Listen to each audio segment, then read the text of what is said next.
Week 4 of EGFC Valorant is coming at you right now. My name is Sam Talks. Joining me, the ever amazing Flater. And Flater, we got the greatest of greats going up against each other right now. Auburn University Tigers taking their chances and taking their fight to University of Delaware, the Blue Hens. Now, I say this is going to be interesting, though, right? Auburn University, currently undefeated. University of Delaware, struggling a little bit right now, though, in the Valorant scene. Yeah, for Delaware, it's been a bit tough at the moment. They've played 3 weeks. We're in week number 4 right now. 2 losses and 1 win. So, and Auburn coming into this one, as you mentioned, undefeated. So it is going to be a bit tough for Delaware, but nothing they can't handle. As you grow into the week, you get to adapt to more and more different kind of play styles. So I think we can expect some great matchups today. I couldn't agree more. And that's kind of what I'm hoping for, right? We're kind of hoping for those great matchups, and we're kind of hoping for these two teams to grit their teeth against each other. But of course, when it comes to EGFC, there is not just one team playing tonight. There are going to be multiple teams playing. And as you can see here, just on this channel, we're going to be having William & Mary versus University of Tennessee at Knoxville, and University of Hawaii going against University of Connecticut. So, Flater, a whole night of Valorant awaits for us. But it all starts right here, right now. Auburn University, University of Delaware. Like we've been saying, right? It's been a struggle for Delaware. They're trying to figure out how they want to find their wins, right? They're still growing, they're still learning, and they're still getting there. But we're also seeing some really familiar names at this point. We have Auburn University roster, Poison, Lee, Rue, Lurk, and Seven. Or on the other hand, Flater, we have the Delaware roster, and I'll let you take that one. We've got Lucas, Goyanigi, Cosmic, Doom, and Kefster. Now, as you mentioned, it's been a bit of a struggle, but how do they fare up against a team like Auburn University? Sometimes going up against the toughest of the opponents brings out the best in you. And maybe the best in Delaware is capable of being the best in the entire league as well. So I'm just spitting some thoughts out here. But hey, anything could happen. We can't expect Delaware to pull off a miracle as well. That's what we are wanting to see. But maybe not even just miracles, maybe just pure raw skill to go along with that. Auburn, though, has been having a really good streak for themselves. And of course, looking to continue that here on the maps that we're going to be playing on, which is Lotus, Bind, and if we need to go there, the beautiful, great map of Ascent. But later to start things off, it's going to be Lotus. Lotus at this point, a fan favorite for a lot of different teams. One that that is figured out, right? You kind of know what agents you're going to be seeing here. Not too much variation, maybe in the aspects of what you're going to be getting out of your controller, but for the most part, Lotus, it's a tried and true map. Oh, absolutely. It's it's a wide map. We've got a lot of big angles to cover. So I'm excited to see who gets off on the defending side and the attacking side first here, because University of Delaware, from what I remember in the past few seasons, they have been great on all maps. They've been amazing all-rounders, but Lotus has been the one where we see them most in the action. The most confident players come out on Lotus. All right. Well, hopefully we'll see if that confidence is going to be able to translate onto Lotus. But hey, it's time for the Agent Select Flater. Of course, Agent Select means that we do get a chance to see what the ideas of each of these players are going to be. Now, on the attacking side, University of Delaware is going to start things off. Auburn University being put into that defender role. But look at this, the double smokes from Auburn University already locked in. We're going to see the Omen, and we're going to see the Viper being picked. Hey, on a map like Lotus, when getting from point A to point B takes you a couple of light years, please, yes, I want to see as many smokes as possible. As you mentioned, I've got a Viper and the Omen, both amazing agents. And, this is the thing about playing in leagues, right? You know what you're heading into. This is not unrated. This is not competitive. You know when you're starting off on the attacking or the defensive side. So a lot of teams come into this mindset, okay, we want to take as many rounds as we can in our starting half so that we've got it easy on the other. Indeed so. But you look over to the attackers, we have the double initiator combo of the Breach and the Sky. So really, those are going to be our two biggest differences here. Pretty much a mirror matchup, except for that controller and that initiator. The double initiator, though, starting off on the attack right here for University of Delaware. I don't think that's necessarily a bad idea. Then you could also think of it, too, on the defense side. Breaches are able to stake themselves onto A. Put down a quick fault line, try to hit concusses, try to stall out and hit the delay as long as they possibly can. So that is another possibility when you're thinking of the way that Lotus is played and also how you can abuse A side, right? You combo it with your raise, throw down the grenade on A main as they're trying to walk their way through. Possibilities, Blader, possibilities. Absolutely. I think most of the picks that I'm absolutely I'm absolutely satisfied with coming in from Delaware.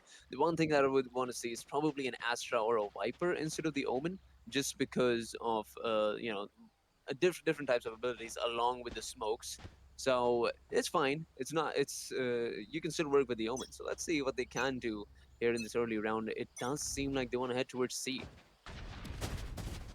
It's always a fun time when you're looking for that C long push. Of course, pick up the orb for Cosmic, but the setup here, 2 players from Auburn looking to make that defense happen. And also on top of that, KJ. But KJ's on these pistol rounds a little bit weaker, right? Doesn't have the swarm grenade. You do see the alarm bot being put down, but a small bit of poking, a small bit of prodding as the poison orb does come up, delays out the push just for that moment. But now Auburn University, they're impatient. Look, they're going to try and push their way forward. That would be a attempt, but Go Young Yi caught out. Cosmic is also going to suffer the same fate, but the numbers are being thrown right back into their face.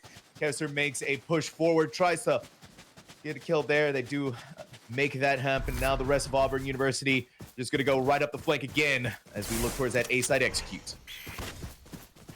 There they go. The Viper and the Killjoy looking to make this retake happen. I mean, it's so surprising.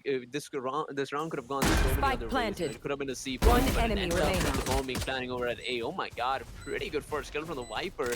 Poison taking down Kevster in a jiffy, leaving Omen to be the last man alive. Now, if you were an Astra in this pick, imagine the kind of benefits that you'd be leaving him. But right now, he's only got a flash to work with. He's gonna get 2-player flash. Never mind, all he needs is 1 bullet from the Ghost, and he's gonna take care of business the first round for Auburn. Turret out. That was a lot of I need to rely on my teammate to make sure that we can get it to the half. The flash does come through. It's a little too far away for there to really be any advantage taken out of it. And Lee knew exactly where Doom was wanting to come from, had it all set up, ready to go in their head, and ripped it right the heck off. Still a pretty amazing round already out of Auburn University. The aggressiveness that they wanted to have going out of A site, realizing that things were quiet, just took the initiative in their hands, and it paid off in dividends. Look at that. Early initiate over towards A main, and you love to see it, especially when you win the first defensive round. We've got 7 leading the charge with the Bulldog in his hand, trying to wait for somebody to push through, and you love that one-way smoke as well. But the offense, they're patient players, they don't want to push into this Lion's Den just yet. One of them is going to get spotted, so the information has been made, and that's what Poison is going to be carrying forward. He's going to move towards mid. He's not going to spot anybody just yet, but all he needs to do is go for a little more, and he's going to be greeted with a bunch of players. That's the call. Poison is pushing in. Ollie, scout kill over to Lucas. Getting 1 down, he needs to get a few more. Poison still has not pushed through. The patience levels are being a little too much at the moment. As look at that, the gate's been moved, and Viper. Oh, this could be great. This could be amazing for Poison. He could get so many kills right now, but unfortunately, gets only 1. They've got side control, and they should be able to get this bomb down. It might indeed be possible until Kevster decides, hey, let me go for another headshot right here. Looking for the gun upgrade, but it's going to be a light downgrade here. He's still duking it out. Clean headshots into Go Young Yi. Of course, the HP on their side, the bright spot here in this anti-eco round. However, for University of Delaware is that they were able to plant the spike, even get a pick here. That 1 pick is all they're going to be able to get with the fall of Cosmic. That is going to be another round in the pocket for Auburn University, but one that we were kind of expecting, one that we were kind of feeling, and one that you kind of aren't surprised too much by with the buys that they're able to make. Absolutely, but just one thing here. They could have even prevented the bomb plan. I'm not saying they need to be perfectionists, but Poison was in a great position to eliminate the players, be it they go B or C. Unfortunately, could not connect the shots there. The bomb's gonna go down, and the economy is gonna carry on towards round number 3. We've got Vandals all the way through. While on the other side, this is the bonus round, so winning here would mean taking a solid lead in the first half. Not only that, but then you went out in your bonus. It's so important, so viable, but I love every single time how much space that Auburn University wants to take on A. They're willing to get it forward and take these fights. And that one play helps to secure just that little bit more. But now that the bullets come back, they're going to be trying to the quick escape. That Rue not going to be able to quite get there. And as you said, indeed a nice shot for Cosmic. Backing themselves out towards the safety of the A site. You're now going to see the aggression come forward. Seven a little impatient. The impatience ending in their own death. Headshots come in. Double. Doom comes back around, gets the kill, but for Lurk, that double is gonna hopefully pave the way forward for Auburn on the retake. Hey, a 2-kill Spike planted. Guardian, that's worth your money, right? Usually when I buy the Guardian, all I end up Toxin with is screen down. $20 in debt. But hey, they can make it work just fine. 2 versus 3 now. They've got the bomb control. Poison orb emitting. They've got Poison stuck in the corner and has been flashed through. Time is ticking down, only 40 seconds, 10 of which has already passed through. The defense trying their level best. Last player standing. It's not going to be easy. Team Ace. Lucas has traded out, and Kevster is going to take care of business while sweeping the floor with Poison's blood. 2-1, the first round for the offensive side. That was a close one right there. It really did just come down to, though, the over-aggressiveness. The thing that I said that I loved that Auburn University was doing ended up unraveling them in that round. They were looking for the quick early picks, but you saw that once University of Delaware decided to push forward, Rue couldn't get out, right? They were blinded, they were stuck. Seven was able to do it, but then they wanted to re-aggress in through their own Viper smoke, and while I kind of respect that, it also is very dangerous for them to do that, and we obviously saw why there. But as we continue to see the same strategy once again from Auburn University, they just want to push forward. This is going to be a massive slowdown from University of Delaware. They're waiting to see what's going to happen with that aggression. And so far, you know, as you mentioned, the defense side of Auburn has been playing like it's the offense. So let's see if they can make a bit of a change. They have managed to step back. Do not want to push towards A main just yet. The call might be made that they're looking to push towards C. All 5 players are looking to get something going. They have been spotted. Now it all comes down to Auburn. Do they want to make this flank happen, or do they all want to rush towards C side? It seems like the call has been made to just push possibly can, and Poison pass away. Cosmic's gonna take care of down, only C. one. Trades keep coming in through from both sides. 3 versus 3 now. Spikes is gonna go down, and that Spike planted. Sky. I've got your trail. Take a pretty good combo, but not a lot of abilities to work with. And the race is gonna get spotted here. Lurk. Hawk out. He's gonna be Last player standing. Ends up getting the 2K, and it is a clean 3 versus 3 win for Delaware. How did that come out? It just a good mix of really getting caught off on the back end. Auburn got an early pick onto Lucas, but it was just them wanting to hold their ground on that C site, right? You saw that Poison got flashed out, and what happened then? Cosmic sailed right over. They were in the Poison was flashbanged out, and so they really couldn't see any of the damage coming their way, and then at that point, it was just the clean execute on the C site. Look at that now. What they were doing towards A main is something that they now push towards C as well.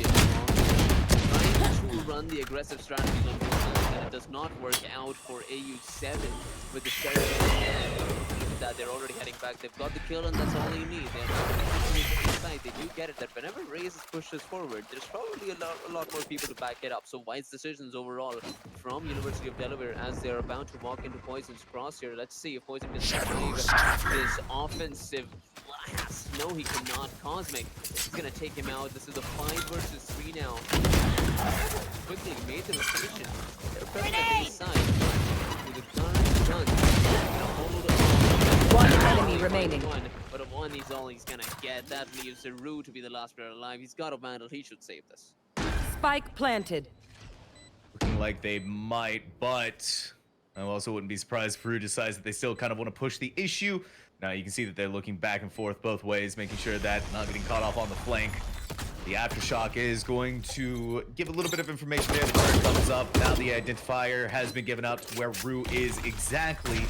Still pushing themselves upwards onto that high ground. This is a save for Auburn University. So again, this is not something that should be ringing the alarm bells just yet. University of Delaware, though, A little bit of a rocky start in that pistol and anti-eco round, but coming back in a big way to be able to secure themselves into that lead, even if it is tenuous right now. After the first 2 rounds, it really did seem like Auburn have their number when it comes to aiming ability and being able to peek the angles with the perfect timing. But Delaware, thinking about them is this team is adaptable, and the way that they've adapted to Auburn's playstyle is showing right now. They've got 3 rounds in a row, and currently the economy on the defense it's very bad. If you win here, you might as well take the lead. Turret out. Yeah, it's not a good sign for Auburn right now, but this is a team that I think maybe want to rein back that aggression just a little bit, but they're still going to be doing it. They're pushing out a B, seeing if maybe they can take a fight here. Leah a little bit smarter on this end. Yeah, caught out by the turret. They're starting to realize this. University of Delaware is getting so wise to whatever's happening. Pick it back and forth. Trade's going to happen on C. Rue peeks their head out once more. Lucas is not going to have a head to be able to do any of that. This time, though, Lee is not taking any chances. They're just going to play it safe. They're going to play for the retake with the rest of the team. Looks like right now, University of Delaware, a little bit of pause given to them. Some time to work with here, but the Killjoy ult has to push it back. Last player standing. Oh my God. Spike down. C. The idea was to catch them off guard. It clearly didn't work out. That's another round for University of Auburn University rather. And what do you think was the idea? What do you think was the strategy for the offense? University of Delaware just got picked off, right, in some really awkward places, especially Lucas. You're leaving them behind to lurk, so it's not too crazy for you, KJ, to go down like that. But the rest of the team, when they executed onto C, they kind of got cold feet, stuck themselves in that corner, and the rest of Auburn University was able to sweep through them. And then you put the added pressure of that lockdown. It was just, it's a little bit too much to stand up to. Now they're looking at a tied game. Okay, 7. Struggling a bit, but it's fine. He's back on the top where he needs to be to stop this offensive push, which seems to be minimal at the moment. They're waiting. They're playing the patient game, and right now, this has been their best bet. I want to put the brakes on the train. Rue, a little peek of the head. Information that they're there, but Rue also knows and University of Delaware wants to be a little bit cheeky right here. Swarm grenade. Now we're seeing Swarm the grenade Lee out. versus Lucas battle as swarm grenades go in. Let's see a little bit of the alarm bot, and Rue got kind of scared when he throw that out there. Or maybe the swarm grenade took care of it. Wasn't hearing the noise coming down to Seaside. Cosmic wanted to fly in, sail through the air right into Lee's turret, gets the headshot, and even stops the showstopper right in its tracks. Now it looks like it might be the rotation to go on to B, but waiting with open arms is Auburn University.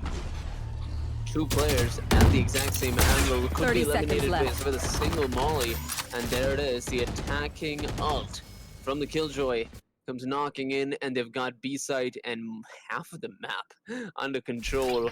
So we don't get the spike down. Now let's see if this 5v4 retake can make something happen. 2 players shooting towards top mid. There's the showstopper from 7. Can he get a kill? No, he cannot. Not able to find even a single player, but it's gonna get the kill on the Vandal. 11 bullets remaining, not a lot of health. Look at that, 3 players. The exact same position. This has turned out to be horribly bad for the offensive side. Well, unless this ult can do something, Doom finds One enemy remaining. Okay, poison. Oh, he killed Thank their God. Enemy remaining. 1v1. Kevster, he's playing the patient game. Poison. He's been waiting. He's taking too long to get off the spike, and Kevster sees it coming.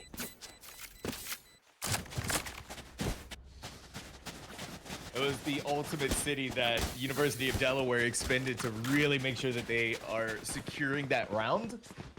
And I think here too, we can also talk about keeping them locked down on the ground and really preventing them from coming up and taking the bet that they aren't hitting the defuse for as long as they did. There was that moment though where Go Young-gi, I think, had the feeling that they were holding on, they were sticking it, and so throughout the Rolling Thunder before the second ping came through, but it still worked out perfectly for them. Some communication though, because the aftershock did kill their teammate. Lucas not wasting any time either. Lee falls. A great start here for Delaware as they get 2. before pushing into side, and there it is. Poison pushing in first. He is going to get a couple of picks, but Seaside is left completely there for the taking. And now, what's the call here? Spike Do you think planted. they should go for the save, or should they try it out? No, you try it out. You go for the fight. No reason to save any of the weapons that you have right now. You'd rather go and get that death bonus and see if maybe you can take members off the board, or even by some chance really catch University of Delaware off guard. And that's exactly what they're going to be looking like to make happen. Oh, But no. the fault line is One also enemy down, remaining. massively concussed. Seven is still going to push through, even while concussed. Massive mistake. That's going to be punished with their own life. Rue with this bulldog. They're waiting. Wanting to see what happens, but a 1v5 for an Omen all by themselves. Well, that's just going to be asking for trouble. Still No going to push shot. forward, hearing the footsteps. They are out. Wants to get for kills. blood. They want to get the kill. They're going to come from behind. Start connecting. Oh Down my they go. A flawless round here for University of Delaware. Now looking at 5-3. Yeah, Oru was not happy about that. If he had a Vandal, this would have been a completely different story. He could have connected with most of his shots. Unfortunately, the Bulldogs burst, which surprisingly, does not end up not hitting people. But that's the case this time, not being able to connect with most of the shots. They're very unfortunate for Oru.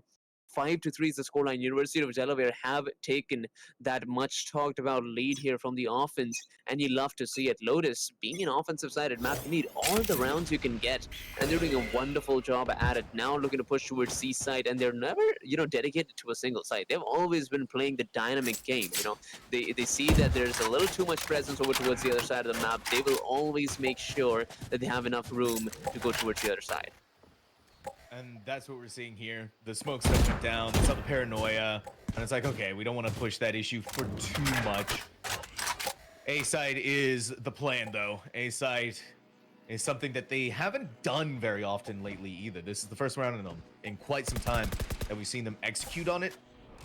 As you can see over on Seaside, our lurkers, our Seaside veterans are starting to push out. Lurk, though, on the other side of this ruins, has the guiding light ready, has the flash. Whenever the execute decides that they want to make that attack happen. But Lucas gonna be the backwards, knowing, always waiting for that backstab to happen. You hear the massive footsteps. All right, you're just gonna go and meet them, maybe able to catch them out. The doors opening, making them think they're gonna go to B. They're gonna hang out on that hill right up later. See maybe if a little bit more fight can be taken, but no. 30 seconds Just left. put themselves towards C. The execute beginning very soon. There it is, the push now comes in. Cosmic does the exact same thing as pushing in with the satchel. 7 Spike coming, down, gonna take C. care of business. One and enemy everybody remaining. else is gonna do the exact same thing. 7 with the 3K, looking for the last man. Will he find it? Or Rue is gonna find him instead. And that is one round finally going towards the side of Auburn as they try to make their way back into the game. It's only down by 1 now.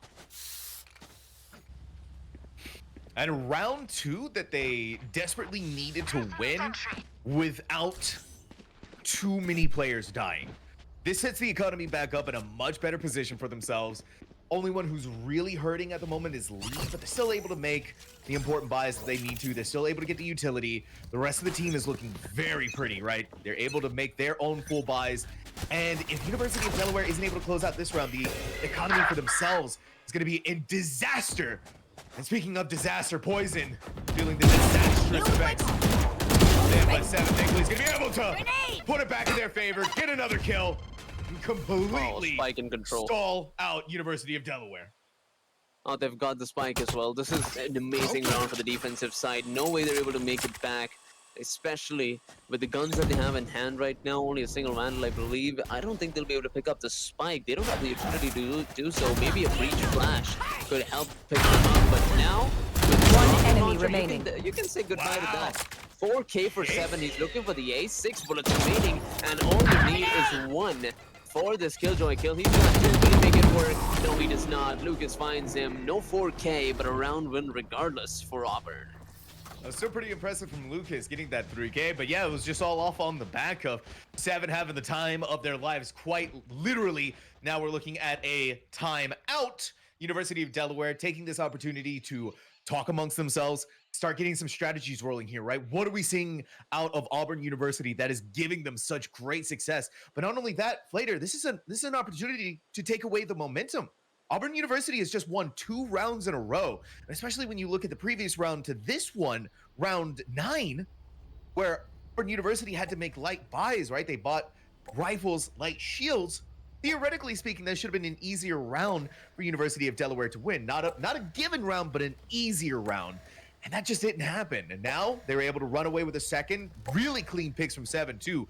Again, moments where they should have died, but got away with so much that it just gave them the win.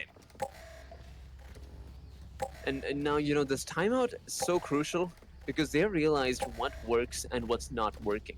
They realized that Auburn University is not going to make the same mistakes again, and now Delaware is trying to plan out, okay, what do we do next?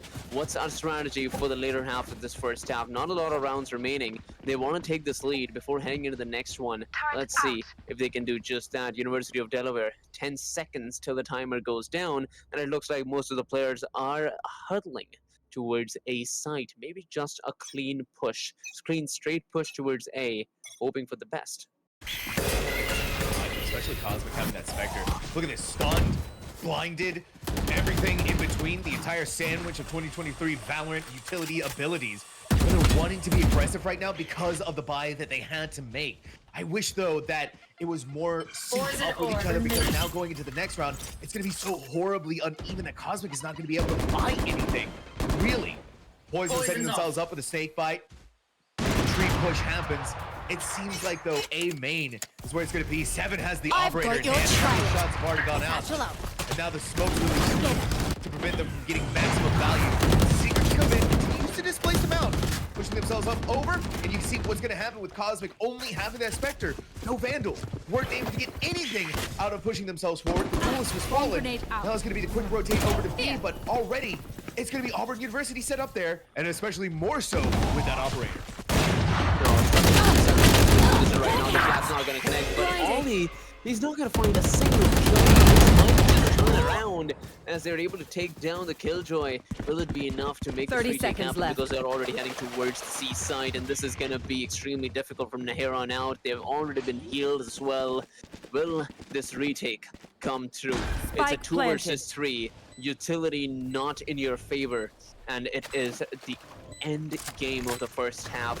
What do you do next, Auburn? What they're trying to do, Poison so close to being able to catch Kevster on the back end of a retreat out of this C site. Oh, suppression. They're playing out, they're playing off the field. In comes Last player standing. Had good aim for at least one, but University of Delaware has the better. Now securing themselves Last round in the 6 half. rounds in this first half. At the very least, still though, could push themselves to that 7-5. But a round though later that they needed to win. That was so good for them. It was a wonky buy round. It was so crazy, and you can still see the after effects of it as well. Cosmic's not able to make that full buy. Go Young Geese should still be able to support their teammate. All right, there we go. We got the homies watching out for each other. Man, this is so But Auburn surprising. is in shambles. Auburn's in shambles. Oh, absolutely. This is so surprising. How did they manage to take that round is still, Blinded. not believable to me in any way, because they were stuck in a single room with not a lot of stuff to work with, and they were able to take down the entire roster at B. So very surprising. Delaware filled with surprises, and now they're looking to push in towards C side, and they would have no problems in making this happen. Oh, never mind. The Killjoy lockdown has been destroyed. So pushing him now is not going to be as easy as expected. Nate's going to be pulled down. Doom's going to find 7. That's the Duelist down for defense. Through. It all comes down to this next push. Kevster takes care of business, and once again, this looks like Delaware wants to end the first half in a 7-5 fashion. Calling my bot. But again, we're seeing the backstab. Trying desperately by themselves. Lucas again wants to Spike keep planted. the team safe, but now at least knowing someone is coming up behind them. Oh my God. Lee goes for the swing and tries to hit for the fences. Go Young is going to smack it right back in their face. The dog goes through, seeing if there's going to be anywhere else on the other side, but now with into the shadows, gathering the information of where the final 2 players are again. One enemy remaining. Duo combo. Kevster rips ahead right off the shoulders of Flirt. Poison by themselves. Just gonna go ahead and hit the Viper's pit. But a little too fast before the smokes go out. Cosmic was ready. Cosmic was waiting. And now Switching University of sides. Delaware has a 7-5 half.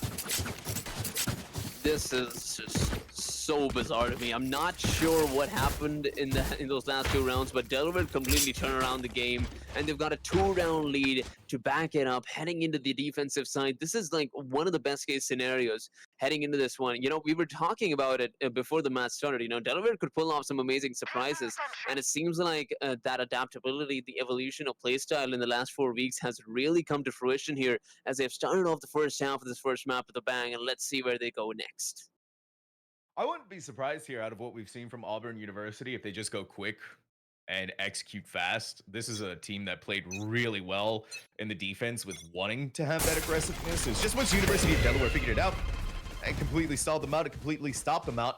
And we're starting to see some of that similar strategies that I was talking about earlier, right, Flater? You throw out the nade, you put the fault line on, anyone pushing through is going to be caught inside of it and hit with the nade, hit with the paint shells. But guess what? Nah, you're just going to go all the way to C. The turret's going to pick up that little bit of information, but Seven sees the swarm grenade there, knows the turret's on the other side, but they don't really have to worry about it too much. Teammates going to be able to take care of that. C is an Auburn University side.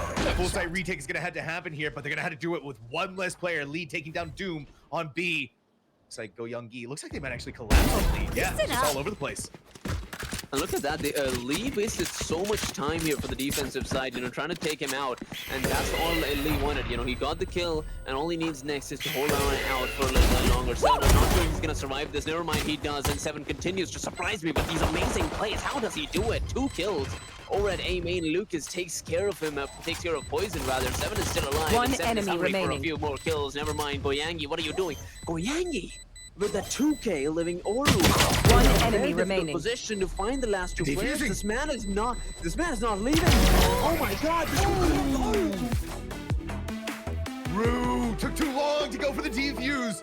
Didn't realize that Lucas was just gonna stick it. But it's always the same banner. It's always the same motto. Pros don't fake. Lucas stuck it, and that gives University of Delaware this win on their defending pistol. Oh my god. Talk about the best case scenario in this position. Rue. My god, I wouldn't peek that angle, honestly. You know that the enemy has to be panicking because you're the last player alive, but no. What patience, absolutely amazing. Delaware pulling out of their minds, every single player bringing out some of the best plays I've seen all week. I'm honestly very excited at the possibilities. Especially excited when Seven is able to land headshots like that. Lash out! Not gonna be able to get too much from Goyangi. On the flank, another one for them. Spike down. Quick reload, but hey, you got the plastics ready in your hand. Shot still. 3 from one player again as Go Young-gi is standing up tall. The University of Delaware did the same thing, almost one down on C site. Rue in the hands of that sheriff is a deadly force to be reckoned with. On the other side of it now, it's a 2v2. I think still having to happen, but this is looking much better than what it should have for Auburn. Absolutely, they've got the bomb down, and only now to stop Doom and Kefster, who don't have a lot going in from pushing without with abilities at the moment. Smokes have been pulled out, and they will be disappearing very soon. One enemy remaining. And Last he'll player be able to take standing. one. Lurk remains the last player alive, and he's going to be lurking in the smokes as long as he wants this bomb defuse. It's not going to come in just yet. It's a fake. Lurk does not get spotted, and there it is. Doom, even if he got the kill, he's not going to get this defuse, not going to survive the gun as well. That's a round for Auburn, and a much-needed win at the very least. You gotta feel for Go Young-gi, right? 3 kills. 3 kills. They did it themselves. But it turns out the initial pick that Seven was able to get to start off this round was just good enough. The scramble through on the rotation for University of Delaware to get there and support their team and try to get that site retake just took way too long. And the headshots were clean when it came to the sheriff. Rue was really feeling themselves in that round. And at that point, Lurk, all they had to do was just draw time. Draw time. That's all it takes. Now they have Vandals in their hands. This is going to be rough for University of Delaware. Man. Delaware. A lot of guns going on here. Got a run on Phantom, actually. This might be one of the lines where they can actually run with the assault rifle. There's the first peek coming in for Poison. Phantom takes care of one. Rue, Seven. Everybody's got to get a kill for themselves. And look at that, it's total annihilation coming in from Auburn over at A side, and with not a lot of time with not a lot of well, options remaining. I'm not sure what Doom and Lucas can do here, because this is once again looking exactly like what we saw last round. Looking to push in towards side, trying to take control this time with a much bigger weapon disadvantage. They just gotta play together and see whatever exit frag they can get. Again, you're not gonna be wanting to save. I like this though, the discipline. 7, you can tell how fast they would go. It goes away! 7 does not miss. And then Poison to find the final one. That is now 1 round off from Auburn, getting the tied map 1 of Lotus 8-8, but right now still sitting at 7-8. But you can definitely tell the confidence that is oozing off of this team on attack. It feels like the aggressiveness they wanted to have, it's just really hard to do it with defense. You do want to do it on defense, but obviously with attack, you're able to work together better as a team. You're able to push together as a team, and you find so much more reward off of it. And you're really starting to feel the defensive-sided nature or the attacking-sided nature of Lotus in these situations.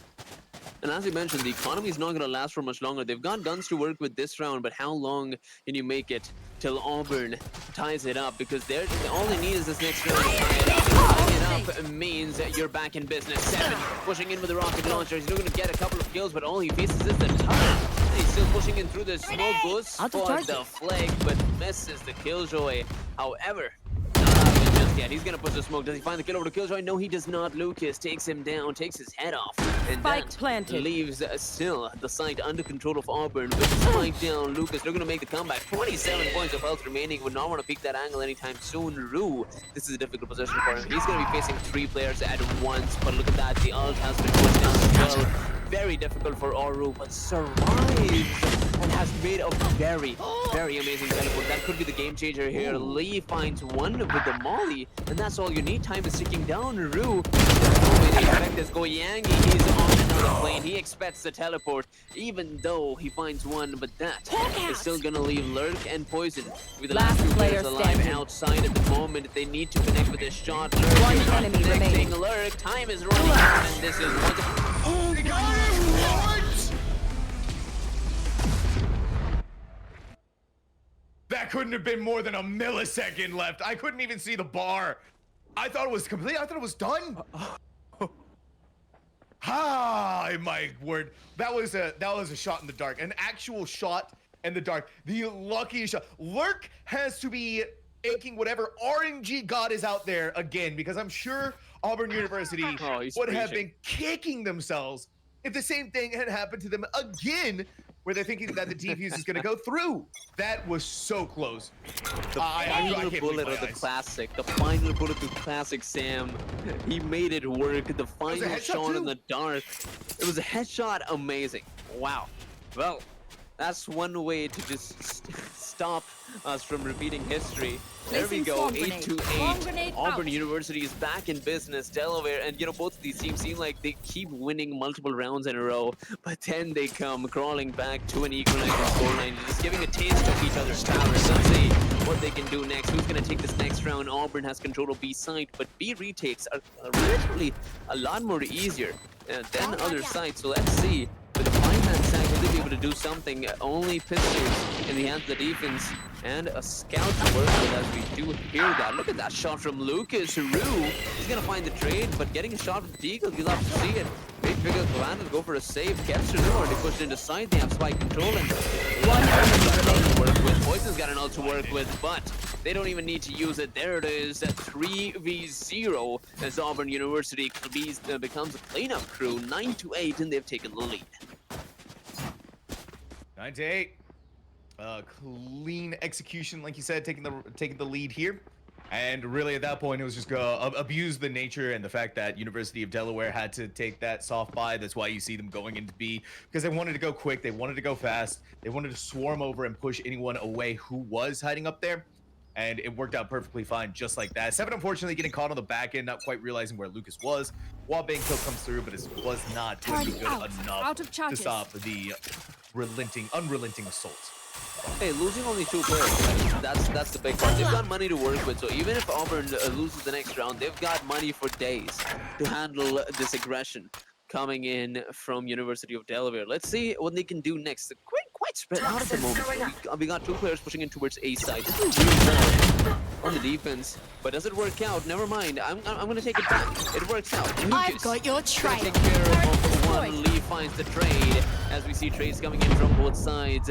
This position. Oh my god. Cosmic. Okay, that was Cosmic finding a kill. But Lucas, can he survive for much longer? No, he cannot. 2 players remaining. They've got spike control and they've got the Spike planted down as well.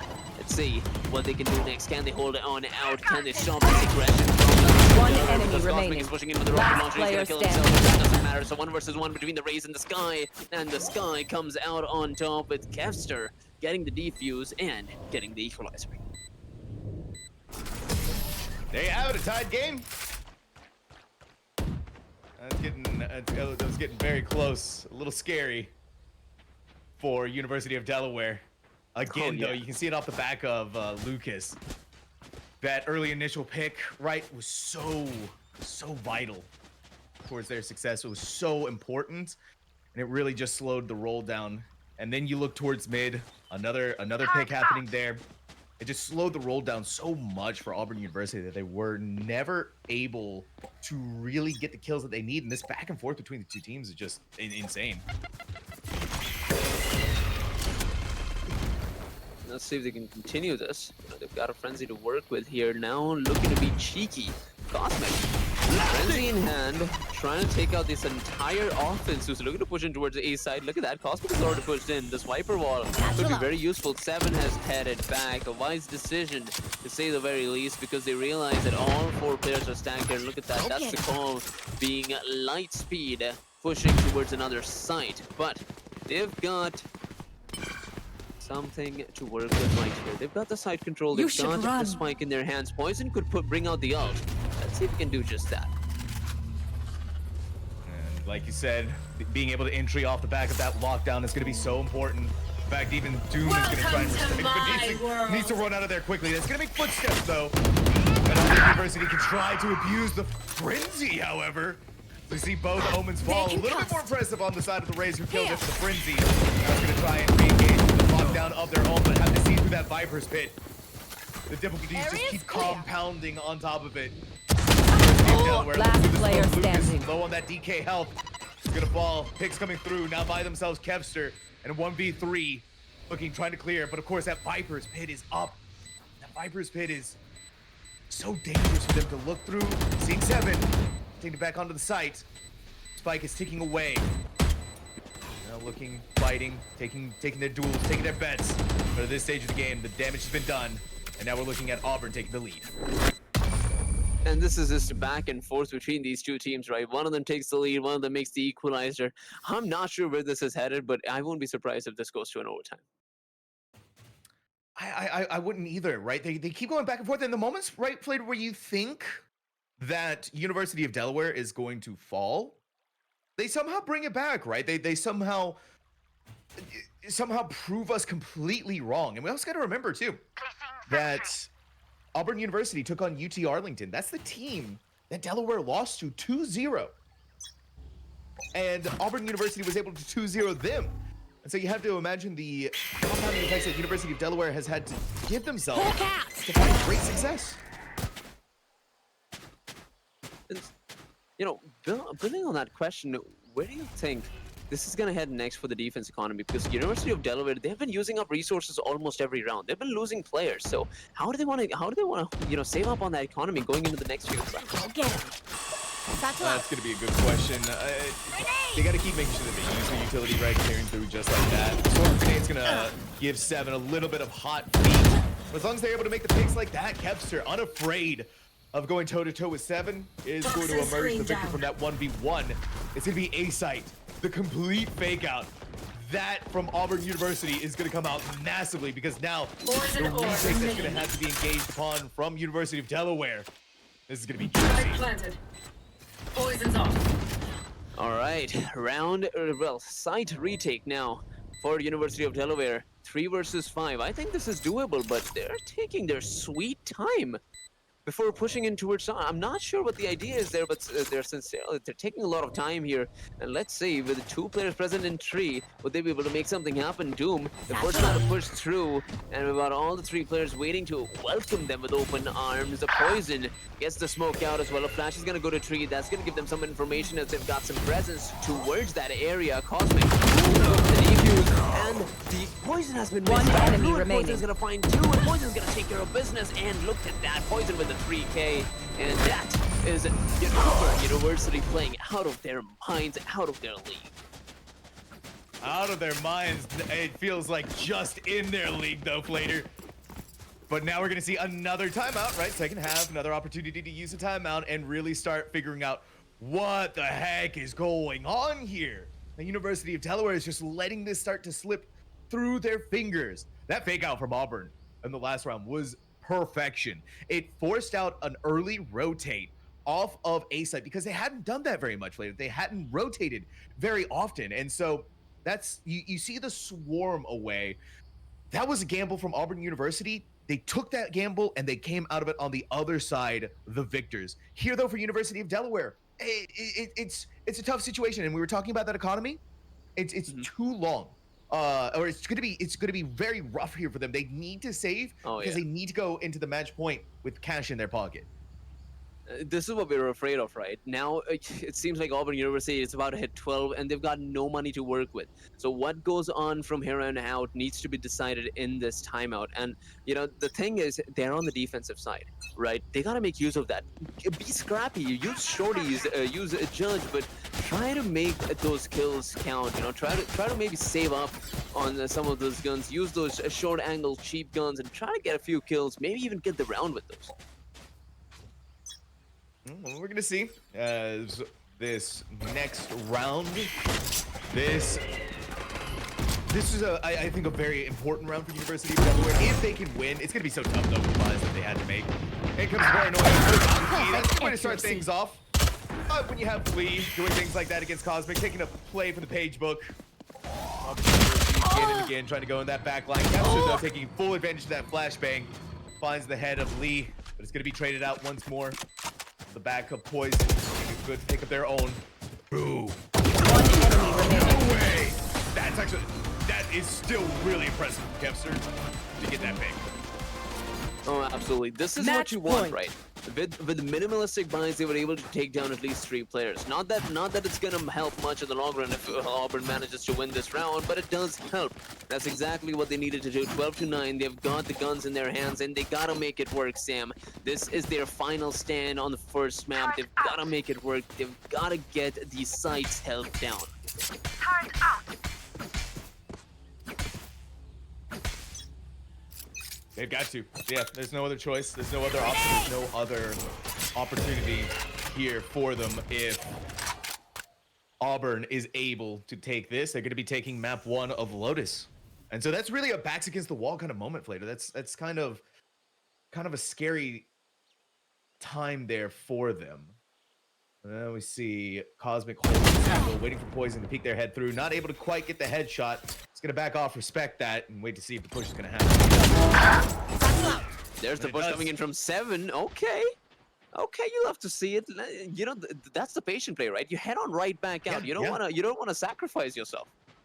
No, I agree. You go out there, you try and see what you can get away with, but both of the Razes are gonna find a pick on, funnily enough, the opposite side of the map. 1 on A, 1 on C. This though, B. They're gonna try and apply that. Throw down the smokes. The upper goes in. Out on the other side of the 7. What? Shoots. But is not gonna be able to get the kill. Doom though. Oh, he's dead. Last player standing. 7 still throws out the boom bot, gets a kill onto Doom. Now all by themselves alone. 30 seconds left. Spike, fortunately for them though, has not been planted, and on the tail end of that, they see that the last 2 players for Auburn University is gonna go on to C. Start the spike. Gonna open the door. Maybe be able to pick up lead, but over on the other side of the hill, they go for the reload rather than trying to fight it. That's still really scary. These are gonna put themselves, they're gonna back off, wait for the flash to go through, maybe to go for a backstab of their own. This is a really genius play. You love to see it. This is gonna be very interesting. Kevster, what are you able to pull off here? Ooh, gets spotted early on. And look at that, Lee playing the long con. He doesn't know where the rest of the players are hiding. Lurk is hiding in the corner. Lee is present on the back. One enemy remaining. Kevster, nowhere to run. Never mind, there is somewhere to run. Kevster finds the first one, but 10 health remaining and not a lot of time left. I believe that is GG's, but it can't get that kill for Valorant. No, he does not. Lee takes care of business, and as you mentioned, the smartest play that he could make in the last round. What a game, that first one. What a game indeed. University of Delaware did have some fight in them, but it proves to be that Auburn just has that little bit smidge more of a fight in them as we do look at the 1-0 scoreline here for Auburn University. Lotus was something that I think is very interesting to get a case study on what teams like to play. And we saw the Auburn University playbook of let's be aggressive, aggressive, aggressive. Not only on top of that, but they also have fantastic mechanical skill. Same though, however, can be said for University of Delaware, right? Kevser, I think, was really starting to come into their own, especially towards some of those later rounds. And then you also saw that Go Young Yi had a lot of frag out potential. And there was really good ideas in the head and really good teamwork as well from University of Delaware, especially in rounds where, all right, they technically shouldn't have won. But the same thing, once again, argued for Auburn University. Rounds they should not have won, they won. And that's why we saw a lot of that back and forth, especially in the first half, that Auburn University didn't really have in the second go around. But them being able to win out on the second round of the second half just paved the way for them to go forward and find great success. And I think a lot of that credit goes to Delaware just running out of cash in the moments where they needed it most. Because, as you mentioned, their head was in the right space, right? They knew what they wanted to do. They knew where they wanted to push. They knew where to stop them. But just not enough guns to work with. No availability of guns. It's just no cash to get the guns rolling. So unfortunate for them not being able to handle that economy in the last few rounds. But maybe they've learned their lesson. And on the map like Bind, a completely separate game from Lotus, we might see something different from Delaware.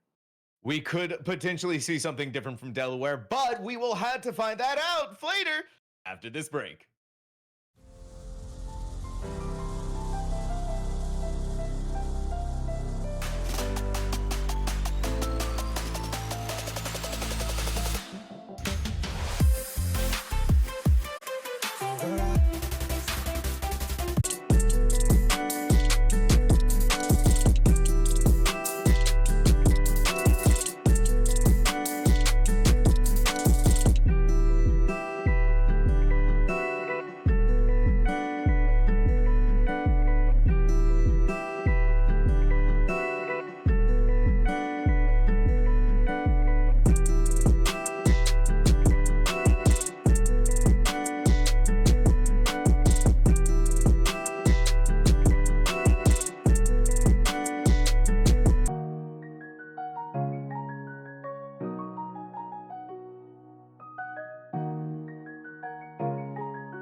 We just had a fantastic map one of Lotus going into favor of Auburn University, but now it's still University of Delaware's chance to be able to stop the roll here on Bind. Otherwise, well, they're not going to get another opportunity. This is series point. Series point on a map that is completely different from Lotus. Heading into this one, what are your expectations from Delaware? Well, my expectation for Delaware is that they win. and, and honestly, beyond that, it's just being able to sort of correct the mistakes that we saw from them going into what we saw from Lotus. Mechanically speaking, right, they're a really competent team. They're still able to land some really nutty headshots. It's just there's a couple of times where they get caught off on the back foot really awkwardly, right? Because they realize they get the idea in their head. Auburn University likes to go for those flanks. They like to go behind them. They like to attack them from behind. Bind a little bit more difficult to do than Lotus, but you still had the opportunities when it comes to the TP. I like this though. I already like it. Lucas, you're making me happy. University of Delaware on the defense. Lucas not wasting any time. That is a straight up Yoru. On Bind, Well, it's an interesting pick to say the least, and I'm really happy that they're starting off on the defensive side.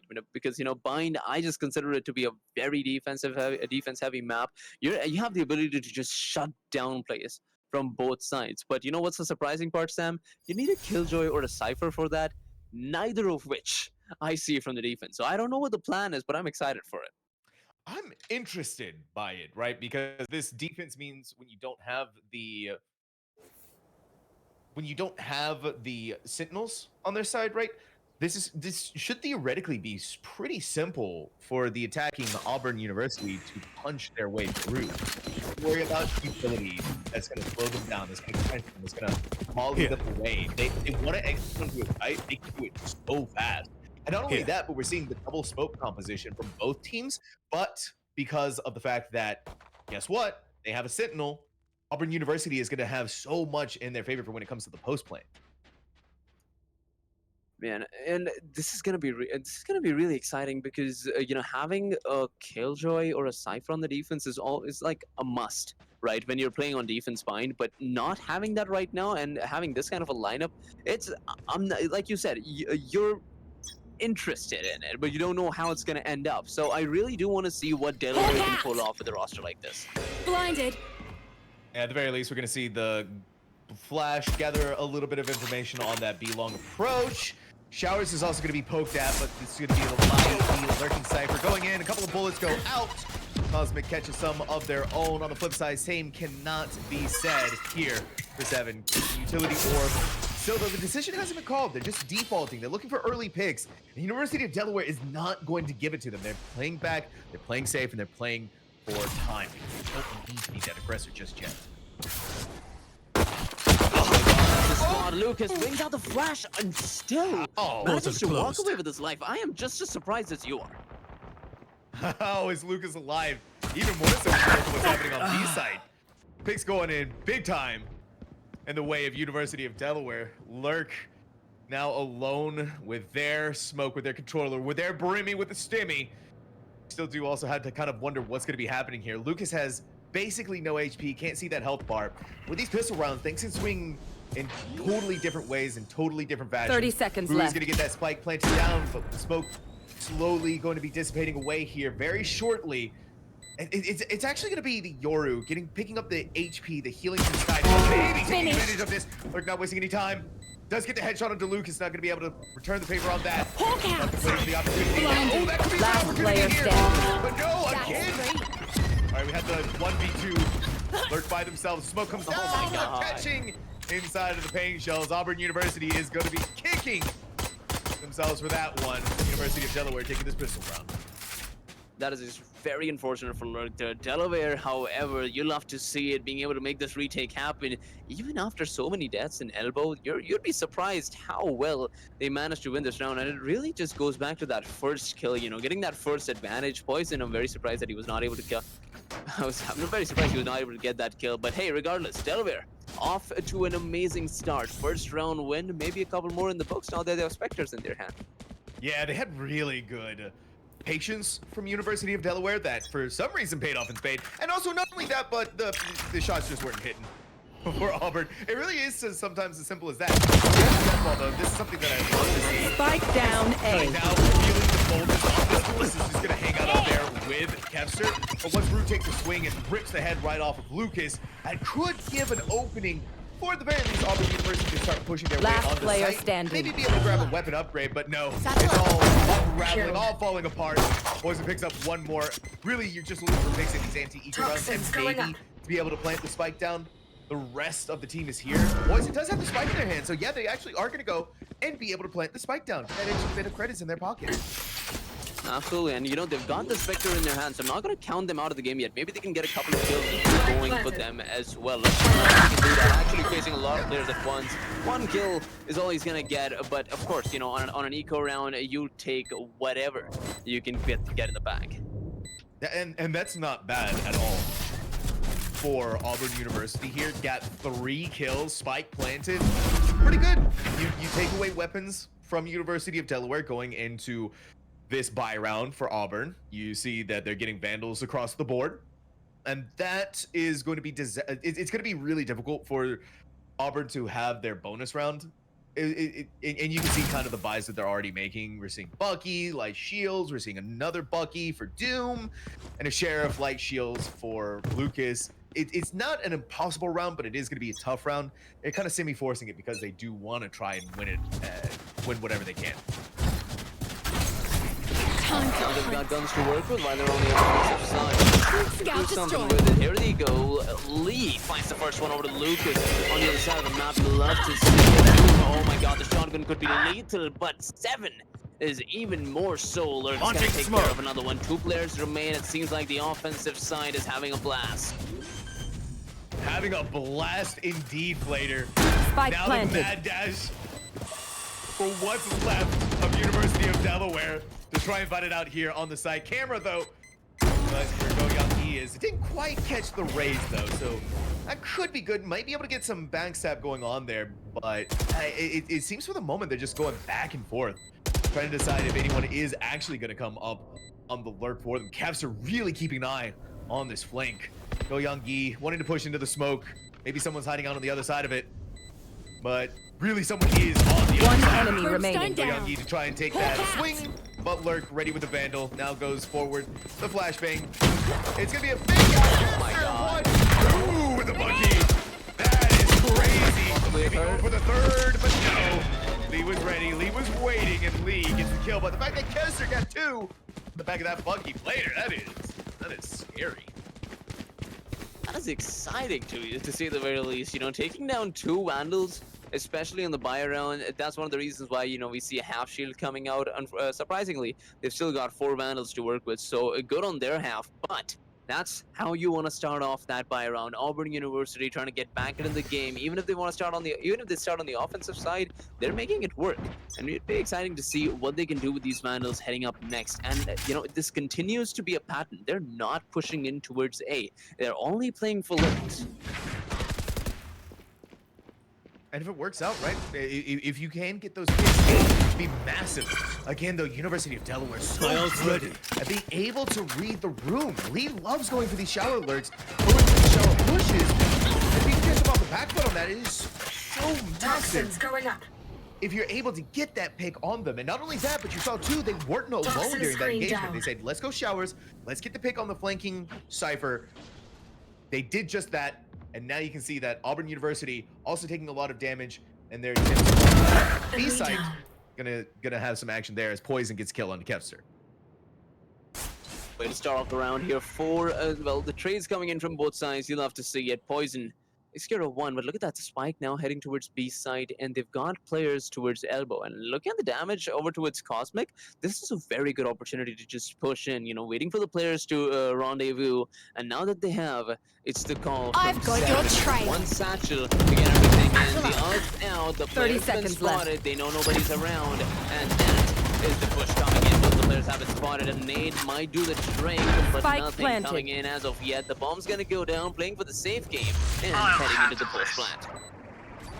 Ooh, so there you have it. Dimensional drift is gonna give Lucas figure out where exactly everyone is hiding.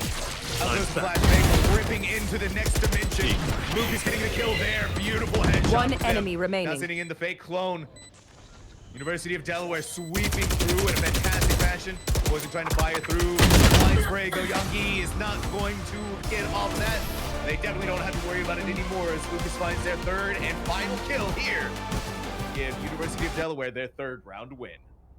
3rd round win, a 2-round lead for Delaware. You know, it would seem like Auburn, after winning that first offensive round, they might be able to keep the ball moving, keep it rolling. Unfortunately, that's not the case. Delaware got back into the game. They were able to beat them even with the Vandals. So, heading into this first half, Delaware's got a lot of confidence in their back pocket. I want to see them use it more. Yeah, we gotta have that confidence, right? University of Delaware, when they do start popping off, they are really popping off. And again, it's off the backs of getting a realization, realizing that off this A side is I know exactly where overstay their welcome. That judge, it's strong, but guess who has it? Poison. Spike down on the A. other side of it. Does come out the victor against Go Young Gi. Welcome the to head, my and Judge is world. scary and Spike even planted. scarier. A Viper's Pit that the the rest of University of Delaware needs to wade their way through. A great start for Auburn University here. You know, they've got the side control, and all they need to do is take care of the business. And of course, the sound's going to be made from both players. Cosmic knows he's surrounded from both sides, so he's playing the patient game. He knows that they're not going to enter the ult without a plan.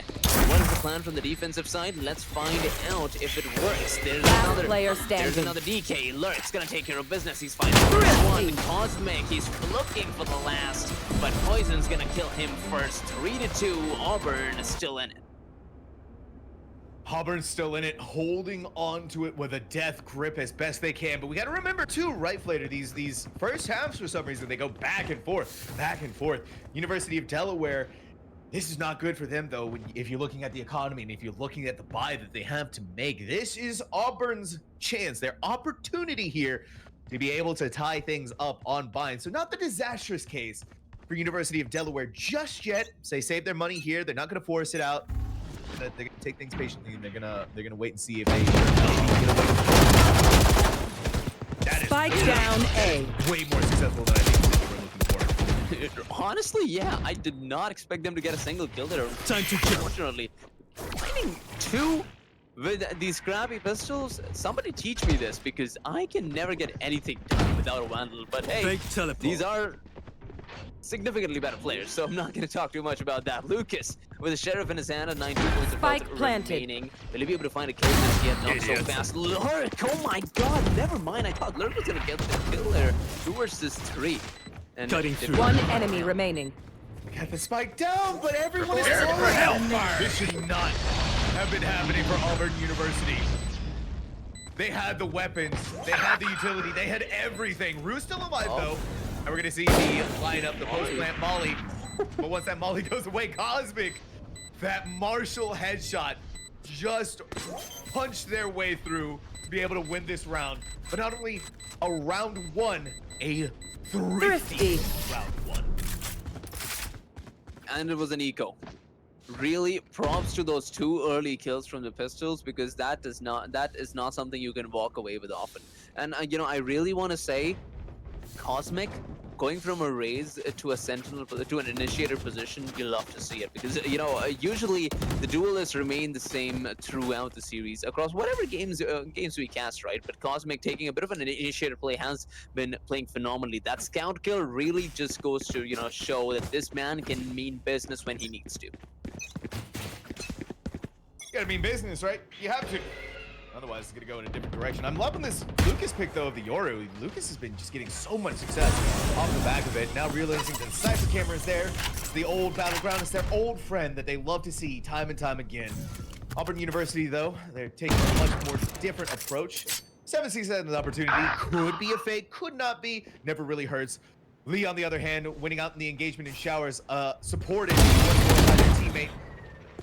Kepser finds one, but it's going to be traded out immediately by Lee. Showers proving to be a very dangerous I battle. know exactly where you are. Flash goes in. Goyangi, was he flash still? I'm very surprised he was not able to get the kill over to 7. Very Spike unfortunate, planted. but Last player for Auburn standing. University, to say the least, because they're walking away Miles, with 4 which is players ready. alive. Doom, oof, clean headshot over to 7. But can he take the round back? 1 versus 3. He's got the ult in his hand. Now, the most Rambo play would be to just go for the salt and get the defuse in. But is he going to do that? Because the molly is ready. The Cypher is ready to bring the spray down. The best case scenario is they run away with their life. And there's the flank. Lurk takes him down. And that is another round for Delaware. For Auburn University. For Auburn. That comes off of the back of them. It was a really good shower play that they were able to grab, right? And again, you're seeing that Lee is starting to adapt their strategy. Rather than just fighting it out, they put their camera up there, and they also were supported by a teammate, which Lucas unfortunately couldn't say the same for. And then at that point, you had Kevser trying to hold that ground as well. You lost both of your duels inside the shower. The retake was going to be so difficult without them to gather that much space. They had spread themselves out on there. It just came up big Spike time. down B. Now you're going to see another out through that main. 3 for It's going to be 3. Rude to get a pick. Doom, rather, to get a pick. And then another one off the back of 7. Doom has such good aim. Poison It is orb emitting. unreal. Well, this is once again, they keep doing this, right? As being on the defensive side, they're playing offense. They're pushing into the enemy territory and getting kills, getting away with it every single time. And that's what you love to see about this team. Look at that, though. Poison is gonna finally find the trade. 3 versus 3, evening the odds, moving in towards B site now, which is completely empty, and there's for the taking.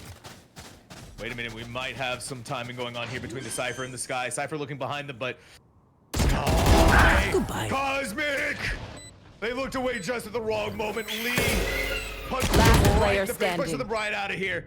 Lurk gets a flash onto Kevster, takes the swing immediately. Headshot done, taking out Kevster the Duelist. And now Go Young Yi, a formidable brimstone of their own. Still has the stem, but no smokes to secure their way onto the site. In comes the snake bite. You can see that they're trying to decide what they want to do, what they need to do. But it's a 1v3. Time is starting to run out, and Plater, I would say at this point, save your gun. Oh yeah, save your gun. You know, no need to try to be the Terminator or whatever pop culture reference you need to make here. Go Yangi, even an exit frag at this moment is not worth it because look at your economy. It's not worth to go for this kill, and that's what he's gonna do. Staying back, relaxing, and not going for much else. 4-4. We see the equalizer, and it's Auburn University winning 2 in a row. It's so sad too for Delaware, right? Because they get such great picks at the very beginning. They may not have gotten first blood, but Doom traded it out, got another one, but wasn't able to find the third off of the back of Poison. Poison rotating in through Fountain, picks it up there, and then Auburn University just rushed onto B side. They got rid of everyone else, and it made things so much more difficult. I'm going to see an early Viper's pit on B long, try and stall out the approach. A little bit of firing from 7, seeing if they can catch that pesky Viper. Maybe wanting to go a little too far forward, but no. Them readjusting and putting themselves off guard.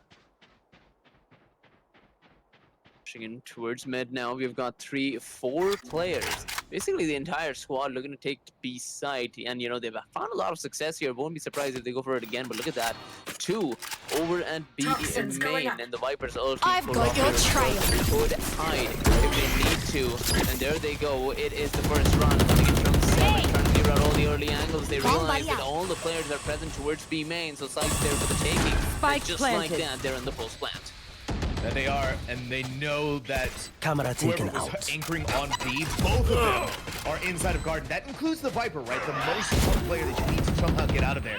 Lee in I a must wait really till- scary position for themselves, so only 33 HP. Kevster now popping out the showstopper, but it's starting to roll on that top. Blind fire, there it is, Devin.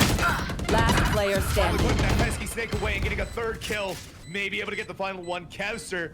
Now the two Razors are going to meet, but Kevster is going to be the superior one. It is that 1v2, however, that Kevster needs to win out on. As Molly brings himself down onto the ground. Poison, seeing into Gardens, is going to plant Kevster right in there and secure Auburn University the lead 5-4. 5-4, Auburn University. From what the start of this half felt like, we could not imagine the scoreline because Delaware was coming in guns blazing in the first few rounds. But you know, Auburn, they slowly made it back. They've been winning round after round, and that is the 3rd round in a row where they found success over at B side. Surely Delaware expects this pattern, right? They might sense another B push coming, but look at that. They've now hurdled off towards A side, but we've got 3 from Delaware as well. Cypher, alert, anyone who wants to push forward through it. Lucas, unfortunately, aim not on their side. They get pushed down into the ground. Devin Dale's right in with the greatest of ease.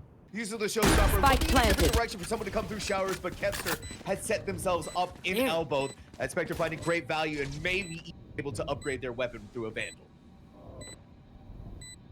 Man, this is going to be a very difficult retake. They've got 3 players alive and currently stuck in smoke. Skepster's got a Spectre to work with, and on a site like A, there's no way you're able to find a lot of kills unless you push towards lamps. With Kevster, they're going to do just that. Vulnerable now, do not want to push anywhere.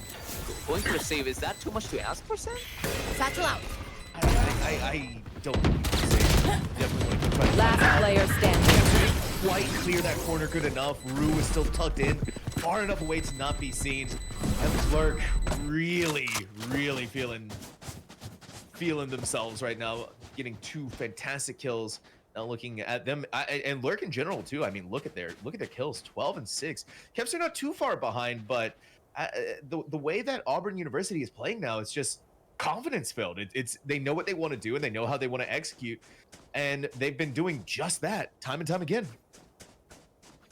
They've been able to make it work for what, 4 rounds now? That's a lot of momentum in your back pocket. I'm surprised the defense has still money to work with. They've got it for this round, but let's see if they can keep that going for the rest of this half, because Noel, once again, not a lot of rounds remaining. 4-8 is the best possible scenario for Auburn, especially when you've already taken that first map. I think the next one to the 4-round lead is something that you'd love to see. 7 might have the ability to take 2 here, but vulnerable. Not want to peek this angle next time. What do you do next? They're split out across the map, Sam. Where do they want to go? They're defaulting. They're going for the usual spots that University of Delaware has been going into, but they're not quite expecting the way that they're playing right now, right? Lucas is actually not inside of showers. They're setting themselves up more forward towards this A main approach. Well, Young is going to be so careful if they want to be able to survive their way, as the onslaught of bullets from showers is peppering them through. Only 2 HP now. The Molly is going to flush out the Cypher. Lee so low on that health. Maybe able to catch Lucas on the back foot. Cosmic and Doom, the Wombo combo. Making sure that B is defended. And indeed so, B is very 30 seconds left. Lucas using all of their utilities on the flashbang. Yours blown. Wall bang kill. Headshot for Lee. It's going to be active, as now only 2 players are left standing. 2 players poisoned, not a lot of health to work with. 1 enemy remaining. Oh, he decides to peek out to a Lucas who's got so much else to work with. I'm not sure what the 10 idea seconds was left. there, but this is what you want to see from Delaware, being able to get this round in the back pocket after so many rounds lost. Auru, not a lot of time left. I'm not sure why he wants to go out for this plan, but he is going to be his maker regardless. Kevster takes him down, and we're heading Last round into before the last round of switch. the first half.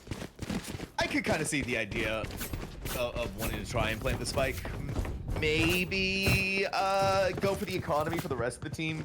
It's the last round though, and you can see that the rest of you In 2 really seconds?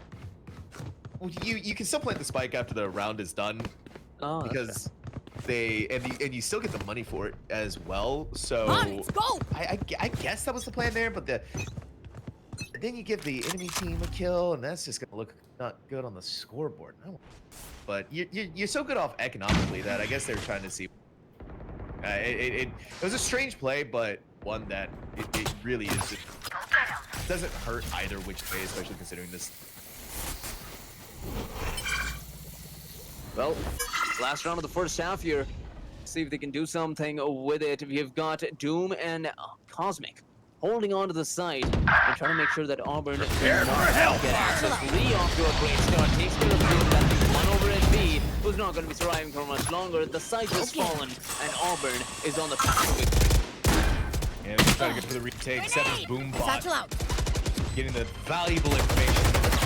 One person at the very least is the CT. It's the entire team though. Here comes the dimensional drift, trying to gather such good information. Themselves out. Blackbait comes through. Maybe a blind 7, but not quite good enough there. Lucas has the operator. Last player Plays standing. like this, but they're literally right now surrounded. They do get one. Blinded. Lurk's gonna make the peek. Another opportunity. Lucas misses the shot. Whips out the shorty. Only has 1 bullet in there. Needs to be able to take on Lucas, but misses the shot. Lurk is gonna respond in kind. They're gonna meet Lucas with a shorty of their own. Take Switching the kill sides. and bring Auburn University 7-5 into this first half. 7-5 for the first half here. Auburn starting off with the lead, not something that you'd expect at the start of Vine, considering Delaware was coming in guns blazing, but you'll have to see it heading into the defense. Now, with a 2-round lead, what do we expect from them next here, Sam? How does Delaware make this comeback? If we know Auburn University, we know that they're going to play very aggressively, right? So something that I think I'd like to see is maybe the team stacking up together and looking to grab some of those picks on wherever Auburn University. And you can see too, you already have Auburn. You have Lurk, you have Chosen. We're going to push into B main. They're peeking, they're trying to decide what they want to do, and then now they're coming to play. So this is also where not doing a simple is going to be so deadly. Well, they're after to a great start here. University of Delaware, Kevster is gonna take care of 7. And look at all these smokes. He's gotta be the Spike man planted. of the hour here. He's got 1. And he's off to a great start. Doom, however, right up his alley, trying to take care of business over at Showers. And look at that by the other team. Take control. Rue's gonna find 1, and he is being such a nuisance to Delaware right now. One enemy remaining. Go Young Gi, returning the favor. Rune now 3 kills. Kevster all alone. It was just too much for them. Poison right in their sight lines. Poison coursing through their veins is going to bring them down into the ground. And that is the pistol round 1 here for Auburn. And honestly, Flater, unless University of Delaware is able to pull out something either here in this bonus round or rather anti-eco round or going into the bonus round. If they don't secure the bonus round, I have a feeling it's going to be it for them. Man, yeah, you're absolutely right. They already got a 2-round lead going into this one, so this is very difficult, honestly. And going, being on the defensive side, it really comes to the picture here. How are you gonna make these changes, especially when you're starting off with a bit of a deficit? They've got 1 round in the back pocket, and they want to continue to extend this lead. So it's gonna be very difficult for Delaware to make this comeback. 7 wants to make it even more difficult. He's got the shotgun in his hand. He's looking to take down Doom. Not so yet, but they're really risking it with this A-side push right now. It's everything on the line. They want to try and go through it fast and really apply the pressure onto Auburn before they can get 3 adjustments happening here, but it's just not going to be happening. All Spike down of the picks coming A. in. Kevster does get 1. Again, that frenzy. It's crazy the amount of value. So getting it, in fact, more value is going to go for University of Delaware. They got a 2nd pick, and they're also going to get this fight. Last player And so standing. valuable credits going into the contest. But that judge, it looked like it was going to be doing something there. But the running gun, the Bulldog, turning out it does have a lot of bite back of that mark. Anti-eco going in favor of Auburn University, but University of Delaware, not the worst anti-eco. Not the worst for sure. 5-9, but as you mentioned, Sam, they're running out of time. The rounds, the lead is extending, and if it was just the first game, you wouldn't be too worried. But Auburn, they've got the first game in the back pocket. This is for the series, and the series being at stake at a 4-round deficit, that's worrisome. It's worrisome, it's scary, and you have to wonder what the adaptation is going to be from the University of Delaware moving forward past these bonus rounds. And this is the bonus round. Oh my god, what are you doing? They want to go out there, Kevster! Kevster! The shooter, the aim god. 3 headshots. Auburn wanted to meet them at B long when they met them. They met Kevster. One enemy remaining. Kevster, another kill. Bomb buddy out. Is this coming up to the ace? They're looking for it. They're going to try and fight it out. The boombot goes forward. Kevster's not going to push it. You can tell the adrenaline coursing through their veins, Flater, to get this ace. Oh, they're trying. And right now, Poison is exactly where he needs to be to get this ace. He needs to go out for the hunt. Poison, however, he needs to do a lot more than just get a kill here. Goyangi's gonna go down. Pretty good shot. But is that all he's gonna get? Or will this be the round win that Delaware was looking for? Poison, not a lot of health remaining. He's gonna try to run. But will he be able to? Of course not. Viper's gonna slot in. He's gonna take care of business. And that is another round win for Delaware. Doom, you did your player dirty. It was right there. Kevster could have had the ace. Would have been our first ace of the night. It's okay though. You secure the kill. You secure the round win. That was what we were wanting out of University of Delaware. And I think too, on top of that, Flater, a pretty decent round from Kevster. Had an explosive performance, and losing only 1 player, right? You can see how well that's going to work out for the economy. And Kevster getting as many kills as they did, you just buy a weapon. Is right about now when Delaware needs to start making this comeback. They've got that first round on the bag. All they need to do is continue this kind of momentum, pushing in from B main towards the site, trying to challenge Delaware's possession of the same. Lurk and Poison trying their very best to make something happen here. Maybe getting that even the first kill to Cosmic. Cosmic jiggles around the corner, fails to get the kill, but the information has been passed through. That it has. And even better for Lucas, winning out inside of Luka. Now lurking by themselves. In comes the showstopper. Explosiveness hitting into the face of Lurk. That may not have been good enough to kill them, but Lucas's crisp aim definitely is. On the flip side, Seven is finding a lot of success off the back of, funnily enough, a classic. Now Lee Cage trigger. grouping with the rest of the team. They're waiting for their teammates to push in. The mountain of damage coming through, but that Judge helping out massively as the numbers. One enemy remaining. Oh, for Auburn University, so Lucas again, Blader again. The denial of the ace. Lucas 1 kill away, but Kevster securing that. A little bit more understandable considering it was a 2v1. Auburn got really close to winning out in that round, but now University of Delaware, that was also a really important round for them, Blader, to have won, and they did just that. Oh God, they just continue to bring out the fire. 2 rounds in a row, getting 7 to 9, getting up to that 7 to 9 scoreline. Sam, you'll love to see it. Delaware, they don't want to go down without a fight, and the fight is just starting. The fight is just starting, but University of Delaware still has to fight through 2 more rounds. And Auburn University, again, they want to push so far forward. This is aggressive as can be. You can tell they're getting kind of antsy with the buys that they've had today. 2, this is kind of a save round, so I like seeing this kind of death ball aggression. You push them together and see how many picks you can get off the back of that. What does University of Delaware do when they start seeing that, though? They back away. They're not taking any chances in case there's a Bucky or there is a Judge. Great realization from this team. Oh, look at that. Slowly just making their way towards A side, but they could just be walking into the lion's den deciding. I mean, let's see if the defense pushes in, right? We do see the Brimstone with the Stinger in his hand trying to face off so many guns. And I don't think they see it's coming. They're being cornered, and this could go either way. They could. It's a pendulum that's swinging through the air.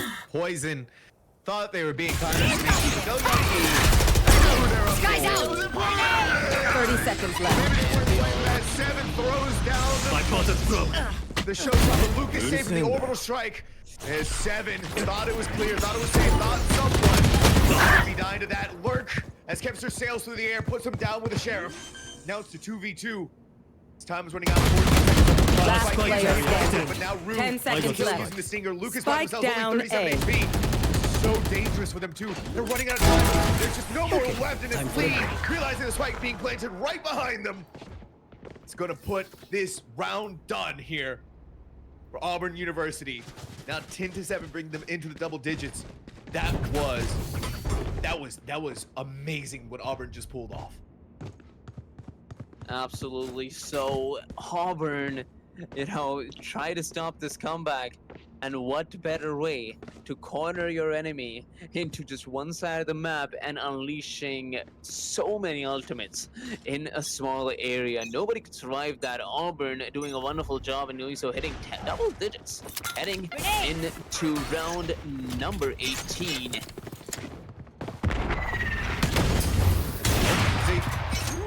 You can see the much more reserved play now that we do see bigger buys out. The interesting thing is 7 using the operator for arrays. Not really the biggest fan of it, but I can tell what they're trying to do. Again, these sheriffs are getting headshots after headshots after headshots. The scariest thing I think in this entire matchup has been a sheriff until 7 decides that they want to start landing wall-bang shots with Young E using that operator. But the spike has been planted. It's a 2v4 though, theoretically speaking. It's 7 One enemy remaining. on the back of that operator. There you have it. Auburn University now 1 round away later from match point. 1 round away from match point, and I could not stress this enough. Delaware, you're in the final few rounds now. You've got to pull off some miracles. All the trump cards, all the cards up your sleeves. You need to roll. You first need to roll up your sleeve and just shoot them out one by one, because it is now or never to get this best of 3 series in a bit of a more equivalent position. Because as of right now, this scoreline is extremely in favor of Auburn.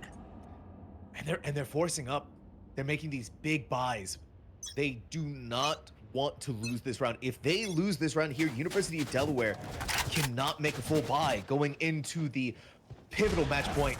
It all comes down to where Seven has set themselves up. The dog does not get shot by the operator, and so forcing them back so far away. But off the rip on the other Spike side, down, Poison is B. going to get a kill there as Seven finds one, the paint shell. But back and forth, the trades are coming through. Neither side getting the numbers advantage just yet.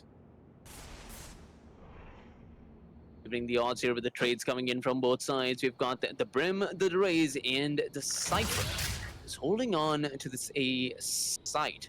Lee Careful now. gonna be the first one to deal with the magic. He knows that the fake gets spotted and realizes to back down, and that is probably the best decision he could make there. That spots all the players, and this might just be a round for the ages. Rue finds one before being traded out, and it all comes down to a 2 versus 2. Bomb buddy out. And 2v2, massive casualties. They're waiting to plant the spike, not quite wanting to do it. One enemy Seven remaining. TP, and they attempt to escape. Doom, and Seven already reading the room perfectly. Catches Kevser on that rotate to try and plant down the spike. Match Unfortunately for point. University of Delaware here, Flater, the gamble did not quite work out the way that they wanted to. And now look at how this buy has to go. Look at what the purchases have to be made here. God, half shields, a sheriff, a guardian, and that's a bulldog from Goyangi. And you know the biggest problem, Sam? They're on the offensive side. You need bigger guns if you want to take the sights against the defense. No joke, right? No joke. Especially when you have players that can land some incredibly powerful shots on that operator. Seven has just been a reaper on that thing. So I'm scared to see what could happen. Poison, however, is going to show how scary they are as the Viper's pick goes down. University of Delaware not taking any chances. Be long is not a choice. You're going to rotate away from that. But disaster is striking. Doom looking towards that lurk play. Put down. Who's next? There you go. Lucas. He's going to be the first one to push through, try to gather as much information as he possibly can. The Swiper are going to be really dangerous. They spot him, but Poison survives. And Lucas will be on the other side of the map. Never mind, he's right back. He's just making circles around the map. Poison is still alive, though. The ult is still up. So let's see if they can make something happen. Get this one with the Swiper, and this could be brutal. Yangi, however, gets the kill through the smoke, and you love to see it. You do love to see that because now the Viper's pit has gone down. I would say this is the moment for University of Delaware to go 30 ahead seconds and left. pull the rotate button. But you do have to be careful because Seven has set themselves up inside showers. Oh, that is a Ferrari peak right there. They're going at the speed of light. And on the back foot, Lucas realizing that someone has to be coming up behind them is going to be able to get the shot there. Seven with the shorty. Only is able to pick up Kevser as time runs out. Now it's the 2v2. Rue slowly One walking enemy around, maybe remaining. able to find Go Youngie. Rather Lee is going to be able to do just that. He's going to be stuck down onto the ground. Lucas walks right to the trip. And there you have it. Defenders Auburn win. University 13-7, 2-0 takes this series.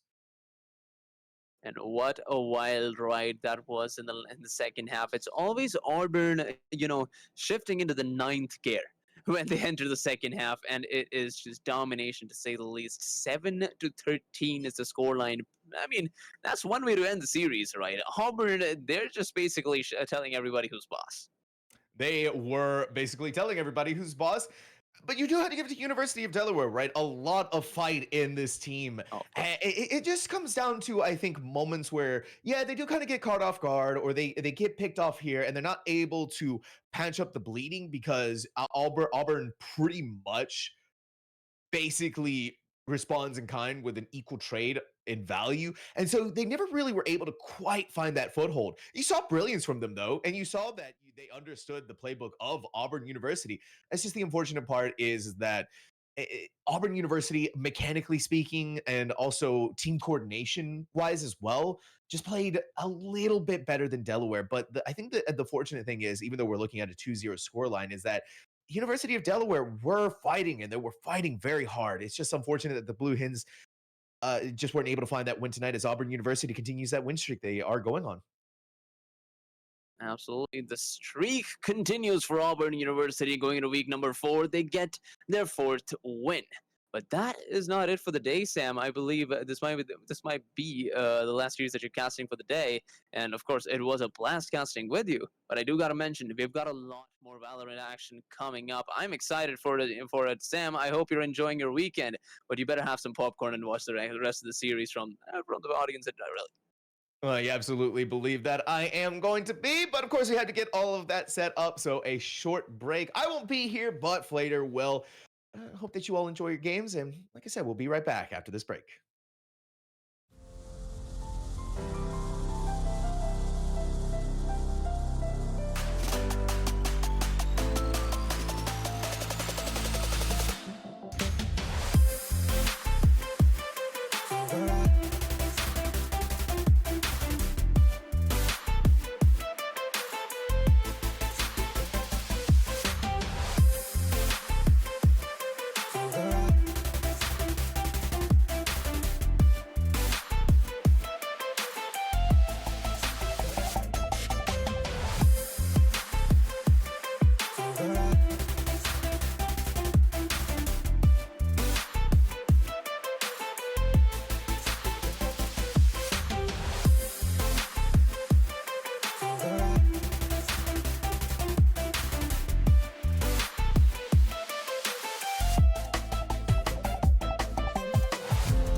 All right, I lied to you all. You're not quite done with me just yet because we did manage to get an Auburn University interview. Yes, that is right. The current victors continuing onwards with their undefeated streak. We are so happy to be joined here by Rue. So, Rue, once again, congratulations to you and your team. How does it feel to continue to be undefeated?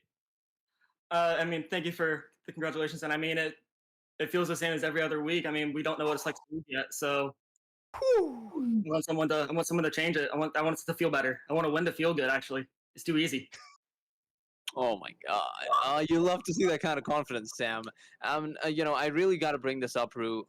How do you guys do it? Like every week you come in, you dominate the competition. I believe like 2-0, 2-1 score lines, and this, we really the starting of the Lotus was a bit rough. Delaware did look like they had the upper end. So how'd you guys switch that up? How'd you guys get up to that mindset? How'd you guys adapt? I mean, I really think it was just we warmed up. I mean, we had two players get on like 5 minutes before the game started. We also didn't have our ideal Calypso. So, I mean, big shout out to Lee for stepping up from our B team. He did a fantastic job coming in. But yeah, I mean, I really think we just needed the DM a little bit and we got in there. And, that really just goes to show how you guys were going to go into the second game bind. I believe you started off on the defensive side. And how did that come into the picture, right? Going from Lotus to bind, as it feels like a completely different game, right? A completely open map, so many close angles on the other. How do you guys deal with that change? I mean, it doesn't matter when you just shoot them first. Bad question. It doesn't get much simpler than that. I do have to say though, your team played so aggressively, right? We saw it on Lotus. We saw it again on Bind, right? Both of the times when this team was on defense, you wanted to push out, you wanted to push forward. But there were a couple of times that University of Delaware was starting to catch on to that strategy. So when's the call to hit that aggressive button? When's the call to play back? Is it when University of Delaware starts getting some of those picks on the back foot? I mean, we did get a little bit over aggressive sometimes, but I mean, really, it really just again comes down to, I mean, we know what they're doing. So we're playing scare half the time. So I mean, we just ran it down and didn't let them breathe. Yeah, shoot first, and I did like that strategy too. As Just simple run as it that. down, don't let them breathe, and it is a strategy that worked out multiple times, and so I'm really excited to continue to see the refinement of that strategy in the future as well. But hey, I mean, Rue, once again, congratulations to you, congratulations to Auburn University. Is there anybody that you want to shout out?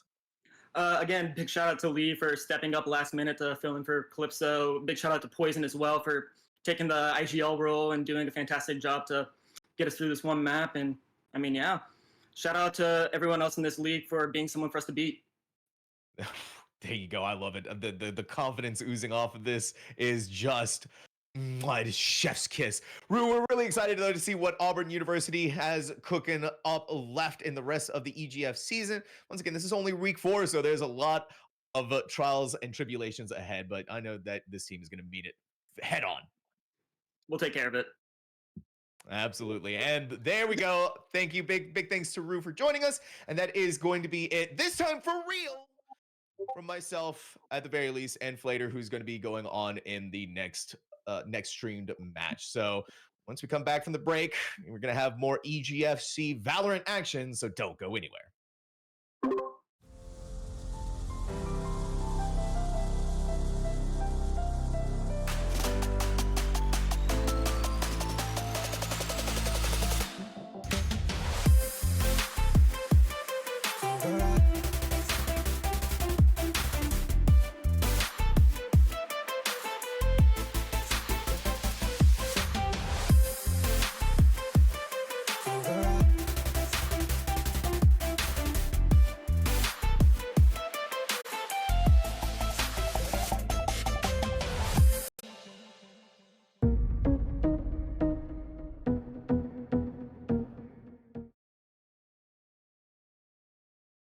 And welcome back, ladies and gentlemen, to the second series of the day that is about to go underway. The first match, we had Auburn University go up against Delaware, which ended up in a decisive 2-0 victory. But hey, that's just the start of the Valorant action for the day. We've got Anton now in the booth with us. Anton, how are you doing today? I'm doing pretty well. I watched the last series as well with you and if I'm correct, Sam Talks still was here. I mean, amazing job on the cast, and the teams played absolutely amazing as well. Unfortunate to see a 2-0, but yeah, Auburn is just absolutely dominant this entire season, right? I don't think they've dropped a series this whole time. no, this is the week number 4, and they're just so clean with it so far. But hopefully we'll get to see another good game, because they played an absolute banger. We got William & Mary and Tennessee, like you mentioned, and later on after this best of 3, we've got Hawaii going up against Connecticut to end off the day. But for the time being, we've got some exciting maps here with this series alone. But before we get into that, we have to introduce the players that we're going to play here today as well, right? Tennessee and William & Mary, of course. We've got the rosters up on the screen soon for you guys. If I am correct, there should be, I think there might be a substitute for one of the members on Tennessee. I'm not entirely sure. There's one name here in the lobby that I don't exactly recognize, but what we have here for you guys is Economy, Cape Town, Nova Scotia, excuse me. That one might be a little bit inaccurate, but for the side of W&M, we should have Unique, Square, SHK, Loaf, and Fate. Familiar names for all of us and their opponents on the side of Tennessee. Cape Town, Novacore, Vicious, Copium Addict, and J Boogie. That one, I think J Boogie, I'm 20% sure that he might be a sub, but again, I'm only 20% sure. That is who we have in the lobby right now.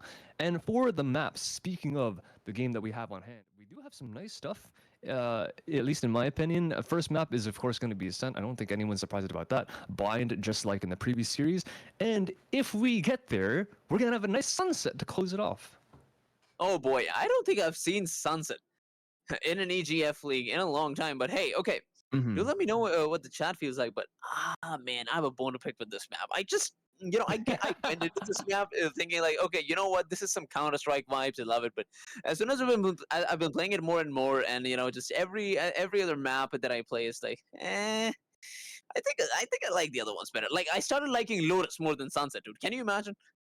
The thing is, like, yeah, I mean, it makes sense, right? All these older maps. I think most people would share your sentiments, because, like, the older maps, you just know them better. And you run into a new kind of situation, and you're like, oh, it's uncomfortable. I don't know what to do here. Like, you have to learn the map all over again.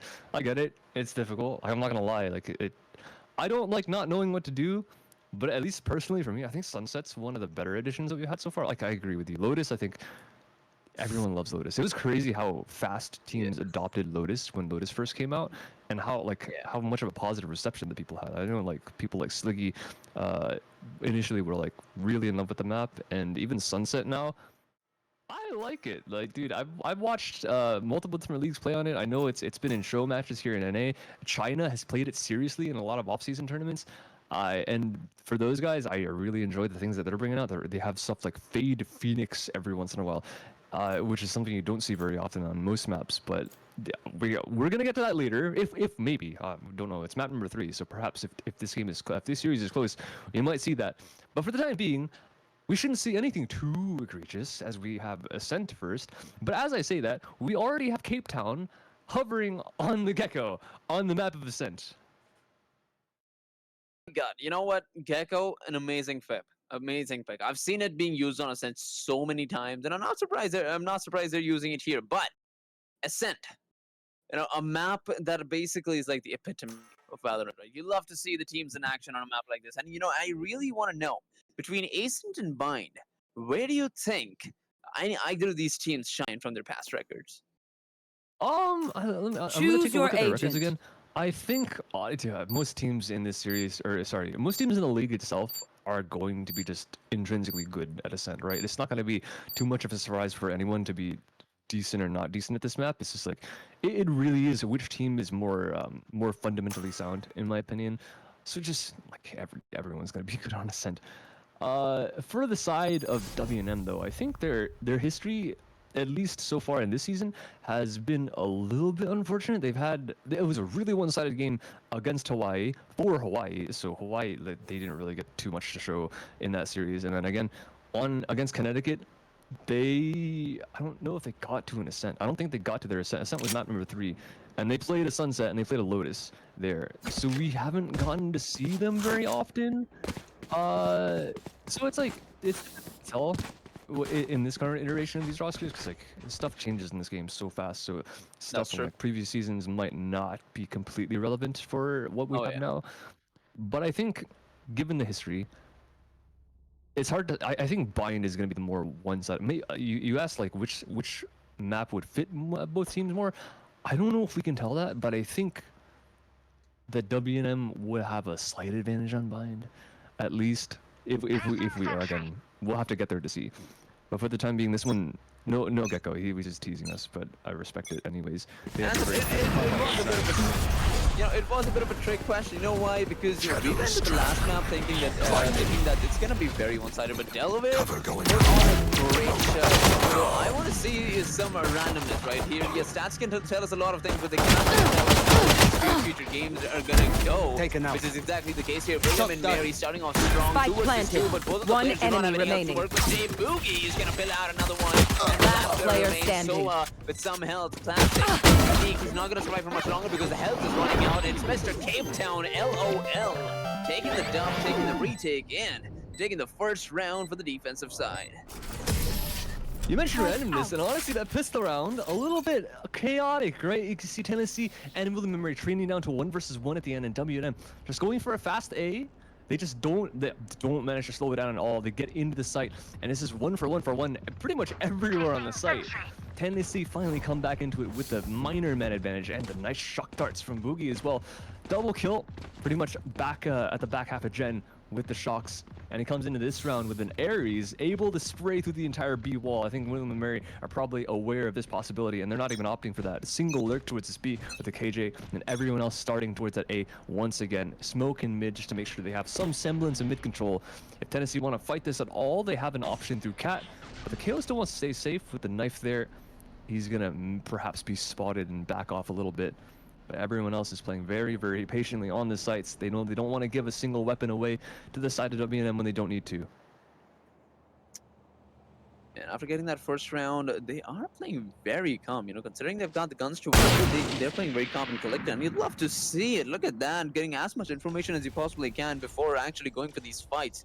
The defensive side, patience is the name of the game here, and that's exactly what they're following. They've got Spectres in their hands and making sure nobody gets to push in towards either of the sides. Planting would still be considered a far-fetched dream. Speaking of, Look at that. The spike is still over at mid, so no concrete decision as to where the team wants to head next. We do see some relevance or presence over towards the B side here, where Feint is going to peek out, and he is going to be hitting the spectators board pretty soon after that. Copium getting that first frag. We've got 2 more over at B, and the bomb has been going towards the B site as well. What 30 happens seconds next, left. Ooh, okay, the Omen actually got spotted. I thought that everyone was going to end up hiding from the drone. That would have been fairly nice, but now the fact that one person has even been seen at all and there's 20 seconds remaining, these guys are going to... Oh my I god. thought they were going to stick around. No, their minds, and they end up rotating. Copium gets caught. 10 And seconds now these left. guys are on the site. They've done the hardest part, which is actually get on and leave it in a 4 versus 4. They have a Marshal in their hands. No guns picked up just yet. No guns able to be recovered. But let's see if this Marshal can do anything. Unique misses a shot. But SHK lands one of his own. Nova Force back. But Ares can't find much. Wolf gets his head taken What off a finally. shot. But it's still a 2-on-2. Coming back in through main. Tennessee know that they don't have to watch their backs. All they have to do is look forward. And W&M are just playing very, very patiently. Again, they're the ones defending at this point. One enemy Right remaining. away. Last player Nice. standing. Takedown wins the first is fight. done. Unique finally cleans up, and it's another one-on-one, but this time it goes to W&M. I can't believe my eyes. I don't believe this. You're not allowed to win rounds like this. 13 seconds remaining. There is no way you get control of the side. But suddenly, the defense is like, you know what? Maybe we might just get them a chance. You know, maybe they're just going towards A side. What if I just leave leave B alone? And they took it by storm. I have never seen somebody like I've seen bases fall faster in Dota 2 than what I just saw here. It was gifted. Yeah, I don't really know what to say about that. I guess maybe they saw him so far back and they're like, okay, maybe this guy's solo lurked or whatever, and there's no way they're hitting this site. And they know there's so little time left and they don't hear any sound in B main itself. And they just second guess themselves. That's so unfortunate for the side of Tennessee, but great job from W&M to be able to take that opportunity by the throat and make it work for them. And now you look at the economy. Tennessee are nigh on broke. They have 2 sheriffs. They gotta do something even more amazing than I think what William and Mary just pulled off in last round. They might be just waiting, but the fact that they only have classics, they don't even have a Marshal to work with. This might be even more difficult, especially as SHK gets the first pick. Oh, the Killjoy is pushing in with the classic. This might be very dangerous, but if Cape Town can get something going, no, which he will not. He peeks out and he hits spectators as soon as he does. Roof and square. They get 2 for themselves, leaving 2 towards B side. And look at that, where the offense is heading, there is not a sign of defense. William and Mary are on the right path to get another round on the board. Good plant, and it's a free one at that. They Spike lose planted. no members in the process of doing just so, and Tennessee, they don't really know where the lurks are. They have to check pretty much everything. They're going to try for this round, obviously. No reason to save. Only a couple of pistols on the board. 1 classic. Literally nothing in the pocket of Vicious. He's going to look towards Heaven if he can find anything at all. And Copium slowly making his way back through A main. There's going to be a minor pinch coming through for... to get back on the A side. I think this one might be a bit That's the alarm bot there, just to make sure that they know exactly where Vicious is. The shots might be missed from both players here. Last player standing. But not a second shot. Vicious a little bit unlucky not to finish off Unique there, but at least Will and Murray almost keep it completely clean. My god, William and Mary just keep playing these mind games, and with those mind games they get another round on the board. 3-1 is the scoreline here. Where do they go from here? They know they've got guns to work with. Actually, guns on both sides, and money is not an issue at the moment. But the question remains, will William and Mary continue to dominate in such a fashion? This is going to be the swing round, right? We made it 1 round further than we needed to because we had the anti-eco win from the side of W&M. Great job from them. And now they're the ones coming into this with a massive economy. They have a lot in their back pockets. They can lose a round and be fine for probably a couple more. Tennessee are the ones that have to worry about this one. This one is the one where if they lose, it's going to be a massive issue for them. They don't have any money in their pockets, and William and Mary are looking to do everything they can to be able to take this.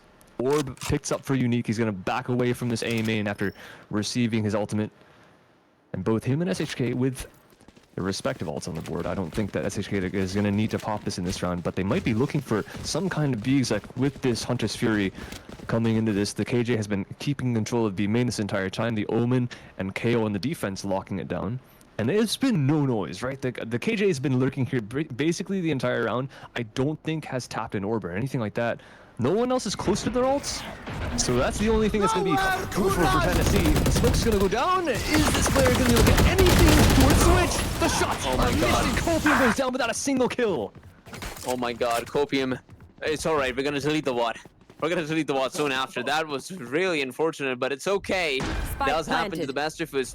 4 versus 2 now on this retake. Not gonna be easy. It's Cape Town as well as the Jet looking to take control back of the site. Will it be possible?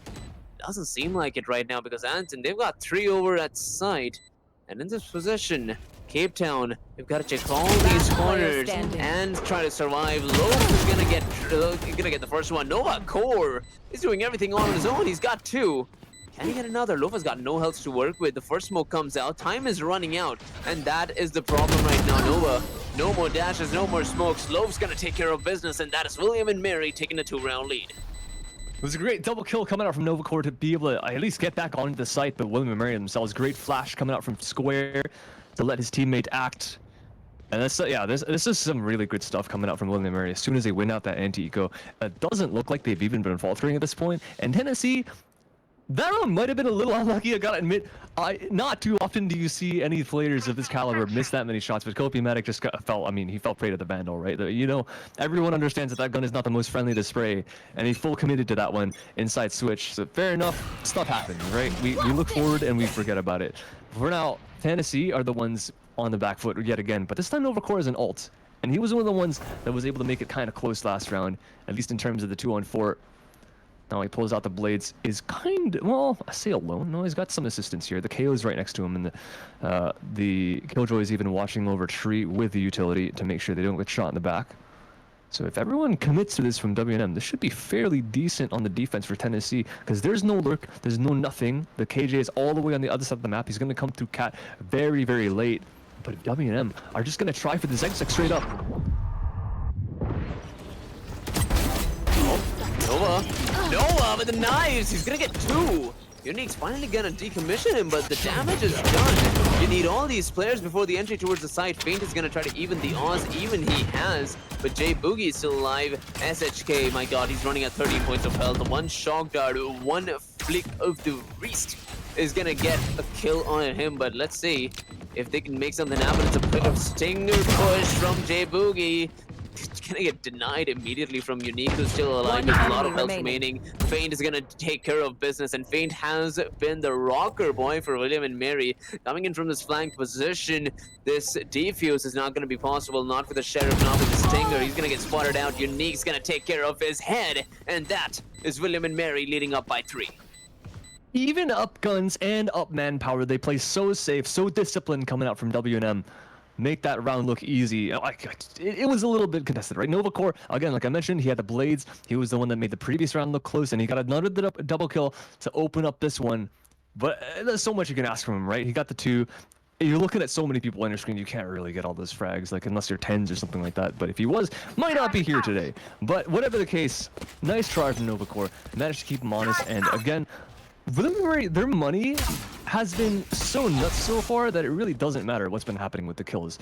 Tennessee, at this point, it's nice that they're getting exits, but they need a little bit more. Copiumatic with a great start, maybe able to get a second. They've been falling for this off angle from this Omen a couple rounds now, but they haven't been able to actually clutch up on those opportunities that he's finding. But this time he gets 2. And this one might be finally the round where he actually makes a big enough impact to win it out, and even SHK pulling one back though. Still more questions to ask inside of mid. Yeah, the offense is actually quite spread out. Unique is gonna find one over at A main, and that's gonna open up things. Copiumatic, Auburn is gonna find the trade. The bomb's gonna go down, and that's all you need if you're Mr. Copium himself. 6 bullets, and he has been reloading at the wrong time. Jay Boogie, perfect time to peek out. Jay Boogie doesn't get the kill, no he does not, but down to 10 points of health. Unique, that's for alive, 100 else to work with. A 1 versus 2 in front of him, and he's gonna get spotted. Location detected, and this is gonna be difficult. That is so unfortunate for Unique. Left. He's still in a 1-on-2 though, but yeah, not expecting the shock or the recon dart all the way at the high ground there. And now he's in a crossfire, right? There's no way this is gonna be broken. The Sova all the way into spawn. He's got to be able to get this kill first. Jay Boogie is low, but he's gonna play safe. Spike's in front of him, and he has no idea this KJ's right behind him, so darn close. Great shot on the player all the way inside of attacker spawn. But yeah, in that round, oh my goodness, Medic just decides to take things into his own hand. Doesn't care, gets the kills in B main, walks out of B main itself, and finds Loaf. I think with a smoke or a knife out or something like that. You can see him on the minimap just jumping around, hoping that Medic missed enough shots for him to recover his weapon. But he just said, okay, I don't care. I'm tired of losing, man. I've done so much in B main so far. I'm just going to get all the kills this round. And that's what it took. So at some point, remember what Auburn said, right? Nothing really matters. We should have shot them better in the head. And Medic decided that was what the round was going to be. He's going to shoot them in the head. William and Mary now, they're going back into this yet again with full guns. They've had their economy to make this stuff happen. And they're getting more aggressive. They want to do the same thing as well. Alarm bot spots out SHK, but he's already so far forward. Shooting them in the head is a strategy that Auburn follows as well, and surprisingly it's been working out for them in the last 4 weeks. So if either of these teams take a page out of that book, that is probably the best strategy to go. J Boogie and Cape Town get a couple of kills for themselves. Unique finally finds the trade, but is it too late? William and Mary down to their last 2 players. This is going to be a very difficult round unless Feint can pull off the impossible here. Killing the Jet is a necessity, something that he will fulfill. Unique has pulled off the ult. Getting a kill, he will not. Faced by 3 players in front of him. Does he get the first frag? No, he does not. Time is enough for the defuse to come through and for another round to go in favor of University of Tennessee. Great heads up play by Tennessee, though, might I add. Because, like, in the middle there, like, William and Mary, okay, they decide to go fast, right? They know they slowed down a little bit there, and Tennessee last round, it was kind of just the Omen that walked out of B. When they were slow, they managed to catch them all off guard. And now, okay, we're not going to do that again. We're just going to go straight up mid. They can't catch us in the back if we go fast, right? But the thing is they can. Tennessee, they understand that the Sova having to drone for the Jet and also the KO needing the support with the flash, that stuff splits the team up like intrinsically. You can't follow the Jet when you're on the Sova drone. So they just push out a cat. They make sure they cut the team in half. They deny both players pushing up mid from their lives itself. And then at the end of the day, I mean, these guys trying to push in through B main are just kind of dead. They just can't win their fights enough to be able to secure their round at the back of the site, even though the plant was down. Tennessee, very good job there. They go into this one with 4 ults, matching William and Mary's 4 ults. But they pop their Blade Storm on the side of the offense to try and make something happen as their economy finally has hit a little bit of a roadblock. SHK being the only one without a rifle is going to be able to have one in the next round, so that's the benefit of the Jet Knives. Unfortunately for Novacore, though, he won't have his utility because there is a KO ultimate coming out to try and exec on this A site, and WNM have managed to get on without a single casualty so far. Oh, we're playing Counter-Strike now with that KO ult. J Boogie says, I'm a little too far away. I can pull off the ults. Oh, you would not want to hit your teammate. No, he does not. But not a lot of kills and actually no damage from that Sova ult. Unfortunate, to say the least. But look at that. SHK's got knives pulled out. And this retake, 5v5 retake on A side is going to be pretty difficult. However, Copiamatic makes it look easy after finding Square. And that's just the first kill. SHK, he's still alive. Goes up in the air and he's just shot back down. Feint. He's a couple of miles away. Is the KJ ult gonna be enough? No, this might just be the best retake we have seen all day. Look at that on a 5 versus 5 retake. Copium Addict has been having tons of copium in this round because this is the way you make a retake happen. Even when the KO ult is pulled out, you don't need abilities. All you need is just shoot them first. Honest to God, though, I mean, listen, I'm a gambling man sometimes when I play certain games, but I wouldn't say that in Valorant. No, WNM, they full committed to that site hold, expecting that even though the KGL come out, they could just get all the kills. And that just straight up did not end up happening. Like, yeah, they got a few trying to go for the retake, but everyone dropping in from heaven, and even the Jet trying to updraft and kill both the players that were up top with the Blade Storm. I respect it. But the thing is, the shots didn't land, right? So when you go for that kind of play, you kind of have to make it work just with your aim. You have nothing else that you're really banking on. You cannot rely on your KJ. It's 10 miles away to try and get a lurk off because Tennessee kind of, they're aware of their own ult radius, right? They're aware the fact that if you are lurking and you don't break the KJ ult, just stick the spike. You can't, it's physically impossible to get back in time to be able to deny that. And poor guy, Feint, coming in from the other side of the map. If the KJ ult didn't come in from the defense, maybe he could have done something. Honestly, I would have given some chances to him. He could maybe get the first kill without needing to consider pulling his own ults out. But as soon as he hears the tap, there's a little bit of hesitation, being like, what am I going to do here? Is there a possible way to even win the round? And at that point, the answer is kind of no. So nicely done from Tennessee to be able to make that happen. The thing is, they did use 3 ults into it. They used all their impact ults. They used both initiator ultimates and the lockdown. Meanwhile, W&M, they only used 2, one of them being the Blade Storm. So I wouldn't even say that that's impactful. I would take that if I was W&M. Go on to the next, reset, and now you're just playing another round of Ascent. Super normal stuff. Default across the map. They send 2 up through Cat, solo lurk throughout B, make sure no one's pushing out like the Omen did a couple rounds ago. That's a simple tree side take. Cape Town needs to back up just a little bit, and he's going to lose the fight initially. Man, this is a really interesting start here, you know. They've got the Killjoy ult, and yes, it's finally going to be pulled out. You would be so glad in preserving that ult for this round, and look at that. J-Boogie says, you know what? Maybe saving might be the best idea. I'm not sure if they're actually going to go for the save because they've still got 40 seconds to work with. Yeah, all of them just decided to push straight into heaven, and this might just be the regret that they're going to be having later. Square finds one, and he's got to put the flash in and maybe get another. The flash goes out. The player said, you know what, we'll deal with the other guy later, and he's going to come back in. Vicious finds him. 3 versus 2. This retake from Gobimatic. He's done this before, but after being revealed, it's just a ton of bullets for him. Vicious decides to take his steps. There's no time. Vicious, he needs to go for the save here, but he decides to jump down to his doom. And another round win for William and Mary. Okay, that we'll might talk about that one later. But just speaking about what Tennessee ended up doing there, I don't really disagree with the fact that he went for it, right? Because I've watched enough Sliggy to understand that you got to keep your opponent's money honest, right? And William and Mary in that round, they had lost 3 in a row. Tennessee did a great job to do that, and at that point, their money decided to them. Their money wasn't too good, so getting some exits there could have proven pretty beneficial for Tennessee. Unfortunately, he couldn't get any. But fair enough. Sometimes you got to try for it, right? You're gonna be saving no matter what with the rest of your team. It's difficult for a single hero rifle to be any more impactful than a bunch. But yeah, I mean, they still have enough money to buy up, and Kobe-Matic proves just that. All he needs is a Phantom. Novacore, he's the only one without a gun, but it might not even matter. Able to get the Blade Storm and 3 kills. The rest of his team may be able to lock it down before he even needs to act.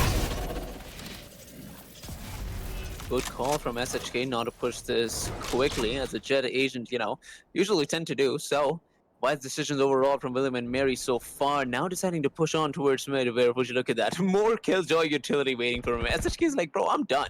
Can we stop with this already? He's gonna face the alarm bot pretty soon, and I guess they do spot it, but they're waiting for the Omens to push in. But does he hear these steps? Does he know about this presence? Let's find out. He definitely knows now. SHK is gonna dash in. Does he get the good on Omen? No, Kobe-Matic, he's just too good. SHK taken care of. That's the duel in the down before you have control of the site.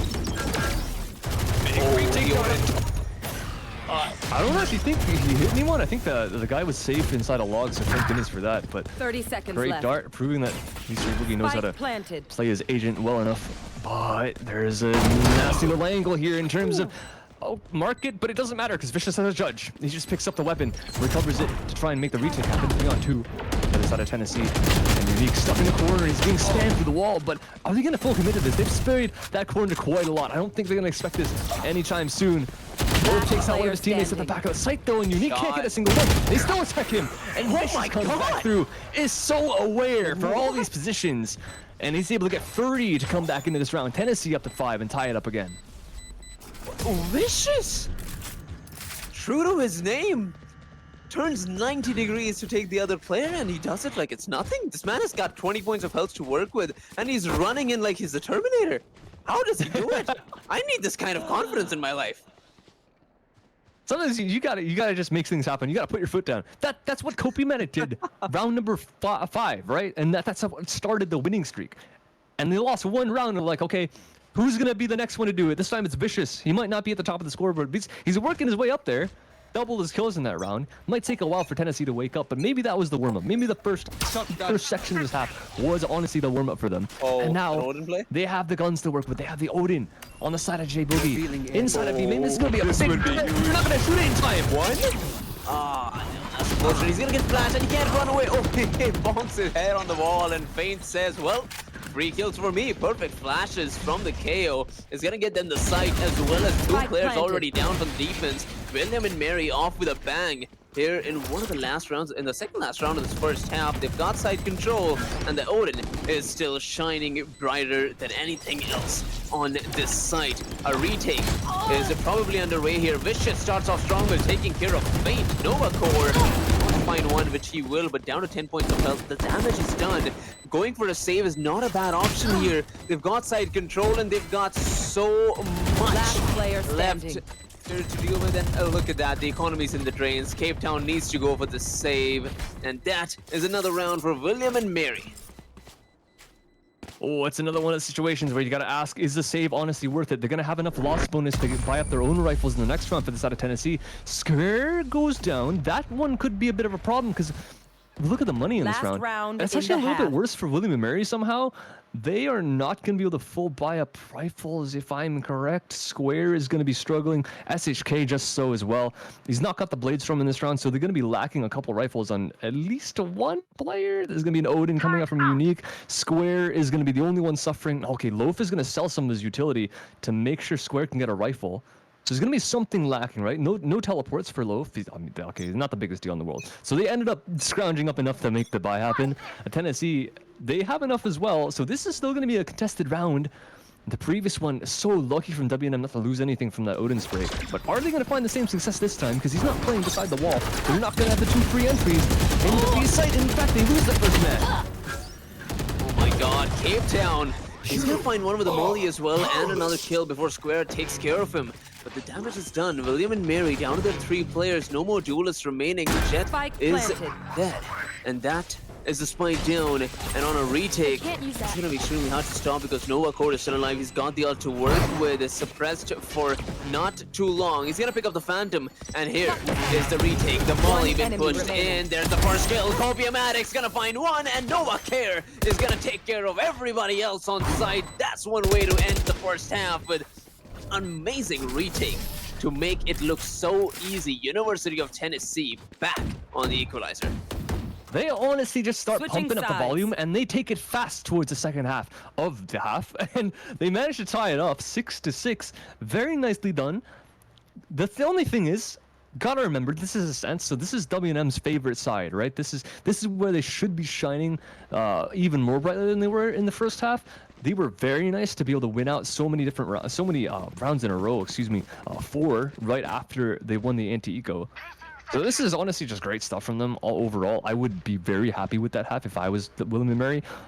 If they could have won it a little bit more at the end, but it was fair enough. Tennessee, again, they managed to wake up, and that was just fine. Copiamatic did so much work towards that second half, and Nova Core even clutching up in that last round as well. Great stuff from the entire team from both rosters. And now we're going to go into this one with William and Mary focusing on the gunplay. We see 4 ghosts coming out from their side, but Nova Core is going to entry with the only better weapon on the side of Tennessee. Instant sheriff kill from Tiles to Cat. But is that it? Or are they looking for more? Loaf is in a tough position right now. He needs to get this timing right, otherwise Nova Care. He's gonna Nova Core, he's gonna take his head off, but that's not the case right now. Look at that. University of Tennessee still waiting for this before this push towards mid and waiting. They still keep doing so. Loaf's gonna find one before J Boogie takes him down. Unique is in such a good position. He can peek out and get 3 kills very easily. And he hears the call. Does he peek through? No, he does not. It's Cape Town. He's still alive. He goes for this peek, but he needs to back down. 45 health, and he will back down. The Killjoy does take some damage, but the bomb from Planet UTK is in a pretty good spot.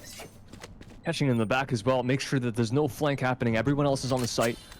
There's one guy sitting inside of A main just to be some security for the side of Tennessee, but William Murray having a pretty decent amount of retake set up. They have the dart ready to come through as soon as these guys are prepared to peek out of either heaven or the door. We see Omen just rushing for the Killjoy, and he manages to get it.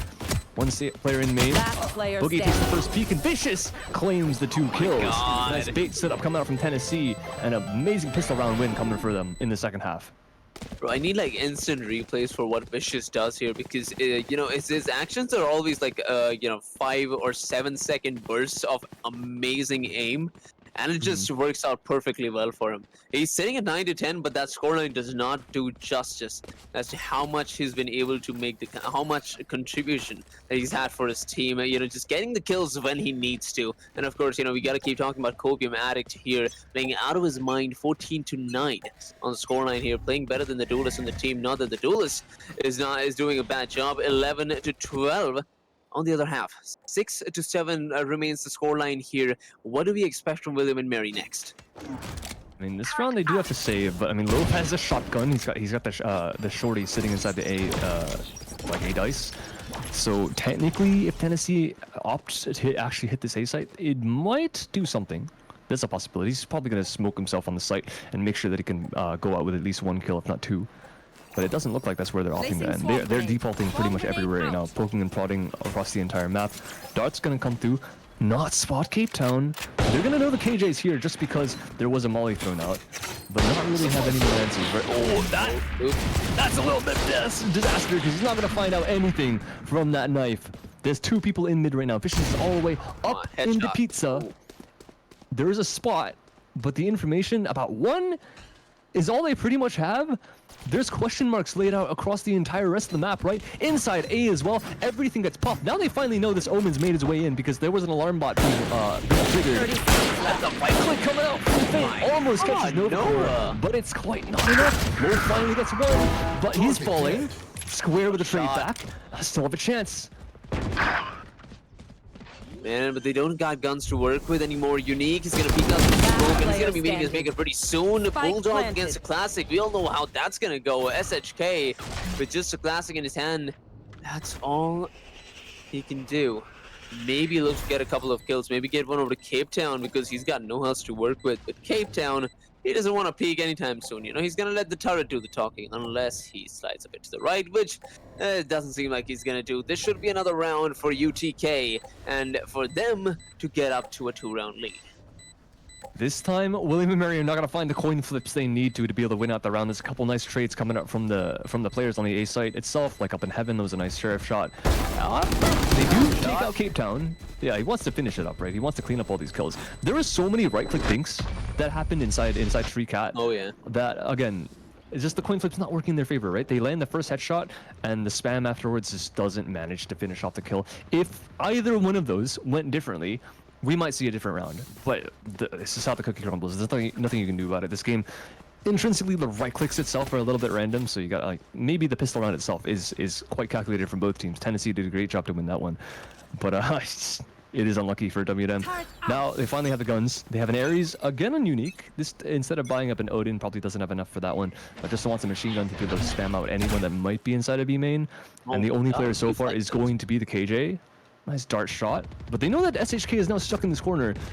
He's probably just gonna commit to this position for who knows how long, and maybe ask for a flash from one of his teammates. But there's gonna be a molly coming out, smoke even to let him escape. He didn't escape from the side of Tennessee, but this just switch sides, and at least they have mid control. The bottom of mid, they're able to go up cat. Will they be able to continue towards A side? Because look at that, they've got the Killjoy and the KO waiting for them with open arms, and the Sova has already made their way towards A side as well. So maybe going towards mid is not the worst option at the moment. All they gotta do is deal with the SHK, and I say all they gotta do because SHK in himself is a menace. But look at that, Square, being as problematic as he can be, takes out the player over at A main, and that is the call for rotation. The rotation towards possibly B side or towards mid. But as long as SHK is alive, and that is just up until now, anything is possible. They're gonna push towards mid. Unique with the Ares action, and I believe this might be the same guy who's been running the Odin in the last few rounds as well. J Boogie. He's gonna survive for not much longer. Cape Town is gonna find the kid over at B side. Will they be able to get this mic down? Oh my god! Dance between the smokes, and Feint's gonna come out on top. Feint has been the lurker in most of this round, and he's finally, gone up close and personal, playing around the smokes. Imagine being this close to your enemy and still lurking. I'm curious to see if he actually went for some fun in games there. I don't know if he pulled a knife out or something. That kill felt like it took a while to come through. I guess maybe because Silva stepped through the smoke on the other side, he didn't want to risk shooting and not getting the frag, so he just managed to. He just wanted to wait out a little bit more. Respect to him as well. Feint, nice job to get that flank off. And Tennessee, getting punished for being a little bit slow. Of course, they didn't have the best weapons in the rounds, so WM came into that one with the advantage, but they even come into this one with the advantage because they actually have the first op in the game that we see on the server. SHK with the sniper rifle looking outside Cat, but William and Murray are aware enough of the possibility, so they just smoke it off. They probably just want mid control, which they're going to end up being able to claim. As KJ playing a bit risky, gets his shoulder spotted out, wants another jump peek, but managed to get too much info. One of his teammates goes down in CT, so SHK doesn't manage to make anything happen with the off, but Visage gets 2, and even Copiamatic on the lurk receives a kill outside A. This is just falling apart so fast for WM. They push everywhere, and everyone loses their fights. Enemies close. Yeah, and usually that's never been the case. We never see Feint taking a fight head on. He did that right now. He got the duelist, and you know, I felt like that was enough of a contribution to be able to take down Nova Core. But no, everybody else won their duels, and just like that, the 2-round lead has been established once again for UTK.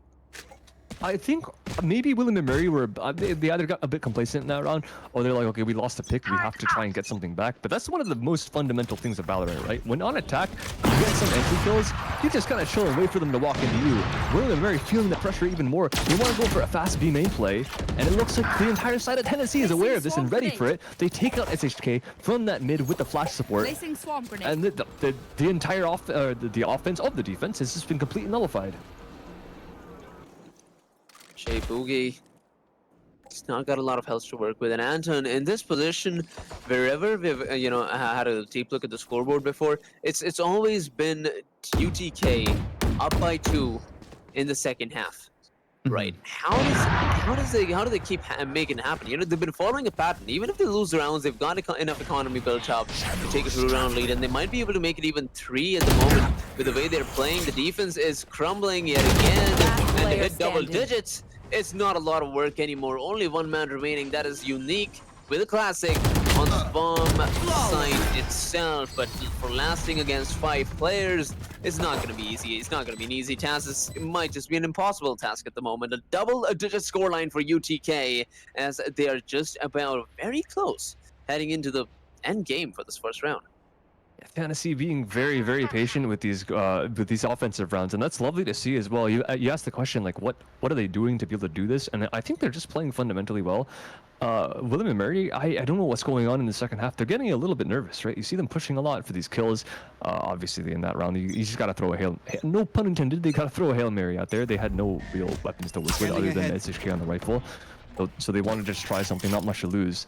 But yeah, it's been a couple rounds so far that they've gone for some peeks and some pushes, and now we finally have some rifles out for everyone. So this one should be the one where they sit a bit more complacent on the sites, which is kind of what they're doing. A main is under control for WM. They have 2 support there, with the one-way just being refreshed by the Omen over and over again. Players on B are playing really far back on the sites, no one in a risky spot like Catwalk. Vicious is going to find that out just now. And Tennessee are just playing normally, right? They're taking the control. They make sure that Cat Cubby is clear. They have the alarm bot here that they put some question marks all the way inside of mid. And whatever they do, they're going to leave Vicious inside this B area. And because they're 3 rounds up, he might just honestly just start walking in. He is taking such a massive risk right now. They could be absolutely anywhere. They could be logs. They could be backside. They could be it could be in CT. But he's just gonna carry. He's gonna clear everything single-handedly. And these 2 guys at the back have to try and defend. No more. My ult is ready. Have been spotted, Spike down, but B. even then, it doesn't matter. They've got 2. And you know, I was thinking that having only 2 players to give it the element of surprise might be able to get the win for this offensive side, but that's not the case. William and Mary are doing an absolute number on the offensive side, and they're not going to let this lead go further. Nova Core is the last player alive, but for how long? That's the question. Still alive with the 92 points of health to his name. He's got an op in his hand, but nobody wants to lose any more money. Everybody's going to back down. And we do have the flank coming. Oh my god. Feint, you're gonna walk into his crosshairs, and SHK, he might have something for him as well. He's gonna get the kill, gonna pick up that op, and a very good round for William and Mary. Finally a change of pace. The lockdown of B, and like you mentioned, the change of pace, right? They finally stop peeking, they stop going for pushes early. They have the weaponry to work with, so they know they don't really need to find any extra advantage than what they already have. So they just sit on the sites, and finally when Tennessee walk into them, that's when they get caught in the crossfire, right? That's when the people at the back of the site can manage to get the frags they need. The Odin proving very well, shooting straight through the box of B. And then locking down lane is the KJ. So very nicely done by Feint as well. Now they're the ones sitting on 4 ults. It's pretty close for the side of Tennessee. Cape Town only needs 1 point. So he might be trying to go for this B main orb here alone. 2 teammates to support, watching mid. But I don't think he's going to push this until the rest of his team gets here. And William and Murray are aware of it, so they send the op up as well. Shot going through. And the bait with Feint, he's going to shoot with the Vandal to make sure that they don't have any idea the op is posted on this B main angle. And that might just come to knock them down here. Cape Town did not expect this off push. I didn't expect this off push over towards the other side. But look at that. The bomb's already been making its way towards A. And that is what counts here. The offense is not done for this round just yet. But look at that. So much firepower over towards Shot. And yet they're still able to pass through Square. It all comes down to him. Does he get the first kill? No, he does not. Gets over the kill over to Nova Core. But Govi Maddox is going to trade him out. 3 versus 4. They've got spike control and they've got the sight under the ramps here as well. The knives being put on by SHK. He's gonna get the first one, big, get the second one as well, leaving Vicious to be the last player alive to deal with everybody else on the side before going down. Will he go down though? Yes, he will. Feint finally takes care of him. Good try by Vicious, but in the end, it is Feint getting the defuse and getting another round for the defense. And the op recovered as well. Great job by the entire team of WNM. The bait set up outside B, and even the retake coming back in. SHK just making everything happen, right? Just wants to make a hero play with the dart, and he manages to do just that, taking out the Sova at the bottom of sight, and then the next generator player with the plant, and Vicious can't do much more in a 1 versus 4. So he was the one that goes down at the end, able to get 2 kills at least to charge up the ultimate a little bit closer. But for Tennessee, they've got to work with what they have, right? They have the Omen TP to pretty much anywhere he wants. They've got Cape Town and J Boogie. They both have their ultimates. So very impactful ults still on the board. They have 1 round in advantage, so they have a lot of room to work with. William and Murray now, I say their name. Tennessee are just going to insta ults. It looks like the defense is going to blind fire into A main and find absolutely nothing. So with that, they might actually go for a very, very quick rotate towards this B, especially as there's so much noise and smokes falling on the B main already. Oh my god! SHK, that's nasty. Double kill with the op. Already dominating the players before they've entered the site, and even with the Killjoy ult, it doesn't seem like they've got a lot going in for them. We might see an equalizer really quickly as SHK gets the 3rd. Will he get the 4th? Takes some damage, but will it be enough to stop this man who's been on a roll ever since the last round? He pulled off those knives, and now he's pulling out that operator. 3 kills to himself, and a wall bang over to Vicious. Somebody stop this guy because he is on an absolute killing spree. Will he get another one? Yes, he will. SHK! Oh my god, this man! Thanks. He had to clean it up, right? He shot him through the wall, had to finish his job at the shorty. What a performance by this guy. It was a nice shot at the start. Might have been a bit lucky. You gotta rely on your opponents to line up for that, but he still landed a good one nonetheless. And then the op shot onto the player, peeking in through B main to try and deny his op. Yeah, you can't really fight him. SHK is going to land this any day of the week, and now he's on fire, like you mentioned. He's been on fire ever since he popped the blade. Even on the first half, I think he went for a couple Blade Storm plays. Was feeling quite confident.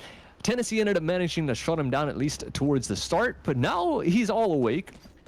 And you can see he's been limit testing the entire time, right? He's 17 and 18. He might be 2nd frag on the entire server, tied with Vicious and Copium, right next to Unique as well. But he's got 18 deaths, which means he's still going for plays. He's not being scared. He's not losing fights and being like, okay, maybe I should play a little bit more passive. His team trusts him to do his own work. And he's doing just that, right? He even went for the B main aggression through mid with the flash at the start of being the only solo rifle. That failed, and he's still doing exactly what he's good at. So this is what I love to see from William and Murray. They're getting shut down, but even still, they're playing their own game. They're not letting their opponents get into their heads. And right now, he's solo holding B main with the KJ again, shoots the turret down. The KJ is understanding that the op is here, doesn't want to take another angle, and Loaf is even playing aggressively in mid as well. Peeking double swing with the KO, able to take 1 out. That's already the jet off. So Tennessee now have no more dive. Shutting them down. We've got the spike back over at spawn. Some more time before getting this push going, and we've got the Killjoy and the Sova to work with over at A side. Spain maybe able to take control of this. He needs a couple of kills before they take on the side, because after that, an ult won't help you take it back. Look at that. Unique is still on the Odin. A couple of kills need to go through 30 here. seconds left. Will they be able to bring it down? spike's been planted, and there it is. A 5 versus 5 retake, and anything can happen here. Oh, it's just trying to get with the tree. Managed to find one single kill, but the lockdown is still going to be in play. There's no denying this one. Goldbeam is going to try for a TikTok play. Cancel TP. One detain, and they know about him. One Not a enemy chance. remaining. And Unique with the second wall bang into A main. J Boogie's been caught by the lockdown, so there's nothing more for him to say about this round. He's going to end up saving the rifle likely. Nice attempt from multiple different members of Tennessee, but again, the hero plays this time from the offense don't end up working out. My God. William and Mary. Everybody keeps shining through. But Anton, 10-11 is the scoreline. This is still just the first map. I know, it doesn't look like it. It doesn't feel like it, but this is still the first map between these two teams. I have not seen a more competitive game all day. Yeah. And this is I think the first series, what the scorelines were like 13-9, 13-7 or something like that. Constellation to Delaware specifically. They played, I think, absolutely excellently. But these two teams, their matchup on Ascent so far, like I mentioned, this map is the map that everyone is good at, right? No one's gonna be bad at it. Both these teams are proving that they're of the same caliber. Tennessee, at least, they're the ones taking the timeout right now. So they're the ones that have to talk about what the heck do we do in the second half. They've lost 4 rounds in a row. But that's right after William and Mary won 4, with one in between, only because the bonus round by the side of Tennessee. So they were able to pick up the round with the better weapons. But William and Mary, they've kind of proven that they know how to play the defense in this map, just like Tennessee have done the same thing in their second quarter. But William and Mary now, they're just playing very passively. They're just sitting on the sites waiting for their opponents to walk into them. They have the op, which Tennessee are probably figuring out a way to try and like deny, right? They are aware of the fact that this is going to be everywhere all at once. So smoke through cat, smoke through mid if you want to take mid control. They have 2 people from Tennessee walking towards mid right now, and they're going to do just that. But William and Mary, again, they're not scared. SHK walks out of the smoke. This time is punished, but this trades all over mid, and it all lights up red for Tennessee. Look at that. So many trades going in, but William and Mary actually end up struggling on this one. Novacore might be able to take care of the last man. Square is still alive. He's in a 1 versus 3, and the players are moving in towards a site. He knows the Killjoy is around, but he's not too sure, and because of that, Cape Town will be able to bring him down to 10 points of health. Square turns back and takes his head off. With 12 points of health to his name, I'm not sure he should go for this peak. Possibly the save might be the best idea, but he's gonna try regardless. Let's see what he can pull off here. Oh, plenty of money. Oh, the tag doesn't come through, so there's a little bit of a chance. It's never done until it's done, but with that recon, nice job by Boogie to save that all the way to the end. So he really, really needed it. Square, respect for trying for that run, because again, look at the money. Tennessee are the ones broke. If he managed to get these kills off the board, then the last 2 players alive would not have had money to buy up in the next round. So good try, at least for W&M. They're the ones that with the bank rolls. Excuse me. I don't know why I'm having such a tough time talking today. I apologize, guys. But yeah, SHK has the off again. Unique also has the Odin, so they pretty much have everything they possibly need under their pockets. They're gonna have another round, if I'm correct, if they even lose this, if I do the math correctly. So Tennessee are the ones that have finally broken the streak at least, but I wouldn't think that William and Mary were the ones that kind of got in their own heads, right? With the timeout, they wanted to try and catch Tennessee off guard, but they fell into the trap of playing exactly how Tennessee really wanted them to play, which is how they were winning the first few rounds in this half. These guys pushing up and ending up giving up kills, and now they're finally, again, playing very, very passively, all the way towards the back. Flash might come through, and you might see a peek here, but the flash doesn't land, and Feint just goes down for free. Really unfortunate there. You love the enthusiasm, however, pushing through the smoke, hoping that the flash did land, but unfortunately that wasn't the case. The Vicious, as you mentioned, is going to be sacrificed for nothing. 4 versus 5. The offense, UTK, looking to establish some dominance over at Ace side, but for that they first need to clear off these early angles. Tree has been taken care of, but SHK is somebody that you just can't get out of the picture so easily unless you're Novacore. You've got the kunais, and that's how you do it. Cape Town is gonna get another one for himself. 4 versus 2, Anton. It seems like this round's gonna fall to UTK, and they might be the first to hit game point as Cape Town is on a roll over at Shark. The missed shots in the back. I think the bait came through. Match point. And just not being able to catch the KJ in time, maybe that would have been a different round, but very nicely done by the entire team of William and Mary. And a little bit of a blunder at the beginning by Tennessee. The bait set up all the way at the back of CT with the Z and the flash coming through. I don't know where the flash went, honestly. The idea was great. You would have caught at least one player out, if I'm correct. The Jet didn't have the dash popped. So if the flash landed, that could have been an absolutely amazing play, but instead, that's what starts to snowball for Tennessee, able to get that pick in mid, and the leaving the KJ there as well to find another kill from the players that are trying to rotate back through. It's just so unfortunate for the side of Tennessee, but at least for William and Mary, once again, they have so much money in their pockets. They have a fight all the way to the end of the half. There's another op for SHK. Knives out for him as well, just as a backup plan. And the Omen wanting a peek, just trying to bait the shots out. He knows he's playing with him, but he sends Boogie to his death. Oh my god, he's gonna be regretting that one. You would not want to mess with a shark because then you're gonna get the shots. But hey, starting off very well here for the defensive side, especially when that's the last round. 12-11 is still the scoreline. Nova Core, he's just going all out here. He's gonna get detected by the alarm bar, but that doesn't matter. Look at that. The entire presence over towards the B side. That's the first player being down. Vicious is gonna get the trade, and that is control of the sides. Where? Oh, he goes down, but I believe he might get revived right about now. There he goes. 4 versus 4 still stands. The bomb's been making its way towards B as well, and this is gonna be a full-on battle royale. Oh, the shot through the wall almost takes one out as well. But Omen stays alive with just about 1 HP. And the shot's landing, just barely. I don't even know who got that kill. Nova Core secures the one on the SHK. Cape Town missing a couple, and even more bodies on the loaf. 2 versus 3 on this plant, and they don't even have a spike down. The time is on the pressure. And William and Mary have everything going for them in this round. They just have to wait, have to be patient to take it over in overtime. And 8 seconds remaining. Nova Core kind of has to commit to this. And Vicious, thank goodness, got a kill. Trade right back, but now there's no more time. Plant's gonna try and come through, but Tummy and M have actually done it. We're going into overtime, map number 1. My god, the chat was right. Switching sides. WNM thrives in these situations, and that they did. Even after a bit of a rough start in this round, they still got a hang of it. You know, when it seemed like the defense or the players have moved in towards B side, it really felt so difficult that William and Mary would be able to take control. But take control, they tried, and unfortunately, that is gonna be where it's at. 12-12. Now, what comes next here for William and Mary Anthem? Well, they gotta win their attack rounds again. The scary thing is that Tennessee, towards the second quarter of this game, they were the ones that ended up waking up. So this, even though William and Mary did win that 4-round streak in both halves, actually, which is interesting to see, I think Tennessee might actually have the advantage coming into this overtime because they were the ones that were pretty much ready to play towards the second half of the first. So now William and Mary are the ones that have to try and come up with something new, kind of pretty much do the same stuff that they've done before, right? They just collect the A orb, walk right back with 4 players, and even after making so much noise, after getting detected by all the utility that Tennessee has thrown, they go right back through their spawn all the way, take the long road around, right back towards the KJ that has been lurking all this time. But speaking of all this time, Copium Addict is still here. He's playing the off angle again, and finally the jump spot comes out. They're aware of it now. They don't want anything to do with this guy, and Copium knows better than to stick on that angle when they know he's there.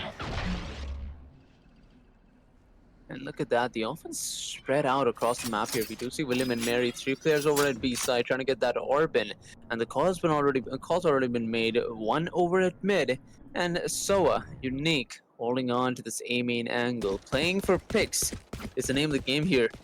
They got the call, they got the orb call in, and after that they've just decided to push straight towards A side. Do you think this is gonna work, or UTK is not gonna fall for it?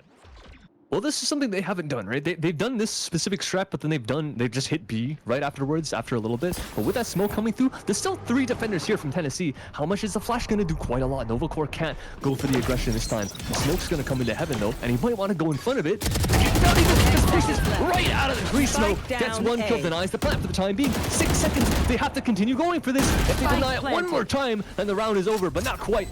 Novacore tried to go for the hero play once more, but it's not going to work out. This time, Jay Boogie once again goes for another one-on-one, takes one life, loses himself. Kopimatic back through heaven, manages the shot once again, and Fate now in a 1-on-2 is going to set the turret out, but the stick's coming through. Vision, all he has to do is hold, and the transfer not going to land. Kopimatic just in the nick of time gets that frag, and the defuse, and Tennessee come out on top in the first round of OT. That spray transfer, how did it not connect? It looked like it was so close to Copium's head. But it seems like we've got University of Tennessee exactly where they need to be. They got the defuse in, and that means they're only one round away from taking this home. 13-12, all they need to do is get one more for the road.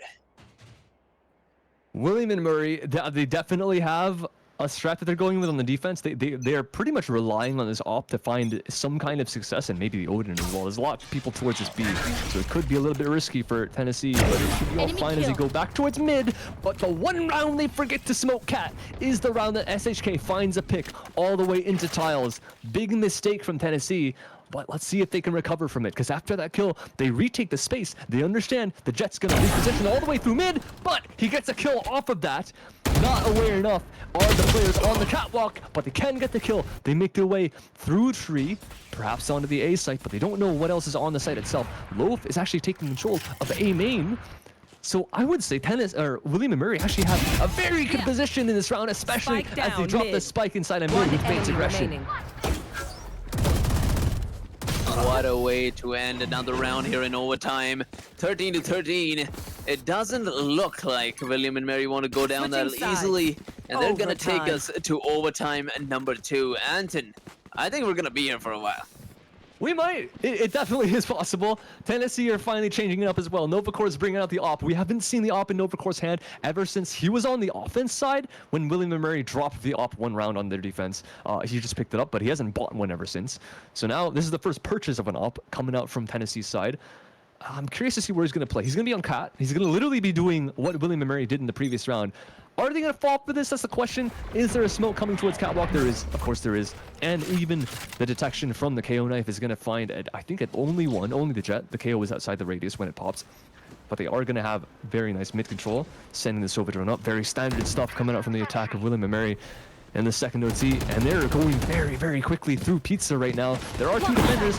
Kopimatic is once again inside B main, but now they're aware of it, trying to close the door. They do just that. Wolf does take out the opposing Omen. No smokes left for the defense to try and go for this retake, but they're going so fast they might not even need it. Oh my god. Spike down B. How can he just walk in? All he knew was one flash and unique. He's not going to be able to face the force of 4. And with that, it is once again University of Tennessee taking the lead. Anton, we are going in circles. It's such chaotic rounds towards the end of this map. That last round, I don't think Novacore even did anything with the op. They went so fast that they couldn't manage to clear all the corners. Kopimatic gets a 1-for-1 inside B main, and the players coming out of spawn just get kills of their own as well. They walk onto site before the plant even goes down. Tennessee, or excuse me, William and Mary are too far split up to be able to help the Omen on the site alone. So even if there was a 1-for-1 trade, there was another trade off. There was a player able to secure the trade after that. Now another op coming through for SHK, but a big shot missed. Let's Kopium get out all the way to the right side of mid, and now there's a lot of pressure on this op to try and get out. And he's managed to do just that, but Novacore up on the high ground. Not sure SHK is going to expect this, but he does once again get out alive. There's nothing landing right now for these mid duels until Loaf has something to say in Catwalk. Great headshot there from William and Mary to start the round, but Jay Boogie is going to be responding with a bit of a kill from his own. Square goes down early on, and that leaves William and Mary in a pretty interesting position. They've got 2 over at B side, 1 at mid, but only a single Omen over at A. So, yep, there it is, SHK. He wants to establish some presence over at A side, because that might just be the case. This could be a call for the rotation. They could cast them off guard because the spike's moving in towards A. Yeah, SHK decided to head back, and when he needs to peek the most, he has been denied by the smoke. They're gonna get the side control, and they're also gonna get the spike down. This is a big problem. 2-1-4 for the retake. Not only that, but SHK has an op, no blades. He hasn't got a single frag, and he's not able to find Novacore, just holding the angle on the heaven. Unique. He's got enough bullets to do this, But the thing is, can he find all the players, and are they going to play disjointed enough? I don't think so, because Tennessee, they have a crossfire up in hell. As a player inside main, and speaking of 2 players inside main, there's virtually no way for Unique to come back into this. It should be a straight win for Tennessee unless some spams come through. Still a chance. He needs to find something very, very fast. Knows where one is at least with the flash being popped. The shot's gonna land from Nova, and that is the Attackers end. win. That's how Tennessee take this 15-13. 15-13. This first map has been a roller coaster, to say the very least. You know, every single player from both of these teams have been playing out of their minds. Like, I could not go out of my way to say, okay, yeah, this guy, he was the one that was just really doing it on the team. Everybody had a collective effort of some amazing gameplay and ability. You know, we got... I could be here for hours if I started talking about every single player, but that was just the first map on Ascent. William and Mary and UTK, this is going to be a very competitive matchup. This is a match for the match of the week, in my opinion. Yeah, absolutely. Like I mentioned before, though, the thing is, I thought that Ascent was going to be the closest map, and so far, we haven't seen the other ones, but it's proven to be the case. It's 15-13. It couldn't get any closer than that, honestly.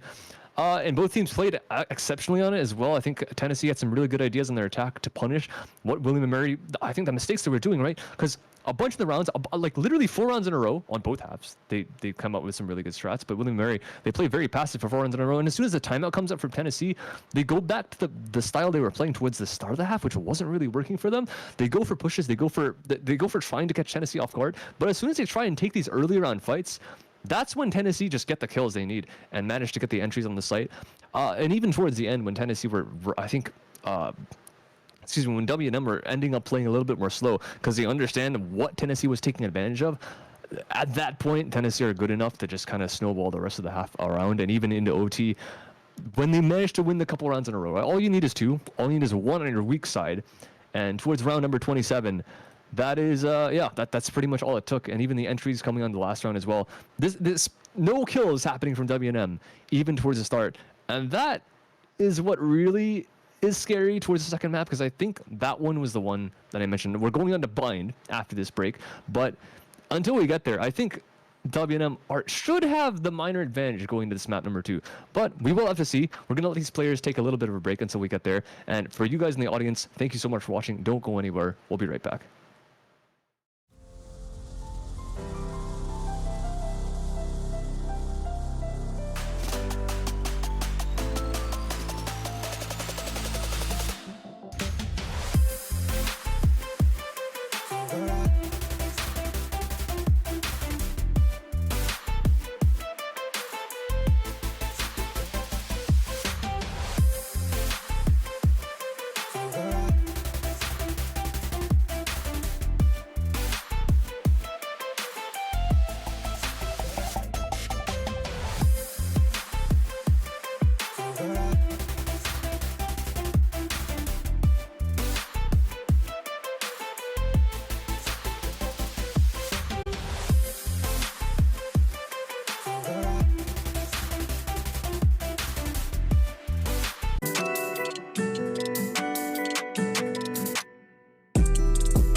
And we are just about ready for map number 2 of this game, which has been, it just feels like we've been here for like a couple of years since that first game. 15-13 was the scoreline. After so much effort and overtime, UTK finally pulled through.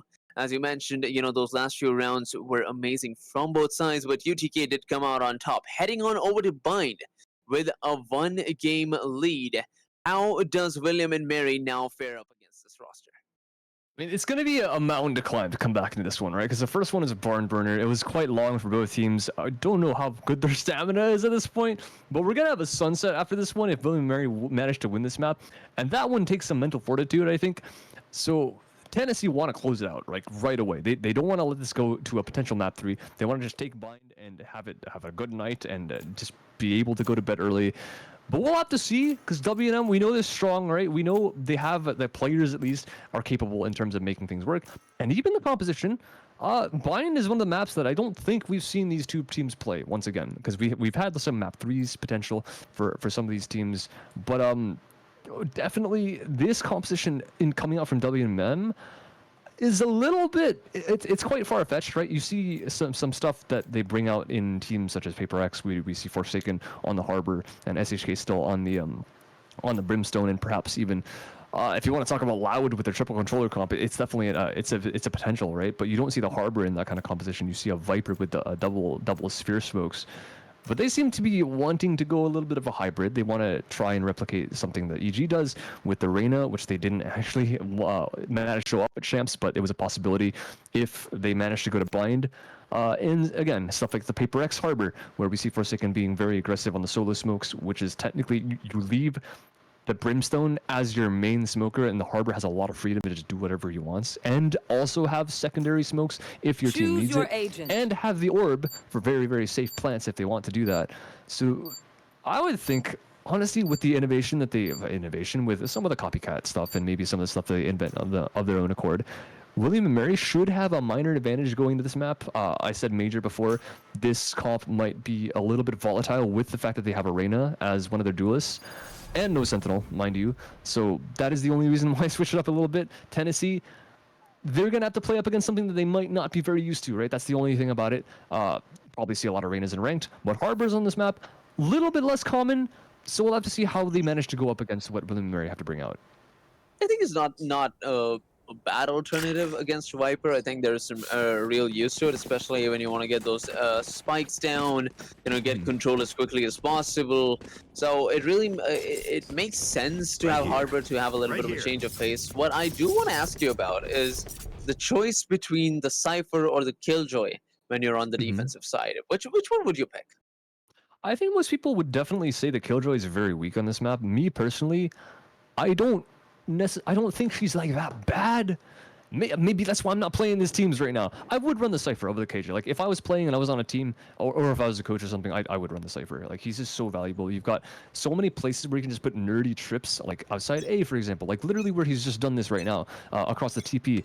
Like, you've got so many kill setups that is so hard to not run a Cypher. Yeah, KJ is valuable, but I think he's just going to be straight up better on this map, unless you want to run a Chamber with him, which is an option. But they run the double duelist instead, which is still, I think, still good if they can make it work. Let's see what Tennessee have to bring out, because William and Murray are doing the exact same thing, except they have double smokes instead of having a Sentinel. Double smokes is, I think we saw it in the previous Bind map as well, from a different team, and looking at it again, it's certainly an interesting choice, but let's see if they can make something off it. Now, the call's been made to push on towards A side, and look at that, they're going to be greeted with a perfectly empty side, nobody to peek through. Feint going from Killjoy to Reyna. I really want to see this guy shine. Now he's running he's running the duelist.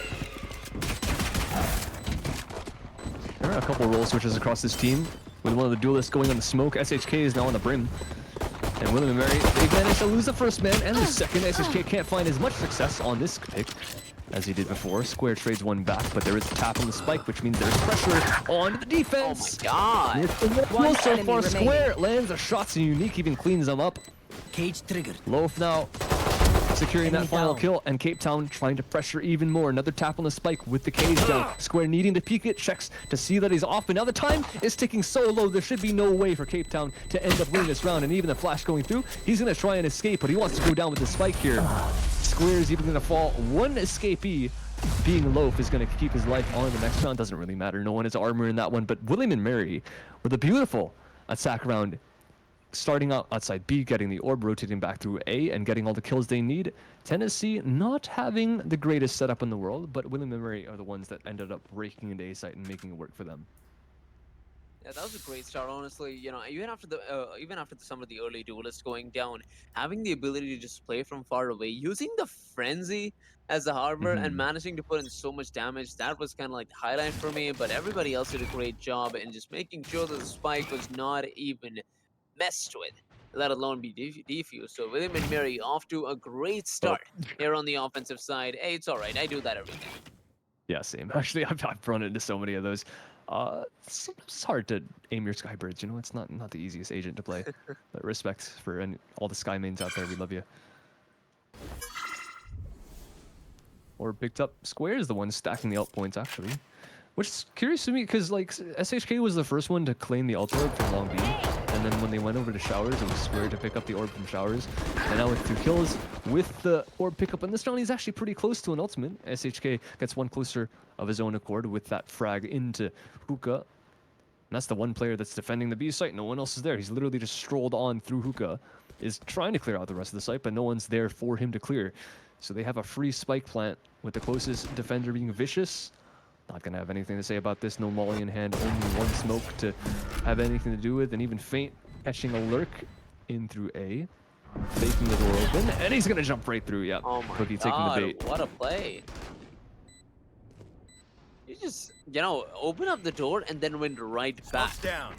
to get the bait in, and it looked like a charm, honestly. But what I don't understand is this defense going, being so quick on their rotations, being quick on their decisions to make these rotations, because clearly it's not been working out so far. William and Mary have always been going the other route as soon as they figure out that it's been left empty. And at this moment, that's going to be another round for William and Mary, heading into the third one with a flawless second victory.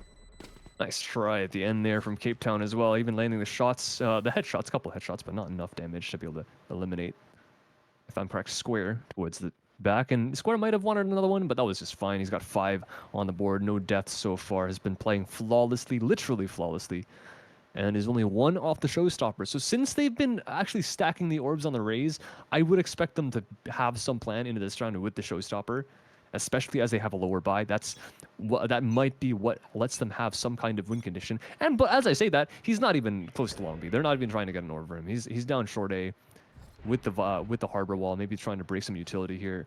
But I guess that's just fine. They have still a split towards his B site, with the solo lurk towards A being the one raised. So maybe they're expecting someone in Tennessee to push up. But with the better guns, I don't expect they're going to be doing that. It's going to be William and Mary. They're going to have to try and find some kind of advantage going into this one. And even the wall outside Hookah goes a bit far. Lets Boogie have a little bit of an angle onto there. But they're walking back now. A lot of attention being paid towards B. The rain is still there, making some noise. Everyone else walking back towards A site. Cypher Cam's going to spot something. Cape Town now being naded off. Can't play too aggressive. And the rain's even so far forward. Can't find the frag, though. My God, what a play there from Cape Town, which is going to walk away with another one. Novacourt is still alive, and he could pull off another kill here at the very least. The smoke's going to go down. 3 players remaining from the offensive side. Loaf does not get spotted just yet, and so does not Unique. SHK waiting to pull down another smoke here, but it all comes down to these next few plays. Novacourt is going to take care of business as he gets 2, leaving Unique to be the last player alive. With just a Spectre in his hand, he should look for a save at the moment, because it seems like William and Mary, or rather UTK, they're back in business. Ooh, okay, well, at least he went for something towards the end. Almost an exit. I would love to actually see him not even save there, because like the thing that a lot of teams, I think this is what separates like good teams from like the best teams in the world, right?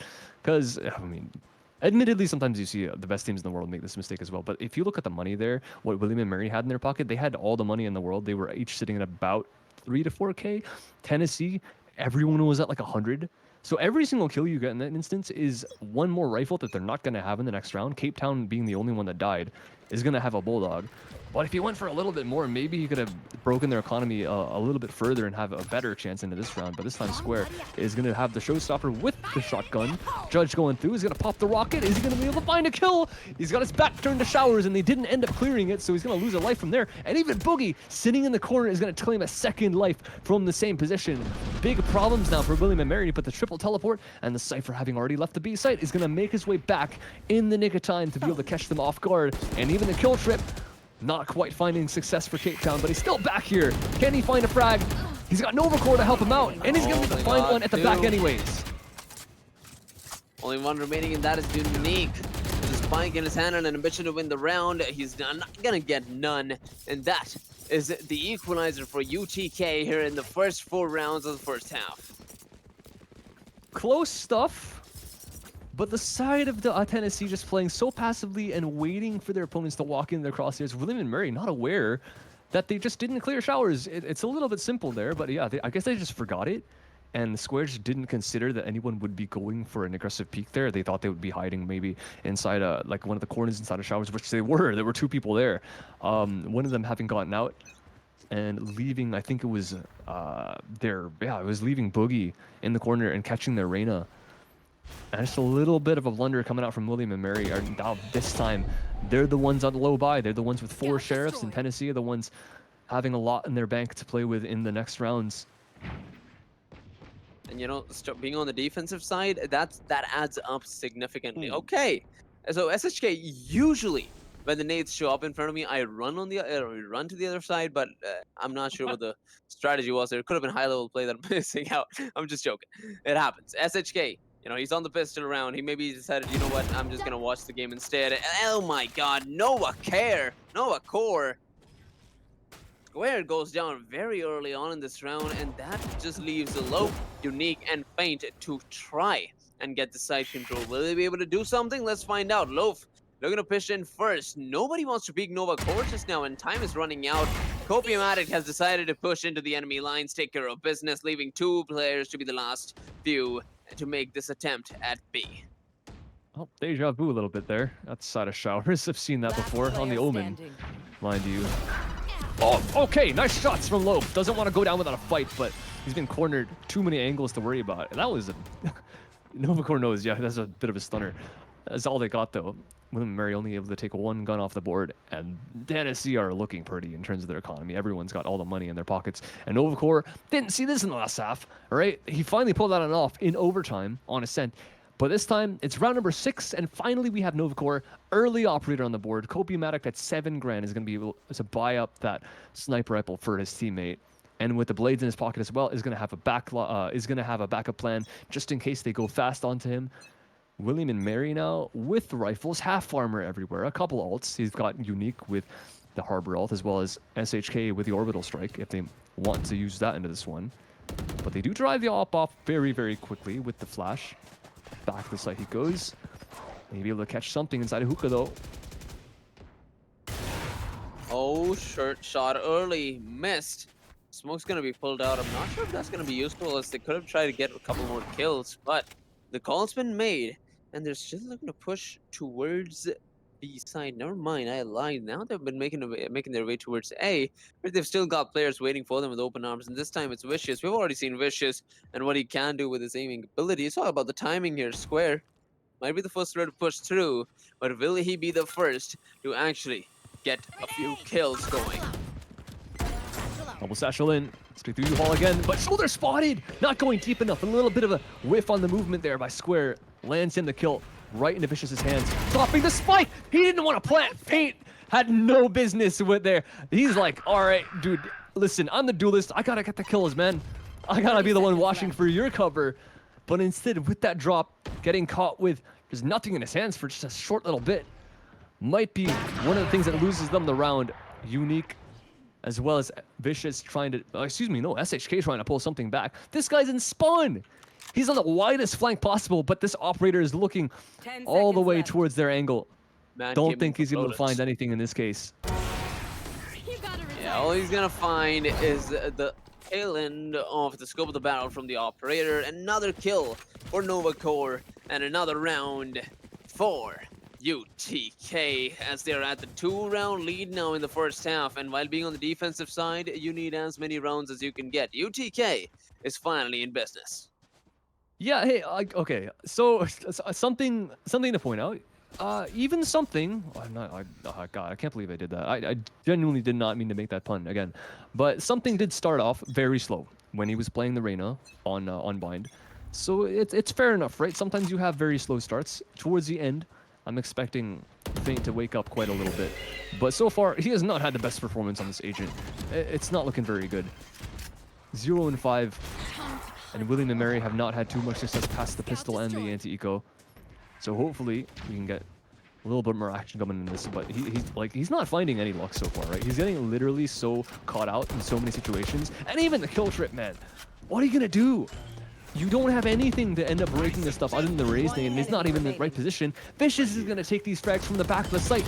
They don't have any way in. Meek getting a nice turn, but he's the last one alive, and they can't find any sort of entrance onto the site with the harbor ults and the kill trips outside hookah. There's no room for them to work with. Yeah, and we expected this harbor ult to go two ways. So one, it could be like huge big brain play, the one that I thought of, or other, this might just be one of the worst decisions that you can make instead of not taking the Viper.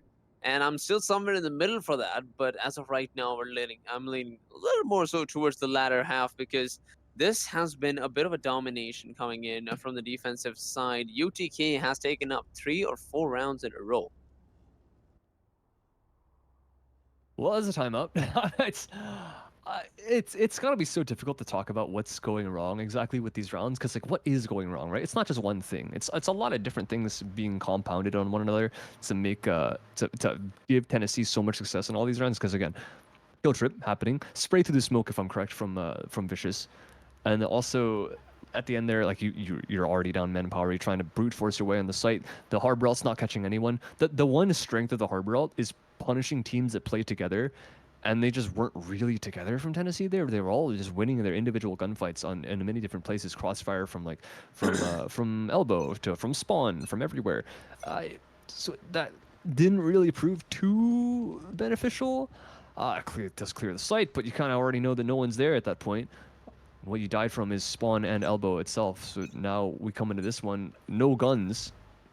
I'm wondering what the plan really was, right? Because they had an ult funnel towards the start, and that was Square, not finding success with it. Now SHK and Loaf both have ults, and Feint even. But he has not had, he's continuing to just get absolutely bodied around every single angle that he's trying to take. Flash going through, it doesn't matter. Novacore can have a split-second division right before the near site actually procs. So he's going to be able to take him out again. Poor guy. Like, I don't even think that Feint's playing too badly individually. He's just getting, excuse my French, but he's getting shafted basically everything that he's trying to do. Man, it is so unfortunate to say the least, but for Novacore, he is having the time of his life at the moment with so amazing, some of the more amazing op strategies that we have pulled off. But heading into the later half of this next round, where do you want to go from there? The spike is still over at spawn, so time is of the essence and it's running out. This is a little bit unfortunate because even look at the smoke, right? They're just that smoke is kind of really telling to the defenders, like, okay, I don't want to push out here. The only thing with the smoke is for is to let me get out of the corner. 30 seconds And left. so he has to spend a brim smoke for that, which is so valuable. Yes, they might still have a harbor, but even still, the explosivity of the brimstone is one of the things that you bring the brimstone for, right? And that's one thing that you don't really have anymore. They're trying to pop out of the smoke, out of the harbor cascade, and they just get shot right through it. On the site is Cape Town, and even missing the initial kill, gets the transfer. Don't know how this guy does it. 6 seconds left. They have to go for the plant. If it gets no, the round's over. There's nothing they can do. There it is. Another round for the books here for the defensive side. Anton, slowly we see this lead being built up. What do they need to change, William and Mary? Because they gotta change something. At this point, it really does seem like UTK have them on the books. It definitely does. And I think that William and Mary, oh god, I feel bad for like talking them up now, because it's a little bit of a disappointment to watch this. because like it looks like they don't have the books, right? It looks like they're very, very disjointed. Their attacks don't really have too much plan to them, and Tennessee are just ready to shut it down in every corner. Tennessee they don't really have to do anything special, because William and Mary now they try and push him out of showers. They've got the ult to try and prevent him from getting back, but he's got the Blade Storm, not him to get more than one. Thank goodness the nade shuts him down, but Kopimatic is pushing all the way out of the spawn, and he wins the fight. Teleport goes through, does manage to get shut down, but SHK gets traded because he was at 1 HP. And it's still a 2-on-2. Vicious getting caught out. Now William and Mary finally with a chance of a lifetime. Best chance they've had to win a round in a very long moment. But getting caught in the back is unique. How did they get this unlucky? It doesn't make any sense. Finally Feint with the chance to show us what he's made of. Needs to find something in this round to get him on the scoreboard. And the one-on-one. Is he gonna win it? Kick downs. Gets spotted out with his shoulder. A lot of damage from Feint. Surely there's no way that this Reyna loses this one. Only needs one extra bullet, and he finds it. From 0 to nothing. Excuse me, from 0 to something. Feint not only shows us that he is able and capable to make these kills happen, but he saves the round and even gets the first one in quite a while for WNM. And we're about like the midpoint of the first half.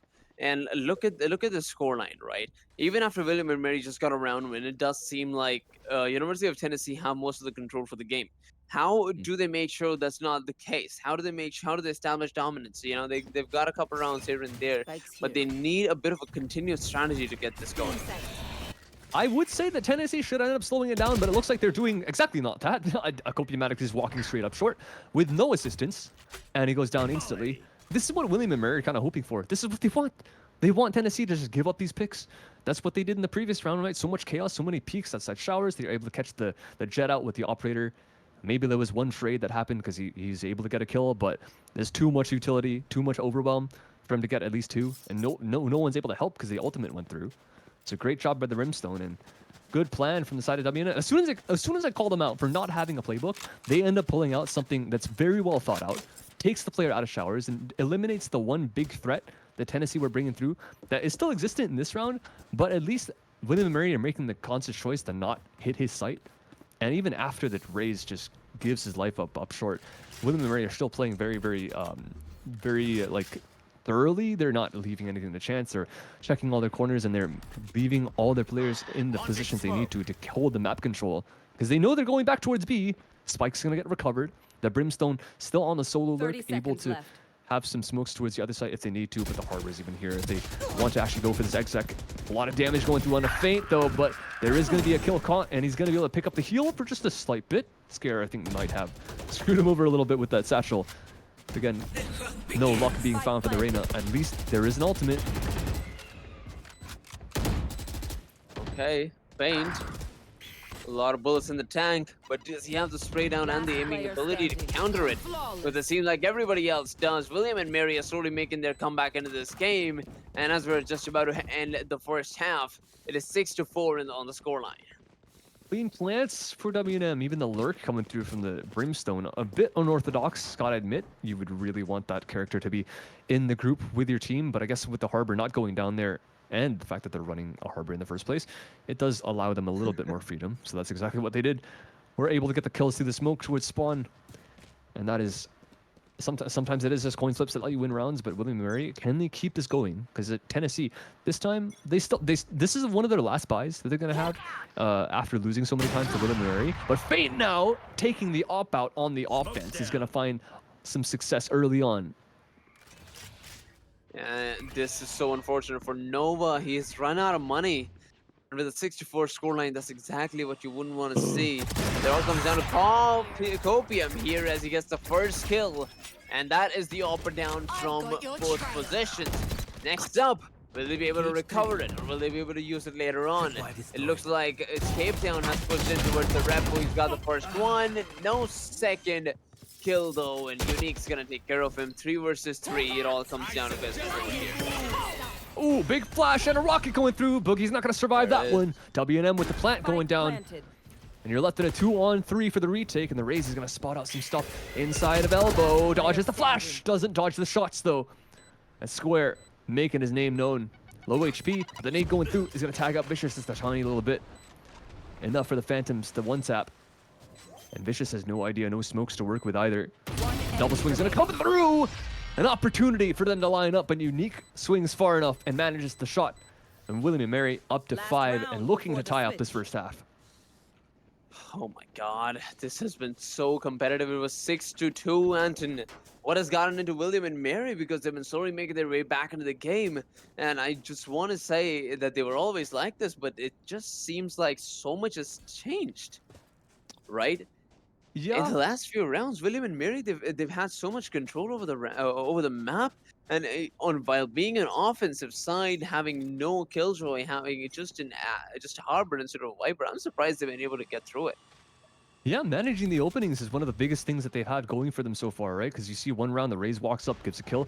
Next round, you see Feint with the op, having one of the only kills that he has had in the map. But it is very impactful because that removes the op from the opponents. And now Square is once again doing the same thing. They get the entries, but this time Novacore and Vicious both pull it back, even though the plant is still going down. Novacore wants to go for this, but the spam is not going to be allowed with that code going through. And even still, it's still up. Novacore has been spotted out in this corner, so these players have some idea on where these guys are, but the shot's gonna land from Vicious, traded back by Unique. Now still a 2-on-3 advantage, Tennessee. No more smokes to work with. And the spams are gonna have to be good. SHK pressured first. No one's looking at him for the time being. And can he land the shots? He can! Just Oh my in the nick of time, almost a full stick from Novacore. He was the only one that could do it, and he does it when called upon. Oh, he does it. He does it beautifully well there. You know, we really expect this. We really expect the retakes to come in, but the way they've been playing, the retakes are a far-fetched dream at the moment. Look at that. The sides have finally been switched, so now William and Mary will be playing on defense, and it is UTK heading on to the offensive side. So what goes on next on a map like Bind? I was completely wrong when I said this map would be a little bit more one-sided. It's literally the same thing as Ascent. We see a 6-6 scoreline towards the first half. Man, maybe a different way of how we got there. It's Tennessee was 6 in a row is not what we saw in the first half, or excuse me, on Ascent. But it's still good, right? We're still where we are. And William and Mary now on their own defense. It's not exactly Ascent, so it's not exactly very defender favored. And especially not if they do this. They're pushing out of showers. Shot's not quite gonna land at the first. There was an opportunity to get 2 there, but the armor for SHK lets Square at least have the time to trade him back. Unique with the quick rotate, though. Knows that the A side is weak at this point. This is the question marks in their heads. A lot of different stuff being asked. Skybird going to go towards long and going to show his face towards outside hookah. Can Feint land this frag? It's going to be very important. Sees the gun. Nice one tap. Oh my god. And secures B. There. 3v4. As you mentioned, it has secured B, but would they be able to stop this push that has already come through towards A side? The bomb's being planted. Square does not survive. And that is side control as well as the spike control. What do they do next? Because now it's a 3 versus 3. And the ball's in their half. There's a cove. Literal ball in the hands of Unique, though, so if they can get back on, there's a big chance for them to go to a defuse. Vicious now inside of hookah. Oh, that's a big kill. He takes out Unique. That's the one smoke that they had, the one piece of vision denial. But then Brimstone puts one down of his own, and caught in the smoke is Feint. Loaf does trade it back, but he has no idea where the next player is. Smoke back sight could be in it. Cape Town now inside of showers. All he has to do is play the time, and he's got the shots. Good for Tennessee, and a one-on-one yet again to win out the pistol round. My god. Would we see anything different? Because this is the exact same storyline as what we saw in the last game. It is the pistol round being taken over by, once again, University of Tennessee. 7-6. How do they move forward from here, Anton? Because I keep asking this, and you know, I know there is some kind of a play here. William and Mary, they lost that first round. They need to switch it up. They need to change up what they can show here, because if not, it's University of Tennessee just closing out the game. Copium Addict taking down 2 in the process, and this is exactly what I'm talking about. These kills should not be coming in. A little bit scary towards the start, as I saw them playing very, very split. Tennessee were defaulting on their anti-eco. Sometimes can be risky. They did lose the first man, but players in WM were not able to secure the raise So they do make their Spike way literally planted. all the way through A site. He's walked through short, through U-Haul with the double satchel, and then he's walked past Brimstone, into spawn, all the way to B. So at least now, I think there's a bit less of a risk. But there is a weapon picked up, if I'm correct. There's a Bulldog on in the hands of Unique now. And he's going to try and go for this. There's no reason not to. Again, there's a full save. Triple teleport. Vicious now sitting in the corner. The flash is going to confirm that someone's in here. Jump going through. He's able to get both with the spray. Difficult on the Bulldog, and even stunned up gets the final one tap on the Loaf.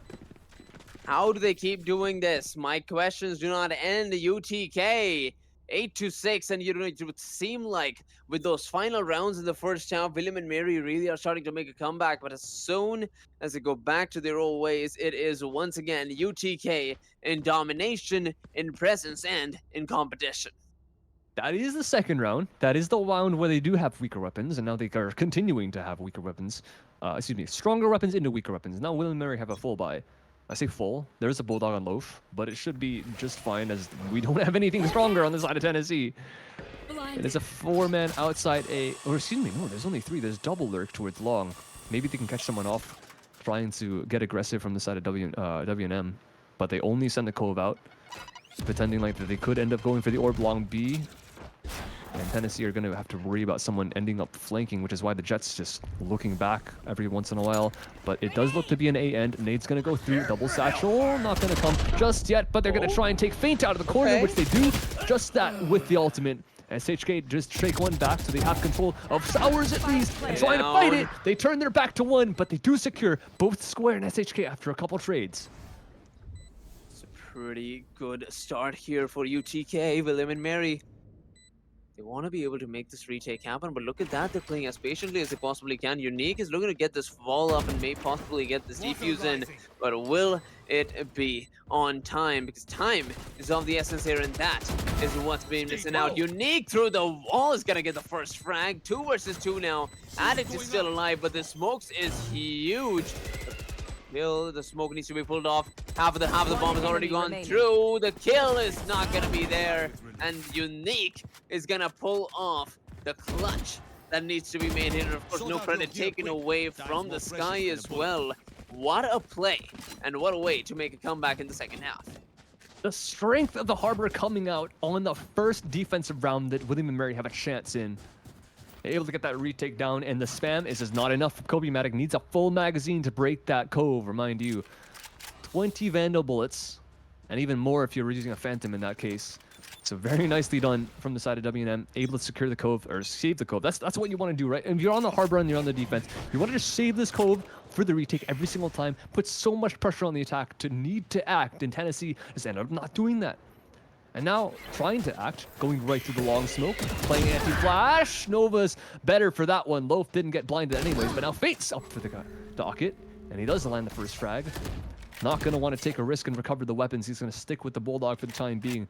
Vicious now trying to work up Hookah, and another fight being taken down. Perhaps short A, the defense is going to win out that one. Square has been so good on this raise for the side of W&M on the map of Bind.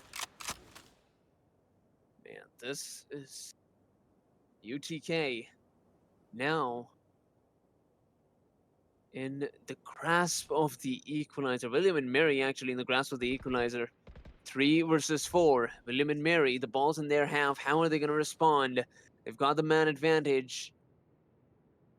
And UTK is looking to take control of A side, but finally decided to back out. Oh, they've left B completely. And Vicious needs to be the one to push through here. Cannot wait for much longer because the call slowly is going to be made to make the rotation back towards B side. Feint is just waiting, as you mentioned. Feint has been leaving a lot to be desired here in the second game. 6 kills only, 2 for this duelist. But that is a side completely open for their taking, and now they need to defend it against 4 players. Spike Thing is, planted. a full retake. They were planning for this, right? W&M, they have the ultimates to work with. They have a rocket launcher in Square's hands. Going to be able to find one. Vicious sticking around trying for a hero play. Not going to make it work. Enemy remaining. And the Cove is going to go out, try and isolate a fight in the middle. Cape Town's going to break the Cove and peek along the back. This is a little bit risky for these members, but the rain is going all the way around, taking the long way. And Cape Town not going to have anything more to say with the pistol.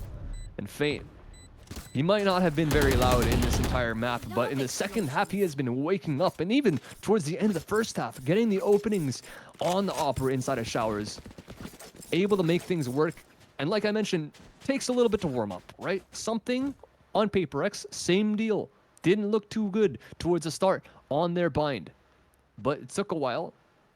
And now finally we're going to get to see the true potential of the Reyna. He's got the ultimate still. Square was the only one to spend it in the previous round. And now with the snowball opportunity, the attack side of Tennessee are going to take a pause to try and talk about what they can possibly do. It's interesting the way both these teams take pauses, by the way, because they both take them on their eco runs. I'm not entirely sure why we see that trend nowadays. Maybe they're just talking about the future 2 rounds instead of 1. But in this one, it's going to be tough to win because they don't have a Blade Storm. They have 1 rifle, potential 2. Vicious could buy up if he wants to forgo some armor. But that's pretty much all they're going to have. A Marshall, a Nova Core. No one else can really invest in too much. I guess Boogie can also buy up a rifle. So they could have a decent half buy if they have some kind of plan going into this round. And for William and Mary, they are a little bit lackluster. Feint can buy up a rifle from one of his teammates. But Loaf or SHK are going to be suffering here with another Bulldog in their pockets unless they want to give up armor entirely, which I don't think is going to be the case. But with that said, as soon as the pause does dissipate, Tennessee reconsider, and they don't even want to go for the Marshall and Novacore. Copiamatic, the only solo rifle. And they're trying to keep their money very, very close to one another, which is very good.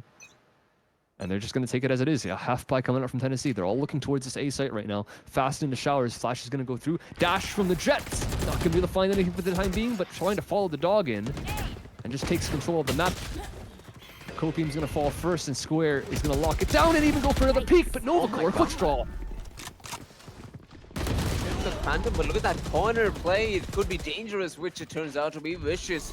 He's got 1, and he's still alive to take a couple of more. There's the ult, and the ability to take 1 does come in. William and Mary's Loaf finds 1, but that leaves us in a 2 versus 1 with Cape Town on the other side of the play here with 21.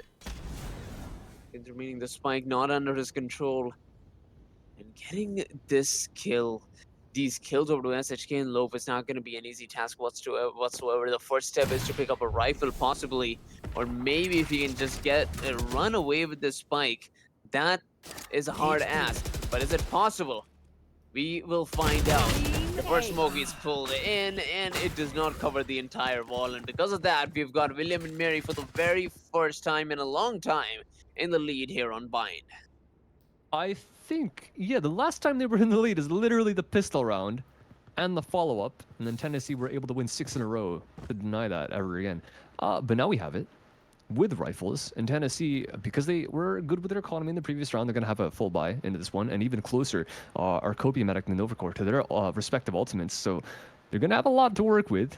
If there's any round for them to tie it up again and deny William and Mary any further lead, it would be this one, but Unique does still have a hard ability. Feint still has the Empress. So there's still a chime, again, for Feint to show us what he can do. Dog gonna come through. Spot Novacore, he can't spam that. He's gonna be stuck in the corner. There is a nade, there is a boom bot. There's a lot to be able to get him out, but he's gonna walk away on his own accord and keep almost all of his life. I mean, this is still 5v5 even after that. Heated exchange over at Showers, but look at that. The exchange is not heated from a normal. Unique's gonna take care of 1. Doesn't get the second though. Cape Town is gonna get the trade, and the ult has been pulled out here. They have an idea as to how many players are over at the A side, and that is the call for the rotation. There it is. They're gonna bait in a couple of utilities as well. Feint has got an op to work with, and this needs to come in clutch here. Oh my god! Right on his face, and the trade. Somebody stop this team because they're just reading the opponents. Spike planted. Great stuff from the smoke. Flash is not going to land, trail. actually, so they're not going to have information on how many people, if any, are in spawn. They have to kind of figure some of them are. They're going to spend the ultimate from Sky as well. Seekers is going to find absolutely everyone. So now a 3-on-3, they just got to hold these angles. Vicious playing very, very risky, but calls for a smoke from his Cypher. Is able to let him play a little bit more aggressively and catches Square looking the wrong direction. Turns back into the site and oh, he's the one that lands the shots. Boogie trades it back, and now a 1-on-2. Brim, does he have any smokes to work with? Absolutely not. Stunned up even. Plenty of chances for Tennessee to capitalize on that and clean up the kill. 9-9 once again. big opportunities for Tennessee to end up winning that one and tying it up anyways, and they only expend one ult to do just that. 2 of them, in fact, but they have 2 of them in their pockets once again. Cleaning up the kill, cleaning up the round, that's exactly what they had to do. Baiting in some of those abilities at the very end really just made sure that they were not beat to the side on the race from spawn, CT spawn to B, and T spawn to B. So they did a wonderful job at that, finally getting around in their back pocket after a continuous victory spree coming in from William and Mary. Heading in to a 9-9 scoreline. What happens next here for William and Mary? It's the push from Nova Core. It is missed, all of it. Really just could not have gone in, well, worst possible way there. The Nova Core's ult does not work out well, but that's not the end. They've got the bomb down, and that's what counts. Shower players still present. Are they able to find the trade? No. SHK is gonna find one first. Cape Town finally gets the trade. The Boogie is gonna make some more information known. Copium He's gonna find one before being taken on by Log J. Boogie. What a shot! Leaving us in a 2v1 with Unique on the Sheriff. He knows where the Cypher is. The Cypher's not looking the right way. He's gonna get spotted, and oh my god, the flick of the wrist towards the headshot over to Unique. How does he do it? Fast stuff from Cape Town. Instant turn and the unfortunate little Cypher trip there. Not much for Unique to do. At least the Reckoning did end up proving to get a kill. I think it did take out Copium after there was a frag in return, taking what was that? I'm not entirely sure. A Loaf managed to get one. But yeah, nice shot from Tennessee. Able to secure that. They did, again, use all their ults. So that is the one saving grace that William and Mary have to play with in this round. They still have 2 of them. Feint has not popped the Empress. I don't think at all this game, which I'm kind of interested to see why. But again, maybe there's a chance, right? Seekers is still big. Seekers is the big one in this one that's able to maybe be a win condition for them. And they're going to play real slow. Tennessee is waiting to see if anyone, once again, goes for any aggression. William and Mary are content with just sitting on the site. Dog is going to clear the smoke once again. Yeah, I mean, there was someone sitting there last round, so it's fair enough. Square can now safely get this orb 1 away from the showstopper. Great ult cycle coming out from the defense of W&M and Tennessee. After the last couple rounds, their ult cycle is on full reset right now. There's nothing for them for the next few. Yeah, you know, we've seen economy become a problem in the later rounds in the previous series as well, and I really don't want that to happen for either of these teams at the moment. The competition needs to be as competitive as possible, but it really needs to show that the economy needs to be saved up, needs to be conserved for the coming rounds. Let's see if they can do something about it. SHK finds one, but Nova Core is going to respond with 2. It's going to be a bit risky. They're trying to play in the smoke inside the Cypher cage, but not going to work out. Nova Core secures one from the high ground. Oh my god. Great shot. How much more can he do? Still has the Empress in his pocket, by the way. Don't know if he plays Reyna that often. He might not actually know that he has Empress, that he could use it in the situation. But it would be definitely great. But Unique does get one. And even still, Feint doesn't manage to find a kill. Vicious taking it right back up on the top. Nova Core gets taken down, and Unique almost with a massive 1-on-3 play. But it's Tennessee to deny yet again with another 1 versus 1 to clutch up. Oh my god, these rounds have been so close, but they might not be close anymore. Let's have a look at the economy here for both sides. UTK got some money to work with.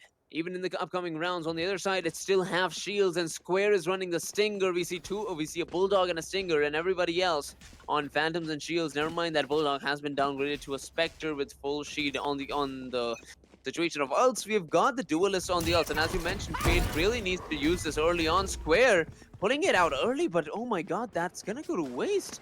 Because nobody is present in these close positions. That rocket is not going to be helpful. That's 1 ult down, leaving Feint to be the last player with that ult. And everybody else has been moving in towards showers. The first few trades are going to come through. The Phantoms need to come out on top, which they do. Feint finds the trade, though.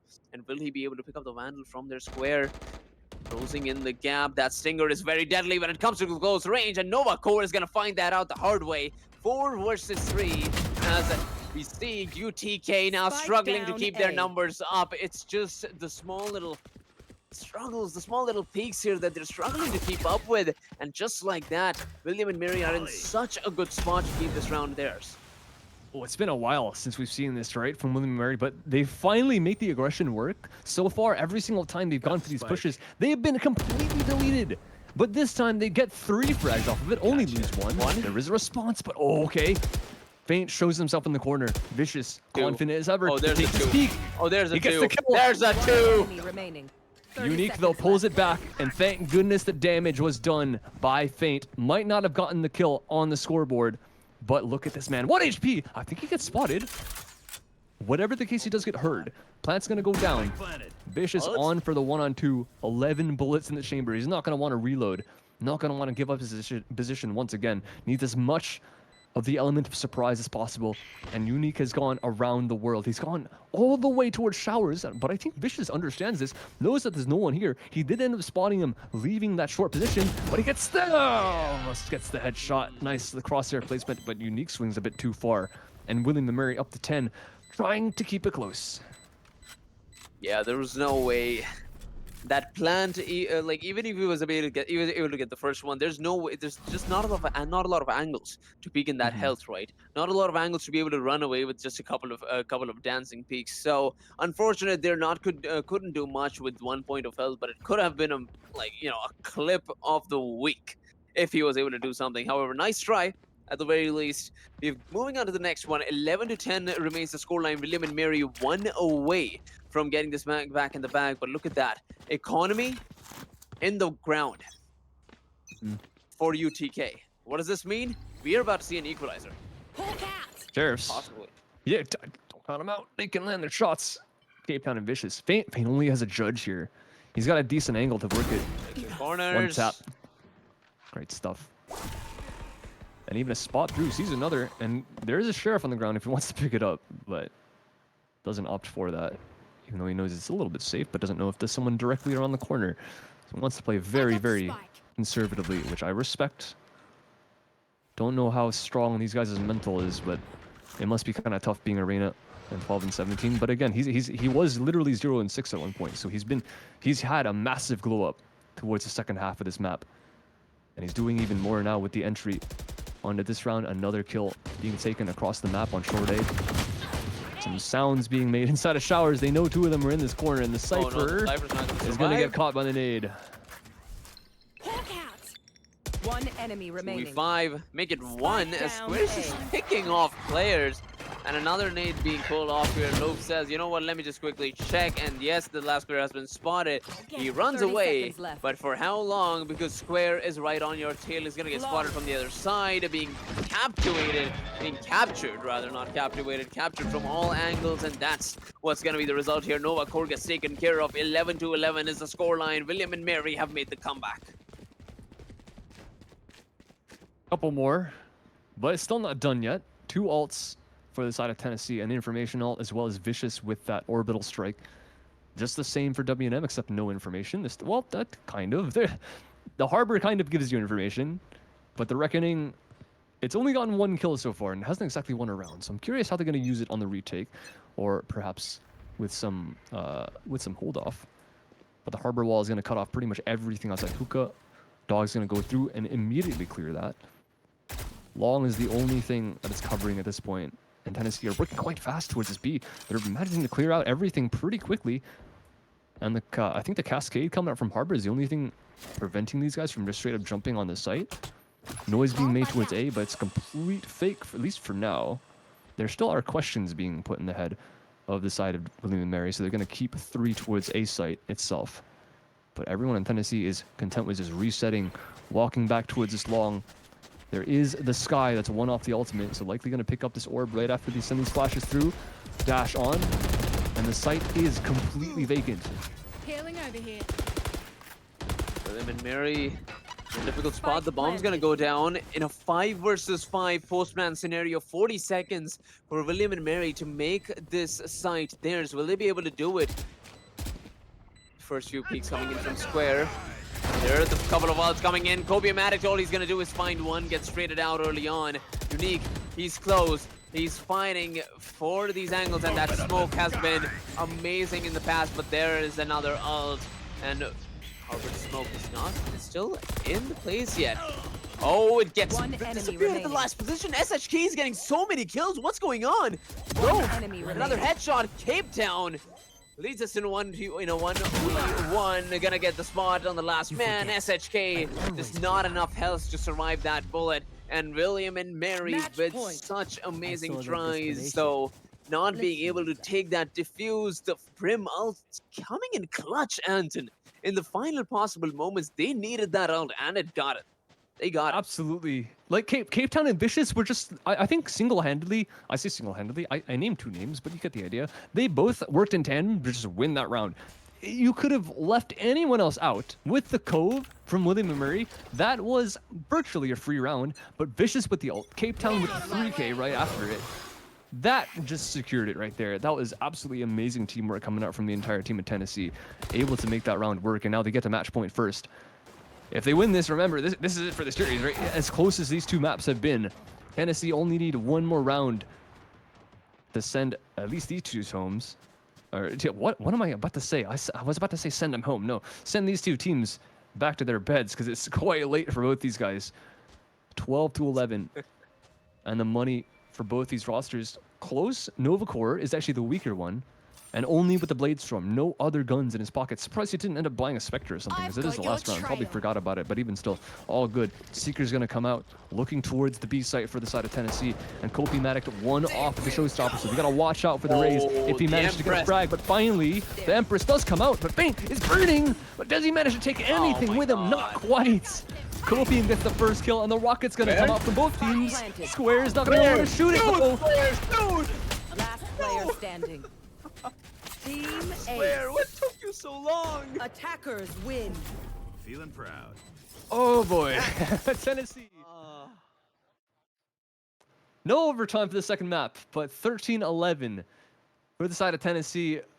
Fighting as hard as they possibly could have. I mean, W&M gave us a show, but Tennessee at the end pretty much proved that today, at least, they woke up on the right side of the bed. And as close as it was, all the coin flip rounds went in their favor, and all the rounds that they really looked convincing in, especially, for example, the second to last round with the ults and the Cypher 3K, just like everything that could have went right for them. Even like at the end there, we could see, yeah, fine, I pointed out Feint for being 0-6, but every single time that we watch him do something, it's like, you can imagine yourself in the same shoes, and just getting absolutely shafted, and you're like, what am I supposed to do? Like, how could I even play this better? At the end there, maybe there were some more opportunities to use the Empress before the last round, but even still, he's getting burned out the back. It was great util from Tennessee to just flush out every single possible hiding spot that he could be in, and he's just waiting for a fight, right? You can't really fault him for that. So this is like, Tennessee, I don't know if it was intentional or not. I can't imagine it would be completely on purpose, because sometimes a guy just gets shot through smokes,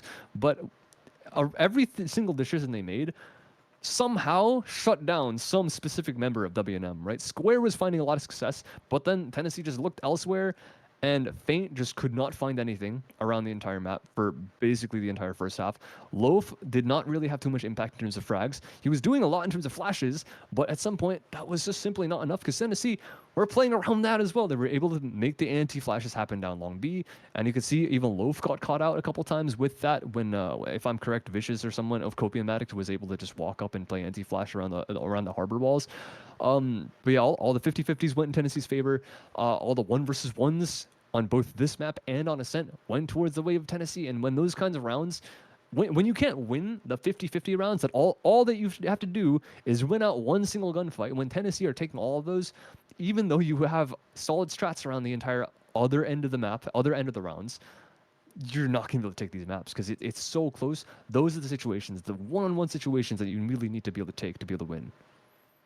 And 8 out of 10 times these last few rounds, I can expect the defense to take them every single time, because they had the advantage. They had so many else to work with, and I'm not gonna pick on just Vendetta. There were so many opportunities. Like a Square could have put that ult in because he knew where the bomb was. He could have expected it.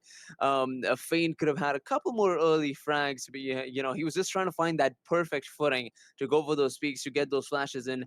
8 out of 10 times, you can expect the defense to take these rounds either on retakes, or they can just stop them early. These were the other 2 times. These were the other 2 Yeah. times that just completely went against them. I think it's a little bit of a fault of both teams as well, because it's not only one team making a few mistakes, because we saw a couple like, oh, they pushed a bit too far, maybe they don't need to do that. Both teams are doing that, so might have been nerves, honestly. Like both these maps are so darn close that maybe they both were getting a little bit nervous. They both were like, we need to go for a little bit of a pick here and there, and sometimes they gave us some kills, but then at the end, they pulled it together. Tennessee were able to lock it in and be able to secure the map. But for the time being, we should be throwing it to a quick break as we get an interview ready for one of the members on UTK. But for the time being, for you guys, thank you so much for watching, and we'll be right back with the interview.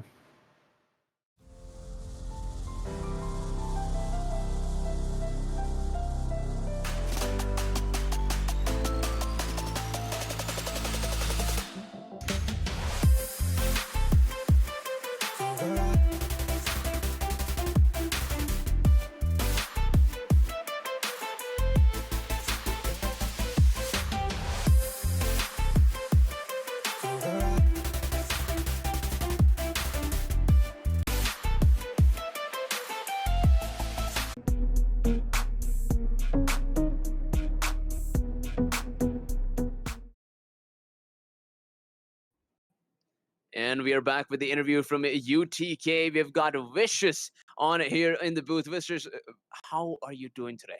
How Doing are you all feeling about this win? doing pretty good. I mean, I feel super good about the win. I know my team does too. I know we worked really hard, so I'm just glad we're able to pull it off in the end. Yeah, that's fair enough. I mean, us absolutely love to hear it because, like, dude, I think we talked about this before we went live, but hmm holy hell, these last two rounds, and not only that, but these two games as well. Both these maps were absolute bangers. 15-13 map number 1 on Ascent, and of course 13-11. We played literally every single round that we possibly could have without going to a map 3 today, with you and your opponents. So, dude, talk me through at least. If we're gonna ignore the first little stint for a second, right? All the Yeah. 20, 30 rounds at the start, and just focus on the end. It was a little bit hectic. A lot of ults coming through. A lot of different smokes. A lot of the 5 versus 5 at the end there as well. The post plant. What the heck was going through your guys' head at the end of that map to be able to bring you guys across the finish line after it's been so close and so tight throughout the entire series? I mean, I guess the main thing was communication, right? Because like we knew how they were playing from the multiple rounds prior. Like we knew they were hard stacking a shower. So we're like, okay, let's try to lurk up B because I was able to get hookah control like most of the game. So I was like, okay, if we just get hookah control and are able to burst out on the site, we're just gonna have to play retake or no, play a post and we should be chilling. So I was like, I'm just gonna smoke backside and elbow, and then the rest of my team bursted on site, and like we're just trying to hold the smoke and make sure they don't push out because they were throwing so much U to their sky flashing, harbor walling, and then went through the harbor wall where we were planning. It was just super hectic. So just making sure we were just holding the smokes and communicating like, oh, I got this, you got this. But like other than that, like I don't know, it was super hectic, but we got it done. So it was a Yeah, lot I of mean, fun you take too. the wins. Yeah, that's Yeah. honest. I mean, love to hear that. And speaking of, I think bigger picture kind of things. Again, this is another thing we mentioned before we went live. You guys have been working so hard behind the scenes. You've been doing a lot just in the season itself and probably before it as well. With the amount of improvement that you guys are showing, I mean, what's going on in the behind the scenes? Like, what is your? Do you have a coaching staff or something like that? What's the support staff looking like at UTK? And what is allowing you guys to make this kind of resurgence? And it's looking very, very amazing for you guys right now. Yeah, so right now we're just trying to get like I guess on the same wavelength when it comes to our games. Because our team is like fairly new. Because there's a lot of like veteran players, but from older teams are all on this one, and then I joined in. So just getting used to playing with each other because everyone is like chemistry was slightly off at the beginning, but in order to improve that, we have like a insane coaching staff. You know, we have my friend Cole, and we also have a couple of people helping us from different teams going over our games. And I guess like mainly the past 2 weeks we've been focusing on just reworking, sitting down, and putting the time and effort into thinking of a game plan and actually communicating. Because I feel like a lot of times you can have a strategy going into the game, but if you're unable to like execute it in the game and like not communicate with each other, it can just all fall apart. So just making sure everyone is on the same page and knows what is going on what each side of the map, and just playing around that. So I think that's been key, just being able to be comfortable playing with each other. So yeah. And I think a huge part of that just comes in like playing with each other for a long periods of Mhm. time. And I building on that question, I do want to ask, how long have you guys been together with this roster? Has this been around since the previous season? Have you guys had changes, or what are your future plans going into the next 4 weeks? So I think the roster was created over the summer of the main five, and then I was the sixth that joined in. but we didn't really practice as much in the beginning. And like we've been just playing tournaments, like trying to get together because we didn't know like of like how available each other was or each person was. So we just had to come up with a strategy like, okay, I can play this game, I can play this week. But then now we're trying to like get everything together. And then the future, just making sure it's probably going to be the same six going into it. But like right now, we're just in that phase of just getting our communication down. And then in the next 2 weeks, we're probably going to focus more on like actual specific maps because we've been working on maps and what we want to do. But I feel like it's just way more important just to just get being able to play with each other and comfortably. So yeah. Course. Well, that's amazing, Vicious. We had a blast casting that game, and I'm not gonna take too much of your time. You guys got any shout outs? Mm, I don't know. Shout out to all the other Valorant teams, Gray, Black, Orange. I mean, I know Gray's been popping off, and then Black as well. I mean, they've been having tough schedules, but I don't know. I'm just hoping to have fun like we are, because like I guess that's like the most important thing we get out of this. Just make sure we have passion. So I guess that's it. Just the other teams. Absolutely. Once again, congratulations on this amazing win. Still can't get my head around those last two rounds, dude. That was chaos, but a fun kind of chaos. Hopefully, we get to see more Yeah. of that in the coming weeks. Once again, thank you, Vicious, for coming on, and we'll see you next week. Yeah. Thank you for the interview and casting. I appreciate it. Of course. All right. With that, ladies and gentlemen, we've got a couple more games. We actually got one more game before being off for the day, and that game. Actually, the players have been waiting for quite some time now. They're really like, yeah, come on, it's our turn now, and we got to get this started. So we'll be right back with game number 4 of the day. So don't go anywhere. We'll be back soon.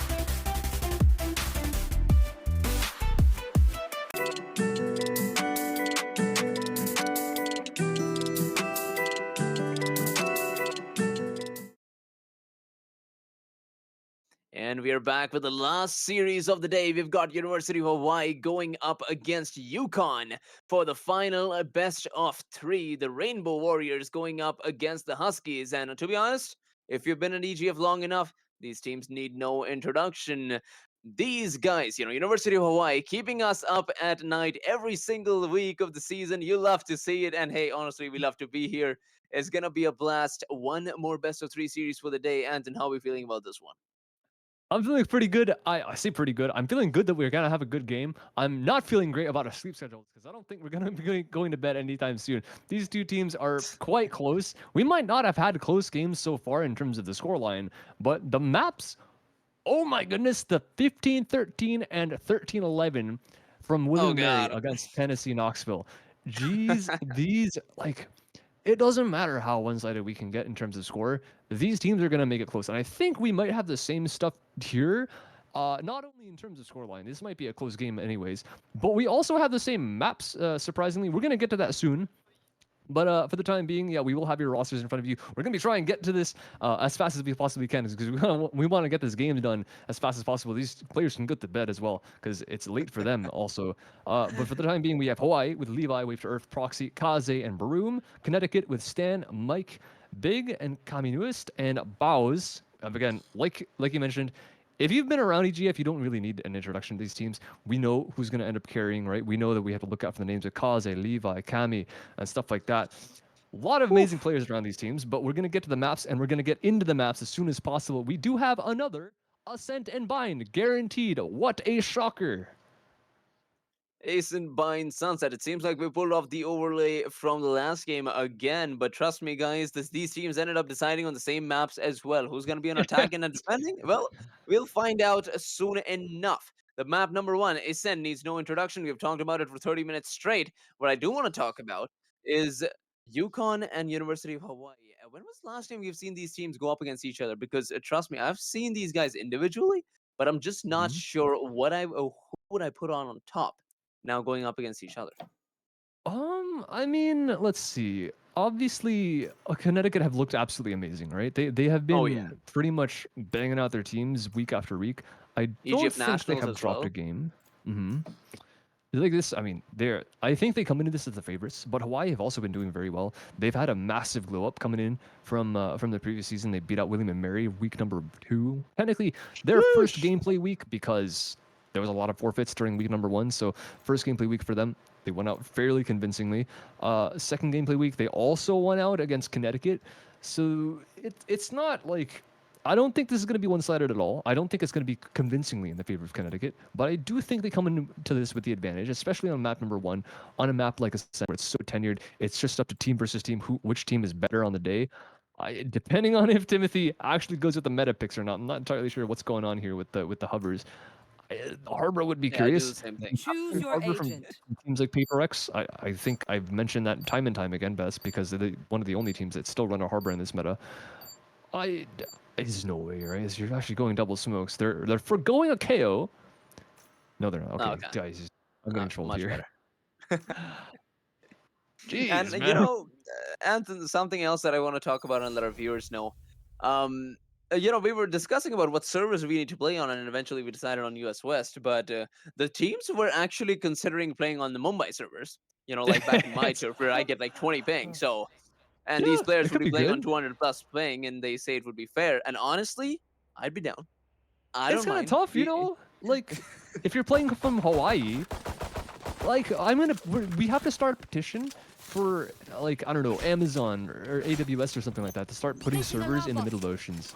That way we can actually have fair practice overseas because like it's kind of tough when you're on Hawaii. You have 90 ping to everywhere. You have 90 ping to Cali. That's the closest server to you.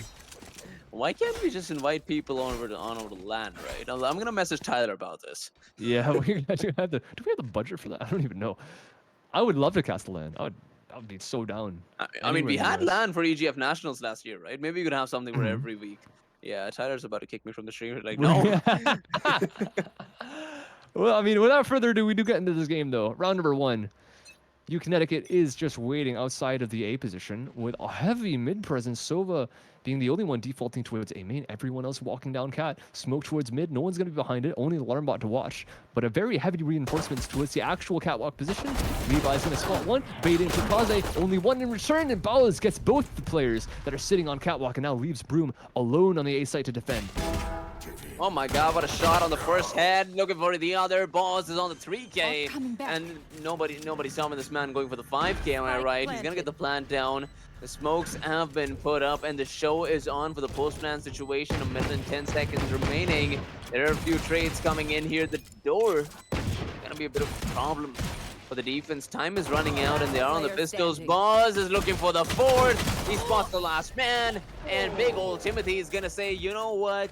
You get aces every other day. I'm gonna take that last man, and that's the first round for the team of Connecticut. The KJ on the offense putting up quad kill on their first round as well as picking up the orb. This is excellent for Connecticut because like not only do you not really expect your KJ to be first one in, but it is Bao's. So that is another. I didn't mention his name before, but that is another one of the names to look out for. This guy is a threat no matter what agent he's on. That is your lockdown, only 4 away by round number 2. He could potentially have KJ ult on the 3rd round, even after all the nerfs that she's gotten. 8 to 9 on the ult point count. That is kind of ridiculous, and that is going to prove very fruitful for Connecticut, whatever happens in this one. This could be a bit risky, as we see 2 members on Hawaii pushing up here. Connecticut, Mike has at least one before getting traded out by Proxy. Nice shots on the Classic. Bro, So 1 for 1 outside B. Well, he doesn't want to risk peeking outside. He doesn't know what else is outside B, and there are 2 more members from UConn. But speaking of outside, you don't even know what's in your sight. Kami is going all the way around from catwalk through A to top mid. Oh my god. Levi is going to lose his life before that, so they're not going to know exactly. But Proxy, solo KJ over towards B site, not going to have too much action unless he goes for the retake. Boss has already picked up the Vandal, and he's got results with it as well. 3 versus 1. planted. Managing to get 2 kills is actually not the worst outcome here for the pistol round.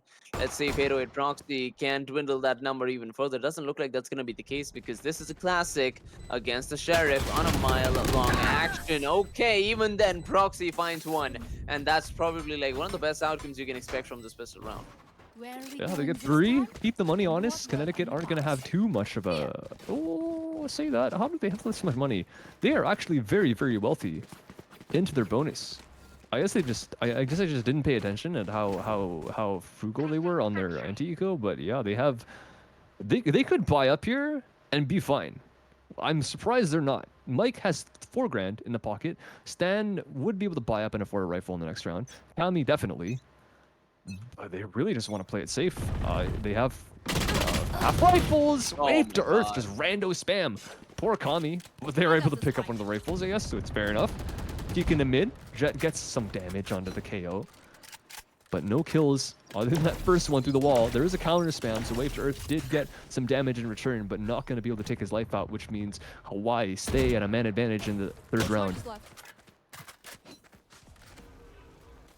1 man down here for the offensive side, though. So, the gun round has started off well. Gonna check with these close angles here for anybody lurking around. Nobody in just yet. Levi and Proxy both holding on this mid position, so nobody would want to peek in just yet. Here's Bows trying to do just that. Might be placing the alarm bot pretty soon. Wish I think it's not been applied yet. Never mind. Proxy did not have the money for it, and this time he does not have the life to save himself. Boz on an absolute killing streak. He's got another one. And will they be continuing this path over to B side? Possibly not the best idea, as going towards A might just work out for them. A is completely empty, and there's for the taking, and the spike is gonna go down right there. The pressure through mid brings all the rotate from Hawaii out of the A site and lets Mike get that plant down. No ult just yet, but it's getting kind of close. 3 away. A knife going through up into heaven should deny Kaze from a dash very soon. Oh, he actually sidesteps it, but he doesn't find a fight, which means he's not going to expend it. Not going to want to make himself known, but he does find the play in the corner, and the second frag as well. Follow-up headshot for Kaze. Puts his team in a 4-on-2 in the bonus round. And Connecticut, all they have to work off is the util and perhaps the flank as well. But Timothy gets both, and he even peeks for the 3rd. How do they let that happen? Connecticut absolutely clutched that round away from Hawaii's. Big old Timothy pulling off the 3K, so much so that we just forgot about Boz, and yeah, he just says question mark because it doesn't seem like he pulled off the impossible or something. But in a, I believe that was a 3 versus 2 or a 4 versus 2. 2 on 4. Managed, yeah, 2 on 4. They managed to do something amazing there, getting another round for themselves, and that 2 on the bonus. So you love to see it. Guns for days on the offensive side as they're starting off with a bang, and now going into the next one, University of Hawaii have got no money to work with, so sheriffs and a couple of scouts is all that we're gonna see. Well, not much to say about that one other than Timothy just pulled a bunny out of his hat. Very passive defense coming out from side Hawaii, because what else are they gonna do? Problem is, not only have they taken damage, Wave to Earth goes for a little bit of a swing with the shock dart, but also Bao's collecting the orb lets him have the lockdown into the B site. There's a massive flank though. Kaze does find one, but now they know about it. And how much they're gonna turn, it doesn't really matter. They're pushing on forward instead of looking. The Wave to Earth also does the same, only gets one, and Bruin collects one on the flank as well. So Connecticut still pressured in this round. There is still a chance that Hawaii is giving themselves. Spike planted. 2 versus 3 now. This is going to be a difficult side to hold down to, but health points for both the players are good. Boz is aim even better. 3K for the Boz. And that leaves Levi with the Sheriff to be the last player alive here. He might find one. Does he do it? No, he does not. Finally getting the kill, but a little too late as Communist takes care of him. And that's the 4th round for the offensive side. Yukon on a streak.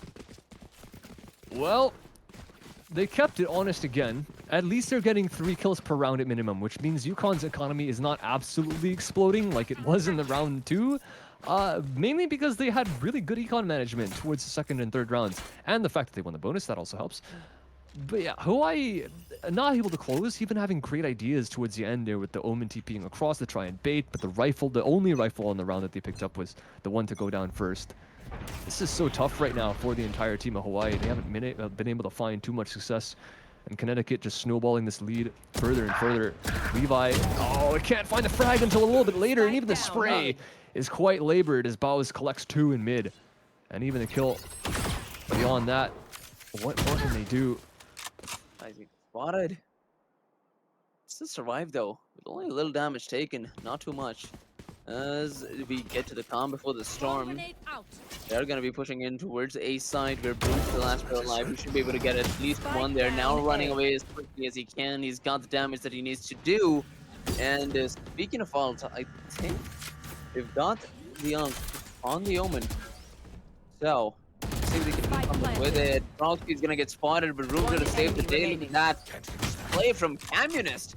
Possibly not the best one, as both of these players have single-handedly managed to make this a 2v1 from a 2 versus 4. Now, it all comes down to Mike. He's going to do something here. Let's see if he can do just that. The spray down through the smoke, which should be able to get some damage. And never mind, it does not. Proxy's finally going to go down. And the drone, though, is going to spot him. Look at that. The call has been made. Now, the ult has been pushed out. Does he survive? A Proxy. He's going to go for it again. He sticks it. And he's got half the defuse done. Oh, I think he's got it, actually. He's got it. Oh, yeah, he's got it. How has he pulled that off? How have they done this? The smoke protocols from Hawaii were not correct. They smoked the exit instead of smoking the spike, so that means the spam could come through from the Sova. But even still, the outplay coming up from Proxy, sticking the first section of the defuse and taking the ults. Oh my god, this guy's got balls of steel, man. Like, holy crap. I can't believe he did that and actually managed to make it work. Connecticut were so... admittedly, the fact that it got into that situation in the first place was a little bit unfortunate. A couple 1v1s being taken, one at Dice, one top gen. Surely they don't make the same mistake again. That is one of the flukes. And they're going to push straight onto the A site and trying to take all their fights together. Tommy at the back, managing to land the headshot with the Blade Storm, and everyone else is on with her. Nothing more to say. There's a gap in the Heaven Smoke as well. Able to take some more aggressive angles if she wants. Re-smokes it and drops off. They know they have to back off because that is a lockdown from the defense. Door's going to open very early to try and prevent their exits, and Kazi gets one, Levi a second. Big kills coming out from the side of Hawaii, and at the end, all that comes down to is Mike. Nothing to do. Timothy is the one that only to get one in return, and Hawaii keep 3 alive very quick on the take for Connecticut and very quick on the retake from Hawaii. This might just be one of the most, I don't even know the adjective to describe this, most ambiguous rounds that I've ever seen. I don't know, dude. With so much confidence, this Yukon roster pushed in, took the site by storm, took kills like it was nobody's business. And as quickly as they did all this, that's how quickly they all went down as well. It makes no sense to me that how University of Hawaii managed to make that retake look so easy after such an annihilation of the initial members. It is so amazing and ambiguous to say the least, though. An amazing round for both sides, but Hawaii's gonna come out on top 2-4, and let's see what comes next. I mean, I remember what Vicious said before, right? Communication is key. Communication and shots. Broom is able to get one easy kill with an off angle onto A main. But when you get into this type of situations, like, you really don't know where anything is, right? And you need the comms. You need to be aware of where your opponents are, aware of where your teammates are watching. And so far, Hawaii have actually done a great job of being aware. They know exactly where things are going. They know where the holes are, and Kaze comes and patches it up, spots another one. And Mikey's been revealed as well. An absolute disaster coming out from Yukon after landing a great entry. One enemy remaining. And Kaze is showing us the power of his Vandal. 3 clean headshots, and Timothy just needs to try for something. Nothing to be doing, though. Look at that. Another good round here for University of Hawaii. Starting off once again with a bang here in the first half. You know, we saw you Connecticut taking so many rounds in a row, but now the retakes and the early stops being put in by University of Hawaii is something else. So unless UConn can get back in the game and try to play a little more calm and collectively, it seems like U Hawaii is on their merry way to make this equalizer and possibly even take the lead. Kaze, you can tell he's feeling confident. He's just going for a dry swing out, Cat. They're gonna smoke him off. Maybe the only thing that might deter him, but he kind of wants to play through this. But he knows that no one else from his teammate is able to support him up mid. It could be people top. Cat thinks better of it and drops right back. Plays real safe. And Connecticut do try and take this space, re-smoke into mid. And there is an angle, the Kaze is too fast. Excuse me, I thought he was, but Stan is actually able to trade him out with the damage through the wall. Great shots. And there is some more pressure on this A as the Omen is the only one defending until the KO does get there with him. Question mark being put in B main, but these guys are going to stick at their respective positions. Not pushing in just yet. That spray down from the smoke and get one. Was looking for the second, but Stan is going to take care of Broom. Now looking to push in towards the A side. Levi really needs to push in first here. Possibly get the kill over the net, which he does. Going to take care of the door as well. But if you get another one, his teammate is there to save the day. It's Proxy. Is down the damage before will he be able to do it again. And look at that, they've already made their way towards the other side of the map. They're looking for the plan, but the Sova is right there. He will get the trade. Never mind, he does not. One enemy Wave remaining. to Earth. Unfortunately, could not take care of the pad, and Stan with 18 points of health remaining is going to be facing Proxy, who's got the ult as well. This is a very difficult round for the University of Connecticut because the way Proxy has been playing and the utility that he's got behind him, there is no way that Stan is able to make something happen. Wait, the shot though, the shot. They know exactly where Proxy's coming from because he did fire off a bullet towards spawn. So if he looks the wrong way, this could be all that matters. The whiff shots though. No way. Stan. Everything to do there. One bullet towards him would have taken him out, but it looks like that's what he needed for his enemy as well. His Proxy. He gets the turn. I can't believe he managed to make that work after the specific situation that we had there. I mean, not looking the right direction, but Stan just can't land the shots. Did I curse that or? It might. We blame Flater in this house. It's you know what? I'll take the blame happily after what I just saw. So yes, I am so sorry, Stan. I'm so sorry for the way the round ended, but it's 4-4 now. We move on. It is University of Hawaii back on the equalizer and possibly looking to take the lead. Woo! Oh my god, wave towards walking away with just 2 points of health. You should run. right. We take those. He's gonna love to live there. Lockdown though, is he gonna be able to spam it? That's the question. Don't think it's where he thinks it is. The counter spam goes through, gives up his life to try and take the ult out, but you know what? Proxy actually gets one as they try and transition into the site. Lockdown goes through. Defender one does get a single player, gets the Sova, but there is a player watching, but the timing of the smoke, Kaze takes advantage of that one little moment, tries to go for another fight, but is not in his favor. Stan is the one to take it back. Plant being confirmed. Now is a pincer. Two-pronged attack. Can they find the frag on the Stan? That's a resounding yes. Levi with a flash of his own, but Proxy's gonna peek before it, and Vows takes him out. Still a 2-on-2, but health advantage in favor of Hawaii. They have to just play the time, make sure they get these angles in favor, but it's not to be the case. Levi with a double headshot ignores the HP advantage and just takes both their craniums. Oh my god. You're gonna get the defuse in as well, and that is the retake from University of Hawaii. And what is that? 4 rounds in a row, Anton? Something like that. 5 rounds now. 5 rounds in a row for University of Hawaii. These guys have been playing out of their minds, and that's an understatement. Because the way you Connecticut started this game, it really didn't seem like Hawaii stood a chance. But now, this is a completely different story. This is just reminding me of the last game.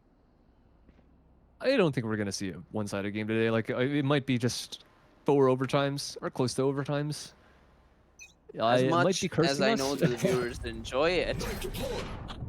I mean, health. You gotta watch out for the health, Anthony. It could be a long day.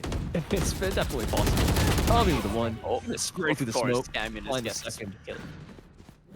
Playing some Call of Duty. It's all good. Sometimes that's how this game goes.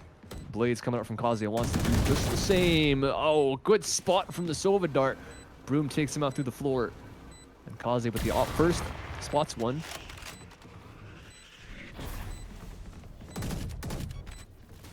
That smoke is gonna be blinding a lot of the lizard people down on the ground, but that flash actually. But unfortunately, not the players on the ground who are still having a lot of control of the site, even after the smoke has been pulled through.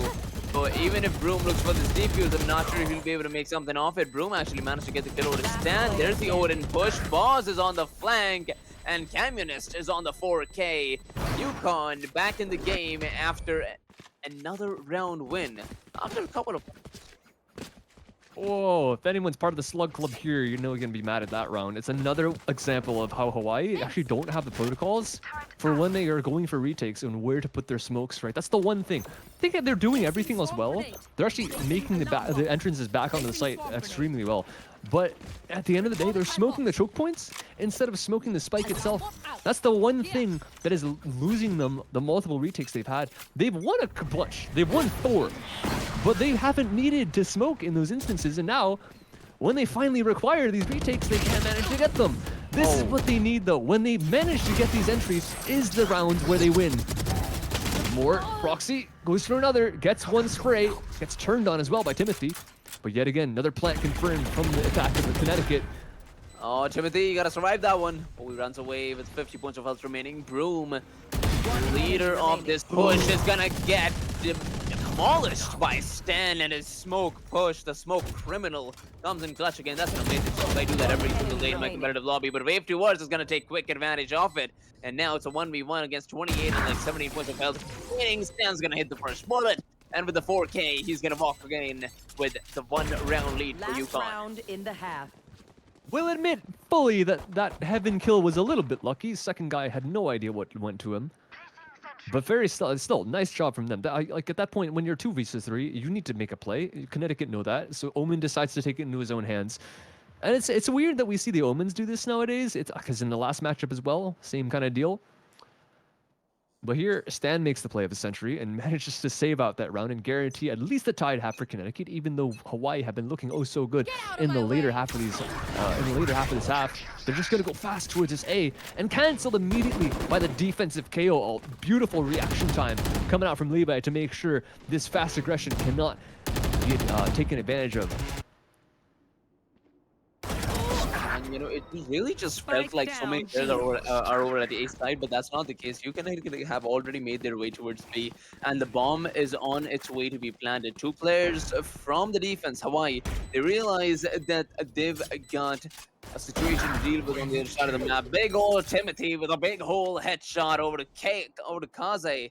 Look at that. Broom is on his tail. Timothy might just be eliminated. He's gonna get spotted, but oh, this plastic. Will he be able to find the clutch? Yes, he does. Great plays there from Broom. 3 vs 3 now. Hawaii on the retake. The spray down from Stan could take care of business. Communist, what? How do you get that kill? Okay, Communist, I see you. I see you. Does she get another one with a flash? I wouldn't be surprised if she does. But Broom, there he is with the first one. Does he get another? Communist just playing with his food. And that's the 3K for the Jet. And another amazing round for Yukon. Amazing teamwork coming out from the side of Yukon towards the end of that round. You were asking how that kill even went through the wall. Shocked Dart. What am I saying right now? Mike with the beautiful recon dart hasn't had too much success in terms of his own fragging power, but is enabling everyone else to make what they need work. That one recon spawning out both, which means they both, retaking from spawn, were able to be tagged up through the wall by Kami before she even needed to see them with her own eyes. Great stuff from the side of Connecticut to be able to close out that half. And finally, for the first time in a while, we haven't got an even half going into the second. Yukon with a 2-round advantage. Hawaii now need to bring it back. It shouldn't be too hard. They are on the offense, so that might be one of the things working against them. But they have been playing extremely excellently towards the middle of the first half. So at least we know they're warmed up. At least we know that they are able to land their shots. And speaking of warm-up, though, Connecticut are not slowing it down. They're walking all the way outside B. Pinch in mid. And there's a 1-for-1 there. Kami takes a second kill as she's already pretty close up with the frenzy. And able to make a very quick lockdown happen towards that tree position. planted. Only 15 bullets now in the tank. I won't be surprised if they still decide to push in. The smoke's gonna fade out, and that is gonna be One unfortunate enemy timing. remaining. Boss, however, is gonna take care of business. Big old Timothy's gonna get another one for themselves, and that leaves the Sova alive for just a couple more seconds. It's Yukon once again, showing us who's boss with another round in the pistol. A mid crunch from B main. That's not one that you see very often, especially on pistol rounds. Usually you see B main itself getting crunched from mid, but we see the inverse there, and it works out beautifully for the side of Yukon. They managed to catch 2 people off guard after just walking through the smoke, if I'm correct, inside mid. So nice job, just a heads up play, wanting to take initiative in the first round of the half, and they do just that, and they get 2 entries off of it.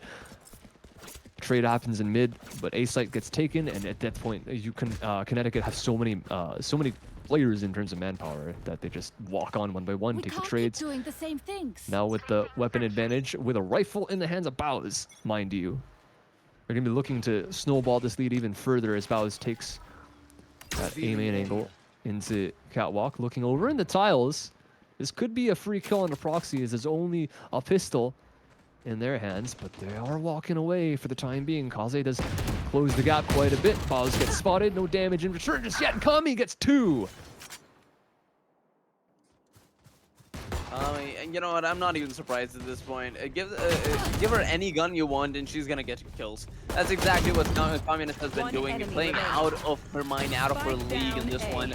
Boss and Stan, of course, no credit taken away from them, because whenever they show up on cam, they just portray fireworks, to say the very least. 1 player remaining, the Sova, and it looks like a deja vu at the moment as the shotgun comes knocking in. Wave to Earth says goodbye to Earth as he goes into the spectator modes, with Yukon hitting 9th round win on the defensive side. All right, standard Valorant stuff, right? Win the pistol, win the anti-eco, and now we go into the bonus. But the bonus for the side of Yukon, Bowes did buy up a rifle, like I mentioned before, so he's going to have at least some kind of powerhouse going into this round with Hawaii, with a full buy. Half armors for a couple players, as they did invest a lot in utility in the previous. That should be fine. Kami did lose the Spectre, has to rebuy up a Stinger to keep their money in check for the future rounds. Stan likely saving up for perhaps an op for the Jet. Whatever the case, they will have enough for rifles. And it's a fast play towards this A. Flash going through. Jet dash, but they're all waiting for it. Looks like they're ready, and they absolutely are. Even don't know how Timothy dinks into the wall there, but he actually cancels the drone all the way from the bottom of A main. Very fortunate that he managed to do that, but you take what you can get at this point. All right, here we go. Bomb grenade out. Okay.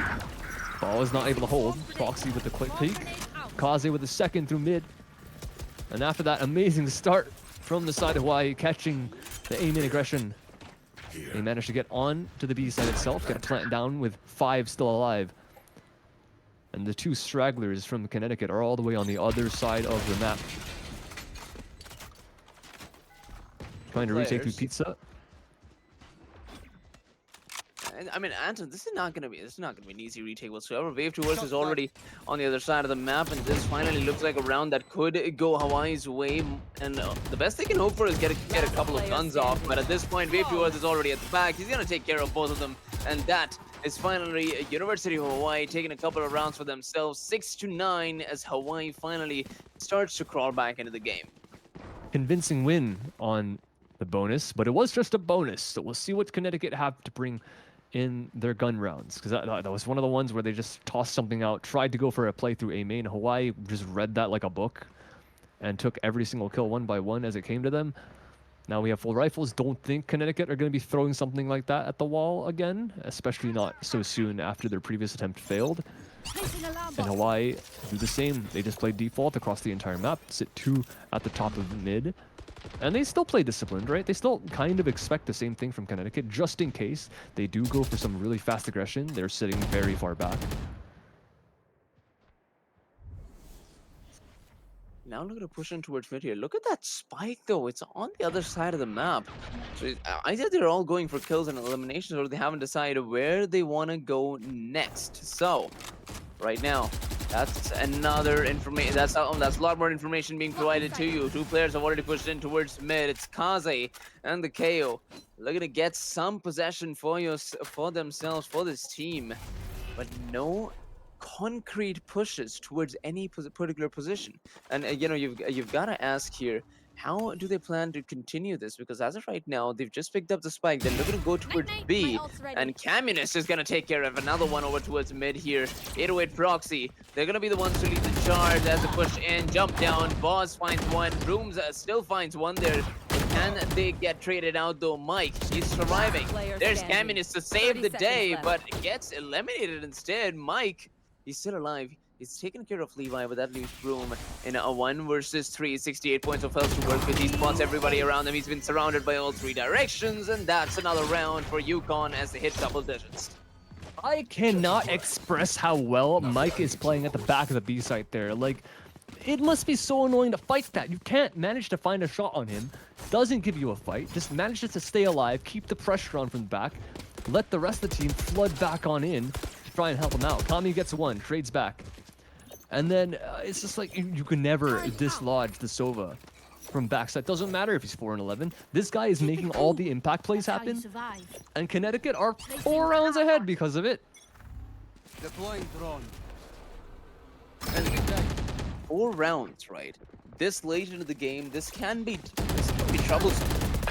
Oh, for University of Hawaii, and this is not the best start that they were looking for. 4 versus 3 now. The offensive push was supposed to get them the player advantage, but right now they are in a 3 versus 4. Proxy's gonna get spot him out, and a lot of damage being traded between these 2 players. Ooh, that's gonna take care of business. Wave to Earth. What a shock guard, but he does not check the corner. And can he find one? Can he get another? Yes, they can. 808 Proxy. 25 points of health, and I don't think they'll be able to take the side. This is a dream and a half.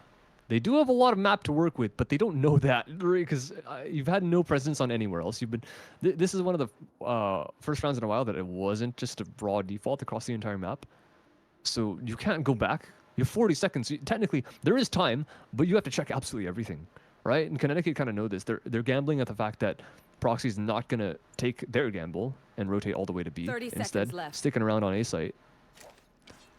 And they're gonna do this until they hear any kind of noise, and there you go. Door's gonna close, plant's gonna be confirmed at least, so there is a plant, so there's a chance.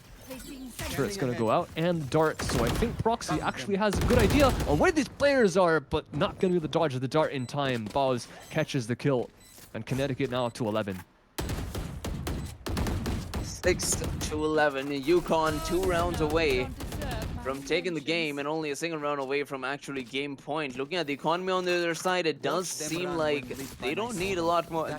They should not have any problems in ending this game soon, because I think a lot of the players would be surviving on half shields and semi-decent rifles. We've got Guardians, Bulldogs, Inspectors pushed out. Only 808 Proxy themselves are going to be sticking to the Phantom, but this is going to be very difficult. 808 Proxy's they've got an ult to work with. I think that's their best bet in taking a round. Yeah, not only one, but also Wave to Earth with the Hunter's Fury as well. 2 very, very impactful ultimates on the board. How do they use it? That's the question, right? They have to use it well. Kami getting spotted up with a knife. Not sure they actually know where she is. She's going to have a massive off angle here. There's a free kill. Levi's not going to check this. He's going to make his way past. And Kami, though, has another chance for a shot, but Kaze takes her out of the dash. That is so fast. Now is a chance. Double push outside A main from the side of Connecticut. They want to try and find something back in exchange for that kill. The Wave to Earth takes it down only with a Bulldog. Has a chance for a second, and the team play comes out. Stan can't see a thing. They take the A site by storm. The only problem is they have to manage to get on with the spike. Levi's been caught, and even the TP comes through.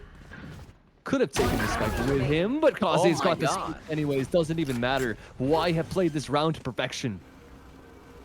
That they have now. Mike, best bet, you take down a couple of guns, but the round seems a bit improbable. Does not get spotted though, so they could expect them to go towards short, but never mind. Broom is unfazed. She knows the push is going to be coming in here. The reel's going to delay them a bit more. A 1 versus 4 of this caliber does seem highly unlikely, but taking as many guns as possible is probably the best bet.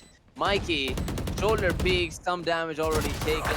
And there is the peak. He's gonna find one, but one is all he's gonna get. 7 to 11, as we see Yukon being 2 away from the game win. This is a very impressive first shot, gotta admit. No, Mike can still land the shots when he needs to, but that one's a bit tough. A high-low. Great job from Hawaii to be able to secure that round and keep 4, close to 4, 3, 3.9 ults on the board. Levi's 1 off in terms of the KO ultimate. On the enemy team, Connecticut have a lot to work with. They definitely need to go for that round, right? Because I respect Mike for not saving. No reason to save there. They have plenty of money. Their opponents don't. So any gun being taken off the board is 1 closer to being a guarantee map point for your team. Levi now going to secure the last orb for the KO ulti. And there's going to be a big exec on this because there's no counter KO ult from the side of the defense to be able to lock anything down. They are going to try and fight, though. And fight through they do. Levi goes down. Cause able to trade. Second one at that. And on the site still sits the Sova. Hasn't been taken out for the time being. Dart's going to go through, and Hawaii have been shut down from this attack. Crossfire on, and there's going to be another Dart, and Wave to Earth has to vacate. But he at least is alive, and he has a spike in hands with a minute to play with. Nobody on the flank yet, so that's a good thing. I'm not sure where that shock dart was supposed to hit, but definitely not on the top of the wall there. Now, Wave to Earth. Sticks around for this long, he's gonna get flanked. And once you get flanked, there's nowhere else to go but to the spectators. He's gonna get spotted, and that's the call for the Omen to start looking for the flank. He's already going towards the A side. He doesn't even want to consider the flank, so that spells even more doom for Wave towards. He decided to push towards mid, and now that's interesting. 30 seconds Because left. the Omen call has already been made. Like nobody's ace side, so they can't expect somebody to be over at mid. There's the push from Wave towards. He's gonna hear Yukon Mike. Mike's gonna be taken care of. But where does he decide to go next? It's towards the ace side, and he's not gonna expect the Omen to be waiting for him with open arms. There it is, the trade. Stan takes him down, and that is another round for you, Connecticut. Match point. I think that was honestly the best decision that he could have possibly made in that 1 versus 3, going through mid, catching one off guard for the rotate. But yeah, he just doesn't even start to consider the fact that anyone could have gone before that over to the A site. So nice job from Stan to make that decision early on. And now that puts them at map point. Guns on the board for everyone. Kazi's got Blade Storm. Levi's the only one suffering. But what can they do? Looking 5 outside this B. No lurk. Should be going fast. The Sova's the only one to defend. Get out of my way. You should run. Straight push towards B side. The ults have been pushed out. Kaze, great shot over to Mike. That leaves us in a 3 versus 4 on this retake. Who do we have alive here? The Killjoy, the KO, and the Omen. Let's see what they can do. Let's see what they can pull off with this. We've got Stan waiting for the push from mid, which does come through. Wave to Earth can say goodbye to Earth. As big old Timothy in now. 2 players pushing in from market. Stan doing a wonderful job in getting the Omen eliminated as well. 2 versus 3 now. The retake is really proving to be fruitful, and the Killjoy ult has been pushed in. Timothy's gonna get spotted, but Boss is gonna take him out. That leaves Proxy to be the last player alive here, but everybody's jumping around. What? Bro, this is not the carnival. They got a little bit complacent towards the end there. Thought that maybe they completely secured the round. Just didn't consider KJ. Proxy had to push. There was no option. If you don't push, you lose the round. I'm not entirely sure what went through Connecticut's head. Genuinely, maybe they thought they just won. But yeah, Proxy's not just gonna roll over and give up without a fight. He takes the 8th for Hawaii. And Connecticut now are the ones struggling in terms of their money. Both teams are not going to have the best buy in the world. There's 3 half armors on the side of Hawaii if they go for rifles. But Connecticut are not even going to really get there. They have 1 single Vandal and Bows. No one else can even try to afford one if they forgo armor. A little bit of a mistake. Luckily for them, they have 4 rounds to buffer. This one might make it 3 if Hawaii don't mess up a little bit. Or if Connecticut pulls something magical out. But it looks like, so far, at least in the pregame, they are looking for an A-site stack. And it's going to be a Hawaii timeout, mind you, after that round win to try and secure the rest of these in order to take us into overtime. But that also gives Connecticut some time to talk, some time to figure some stuff out, right? This is going to be an eco. So whatever the case, they're not entirely expecting to win this. If they do, it's a great bonus. If they don't, they have more time to talk, right? They have more time to figure out what they do in the future rounds to shut down Hawaii from getting these back and forths, because it has been quite back and forth as of late. These last couple rounds haven't even seemed like Hawaii should be able to win them, but Connecticut, that one was a bit of a blunder. We'll have to say that one. Watch this. Well, I mean, the thing is, even with these cheap weapons, right, you can do a lot of damage. As they've started off with the bang here over towards A main. 1 player already down. The Jet. Mike, we don't want to talk about that. That reveal has gone towards the other map, maybe Haven, maybe Lotus. We'll find out soon enough. But look at that. The first kill has already come through. Kemen is sitting at 47 points of health. Does not want to back down just yet. The Killjoy orb, the Killjoy turret is going to bring her down to 30. While we do see that the offensive side has not decided where they want to push next. A lot of presence over towards mid, and mid is where you don't want to peek them. They've got rifles, you've got shotguns, and now in this position, we all know what happens. Low. Ooh, I speak too soon. Timothy's up A main. Get a shot. Not quite. No charges. He's still in the adjustment, but there's another angle. Perhaps from Cat. Stan smokes out A main just to keep himself safe. And Kami with that run-in gun. 808 is the one to actually land that one, but not expecting another player inside main. Is able to go 1-for-1 again for the side of Powers, but Mike has made his way all the way to the back of the B side as well. And Broom is now locked in. 24 seconds, has to make a choice. And has no idea where the last player is. Mike has weighed his way into market and secures the final one for Connecticut. And even on the eco round, they came in to this one with almost nothing. They're able to take it and clean up 13-8 on Ascent. 13-8. The very first game of the best of 3 series was a roller coaster, to say the least. The first half, so heavily one-sided at the start, Anton. You know, it really seemed like it was UConn's game that University of Hawaii scored like they got like five or six rounds in a row. And after that, UConn was like, okay, boys, we're going to turn our monitors on and we're going to drop our controllers and actually play on keyboard and mouse. And they just started dominating the competition from there on out. So, amazing showing. What do you got to say about this? I mean, look, it did look close for a little bit, but like I said, it is really about the teams, right? About the team strength themselves. It is Ascent. It is the map that we all know and love, or hate, depending on what team you are, what kind of player you are as well. But yeah, Connecticut clearly show us that they are superior. Like, they are just the better team on Ascent for the time being. Might just be for the day. Hawaii did look like they woke up towards the middle of the first half, like I mentioned. But then Connecticut, towards the second, they just didn't manage to drop rounds. It didn't matter what happened. It didn't matter what kind of advantages Hawaii were or were not able to get. Even on the couple rounds that they managed to win on the side of Hawaii, it looked like it was a bit in question, right? There were some decent ones, like round 18 was pretty good for Hawaii. And round 20 is another one that looked dicey, another 1-versus-1 when we end up with only one person left alive on both sides. So it's like Connecticut are able to come into this, be very convincing in the rounds that they do win. And even in the rounds that they don't, they can kind of see what they're doing wrong, right? There's very obvious problems that they're solving, especially in the first half, where they're just losing 5 rounds in a row. After that, they figure it out and they just don't do that again, right? It's kind of that simple. So 13-8 has been one of the most one-sided scorelines that we've seen today, considering that we've seen a lot of overtimes. But yeah, so well done to Connecticut. But that is only map number 1, Flater. Only map number 1. We've got Bind coming in next, but before that, a 5-minute break. So we'll be back very soon with more Valorant action between these two teams. Stay tuned.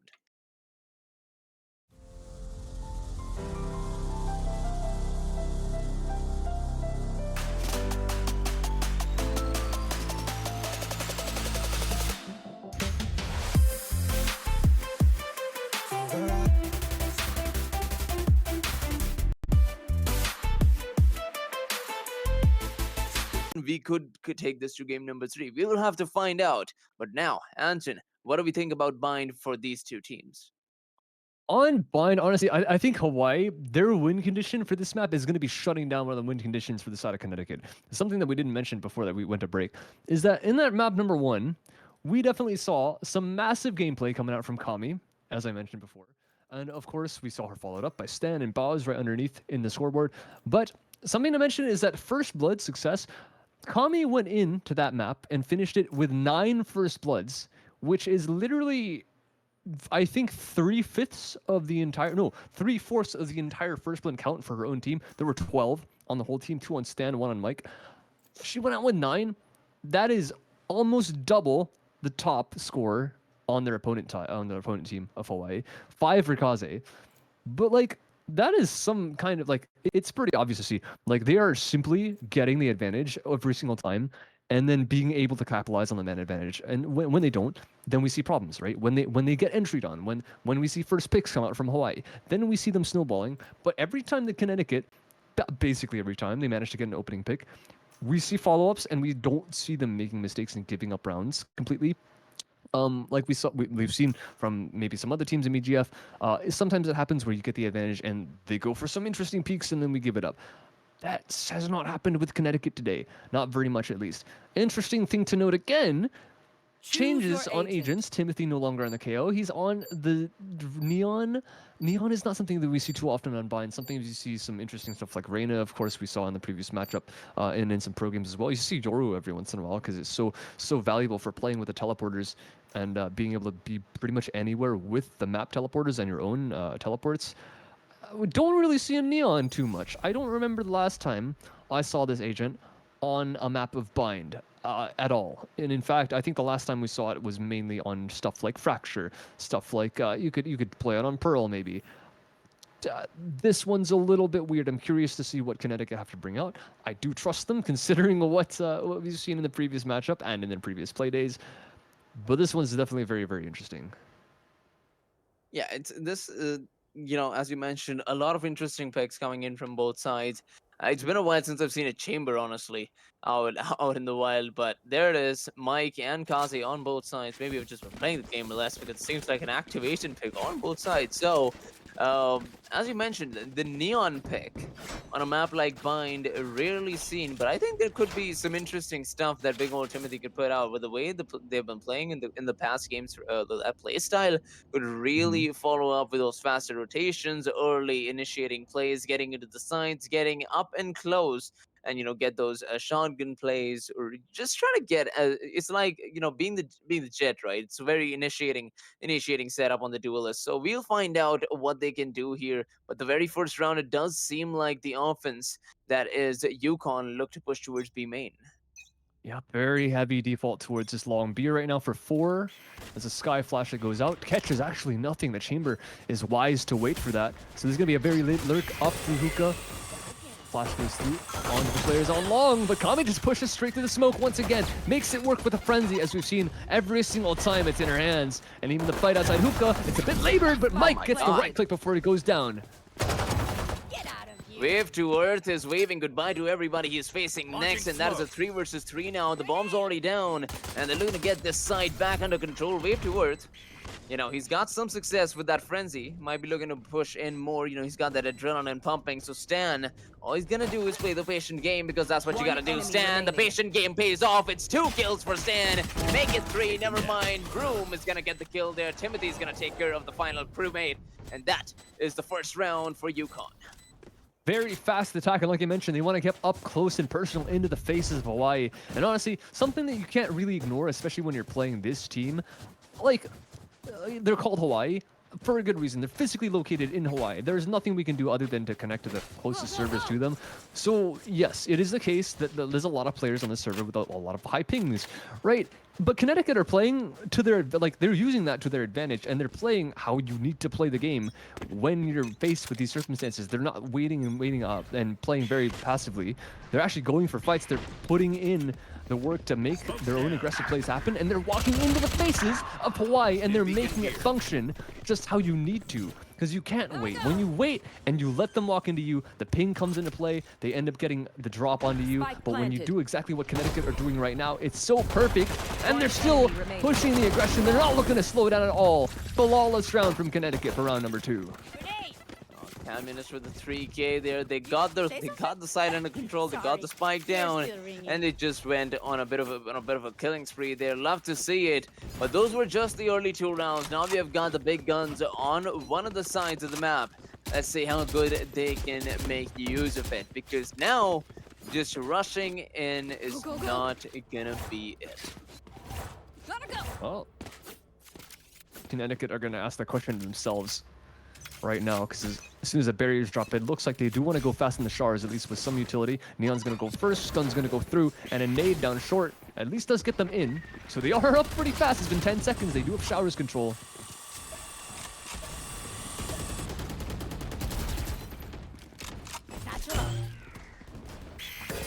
Oh, wave to Earth. Could get a lot of kills through the smoke. Broom is here to save the day, though. Not a lot of players remaining. 3 versus 4. Even getting the bomb down means good, but Caminus, they want to take this round win, actually. Not going to survive against Levi, not facing in the right direction. 2 versus 2 now. Boz has not been spotted just yet. flashed away. 808 Proxies heads get taken Last off player there. standing. Boz laying out of his mind. 3 bullets remaining. He's got to go for the change, and no, he does not. Levi manages to get that last frag and the first round for Hawaii. The aim might be on point for the side of UConn, but a couple coin flips in favor of Hawaii. Levi gets some nice angles on a couple players outside showers and peeking around the triple box. Able to win out that round, but it did get close. Looked a bit competitive. Connecticut continued to push so fast up into 10 seconds outside showers. Managed to get through, get the frags, get the plant down, and even though a couple trades did go in favor of Hawaii, they still managed to make it into 1 versus 1.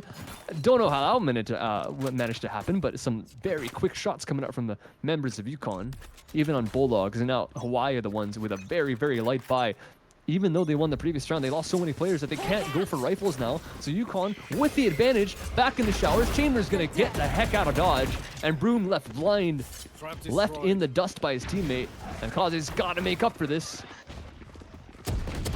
Oh, Kaze's not been spotted yet. Kaze is gonna get another kill for himself. Mike doesn't know he's around. Oh my God, Kaze. Spike Ammunition planted. just out on a Player hunt. standing. 2 players gonna fade 808 Proxy, and that is another man down. Leaving Levi to be the last player alive here. Getting 1 kill is all they're gonna get. Communist with the 3K, and that is the 3rd round win for UConn. Yeah, this one might be a fast one, I'm not gonna lie. I don't even mean that in terms of the scoreline. Hawaii might end up making this competitive towards the later half when they when they figure out the fact that UConn is just running into their faces.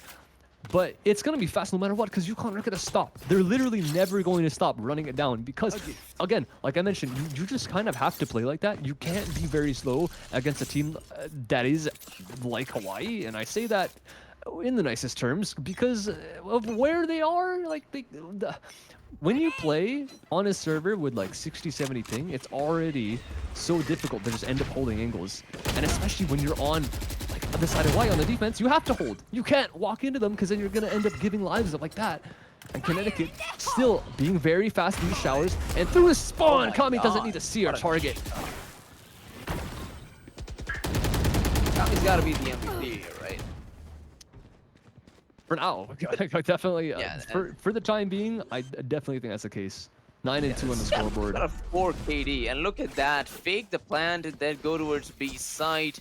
And even if they didn't need to do that, they're still gonna do it just for the sake of conversation. Communist has already taken the eagle hunting spot, and 808 Proxy's head is gonna be taken care of pretty quickly with another nade coming in over to Levi. Down to 80, down to 0, never mind, down to 23. Communist not being able to take that one. Pauses on the flank as well. My God, this team and basically have their fangs everywhere on the map. Wherever you go, you're gonna face a player from UConn. With the backup plan of the Molly, just in case they need it, was showing off the lineup right at the end of the round there. UConn are having layers like an onion, quoting Shrek. But this one, is looking so difficult for Hawaii. Even in this round, like, they are not going to have a bye. UConn is likely going to get up to 5 here. The defense is stacked up towards the A site right now, and Levi, solo defending towards B, is going to have a hell of an action come towards him, because that's basically everyone in the server, at least on the side of UConn. He's walking straight up towards Hookah. He's going to give it up, has to try and work towards Long and give that up as well. No way he fights 5 people with only a sheriff in hand. And even Wave to Earth trying to go through the teleporter gets removed by Timothy and Mike together.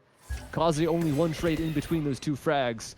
But they still want to push. They've gotten the spike down and they keep going. They keep walking. Levi shuts them down. They've got 14 points of health still remaining, but they managed to take care of 2 players here. And that is a Brim ult as well coming in. But will they be able to do something off it? Big ol' Timothy, it all comes down to him. Unless there's a smoke coming in from Hookah, this round is not being won. And look at that, big old Timothy getting another one. That leaves 808 Proxy the last player alive. What a shot. What? Nice What? try, mate. Nah, no, that's not how it works. And The 1v2 against 2 low HP targets. Yeah, who needs a gun when you have a sheriff? All you need is 1 body shot onto both guys. 808. We know he can turn. We know he's got a big enough mouse pad to make that work. He's not gonna miss those body shots at the end. very nicely done. Good communication from Hawaii, like I mentioned before. Sometimes in those hectic scenarios, all you need is information, and he knows. He's gotten the info from both his teammates that these guys last alive are so low. Just aim for the body. And he just that. But once more, every single time this ends up happening, every single time Hawaii win around, it's a 1v1. So it's so tough to make anything more happen after this because the money is still getting quite rough. And the slide on through, Timothy gets one before getting traded. Broom plays safe, wants to keep his own life, which is very, very important. Wave does have a pick on the other side of the map though, and Levi follows up through short. Spots out Stan, at least hears his footsteps going past. Can he land a shot? Of course he can. Low HP again. And Bao's now last alive. The flash might not land. Proxy has got him locked in. Players on both sides manages to get one, but now he's got two to his back. Room now trying to hold forward, and the pistol is not going to land, but it is from Bao's. Big problems now. A minute on the clock. Is he going to get away? Not quite. My God, Boz, how does he do it? Even in this position, managing to get 2 kills. And if he managed to teleport, even probably the round. So, just keep pulling off the impossible. Connecticut continues to impress player by player. But that is a round for Hawaii. 3-4, only down by 1. They keep fighting no matter how much they're down, no matter how much it seems like the round is completely lost. They will make it convincing, and they'll be like, oh, you got to keep asking questions about this team. 1 versus 4, and he makes it into 1v2. 2 ults versus 2 ults, coming into round number 8. And Mike, only with his own headhunter, is looking for proxies. And he's trying to bait in for Wave to Earth. And he should not be taking here. He's going to take a risk, but it's good. Kazi's got one on the other end as well. Through short, Levi following up on that 1 kill. And Shower's presence, the only thing that Connecticut really have going for them, but it's really just that, right? Even the smoke at the door. Another follow-up from Kaze. Second off shot down short. And Timothy is just going to wait for someone to maybe cross his crosshair. Oh, Broom's gonna have the privilege of that first. Big old Timothy's gonna get taken care of. 4-4 stands the scoreline here. Anton, Hawaii have made it back into the game with the equalizer. They have, but just like in map number 1, they have to prove it. Because if they don't, Connecticut, they can still run away. There's no telling what these guys can do with rifles when they start bucking up and remembering that they have to stay here and play the game instead of being a bit too reckless, because Hawaii can still punish, right? If Connecticut get to a bit too complacent, a bit too relaxed, then Hawaii are able to clutch up and manage to win the rounds out. But it is really, at this point, with the 13-8 scoreline, it is Connecticut's round to lose, because Kaze does get taken out the angle. Fast up from Timothy, but he can't manage to land. Now with 4 players remaining, they're looking to push towards B site now, which does look like a good idea at the moment. If they've only got 2 players to deal with. However, one of them is Levi, with the ability to take down armies at once. Caminist, however, can take down anyone, can take down teams and teams of Valorant players. Stan is going to take down Wave to Earth. That leaves us in a bit of a 4 versus 3. 808 Proxy, in a pretty good position to take down Caminist. The trade needs to come through here, which it does. 808, there they go. 2 versus 2 now as they made their way towards the other side of the map. And actually 3 versus 2. So a good chance to get the plan down. And 808 and Broom both need to make this retake happen. This is going to be so hell of a win. There's a might be a Brim ult on the defense, but there is a Molly in the pocket of the Brimstone on the offense on a Yukon, and 2 players still able to watch just in case they fall. He's going to be having that backup plan go through, but it's going to be delayed so much because this Sky is still here, keeping control of U-Haul, but doesn't cut out with a flash in hands. Information wasn't enough. Now the chamber also gets caught. Big problems now. The Molly needs to come out. It should be flying through the air at this point. Can they get half before it lands? The body block doesn't even work, and even I think the Sky might go down. Able to get half. Now this pressure. Stan just needs to stay alive. Oh, it's going to come through. Manages the first frag, not the second though, and Broom should have enough time. It's going to be real close. Oh my god. 20 milliseconds. They were this close to get the bomb defused. The counter ult to make sure that they couldn't do so failed to go through. The ult wasted and the round not won, unfortunately. Great try though, but that is still Yukon coming out on top. And you got to point out 808 Proxy just walking into that site, getting 2 kills.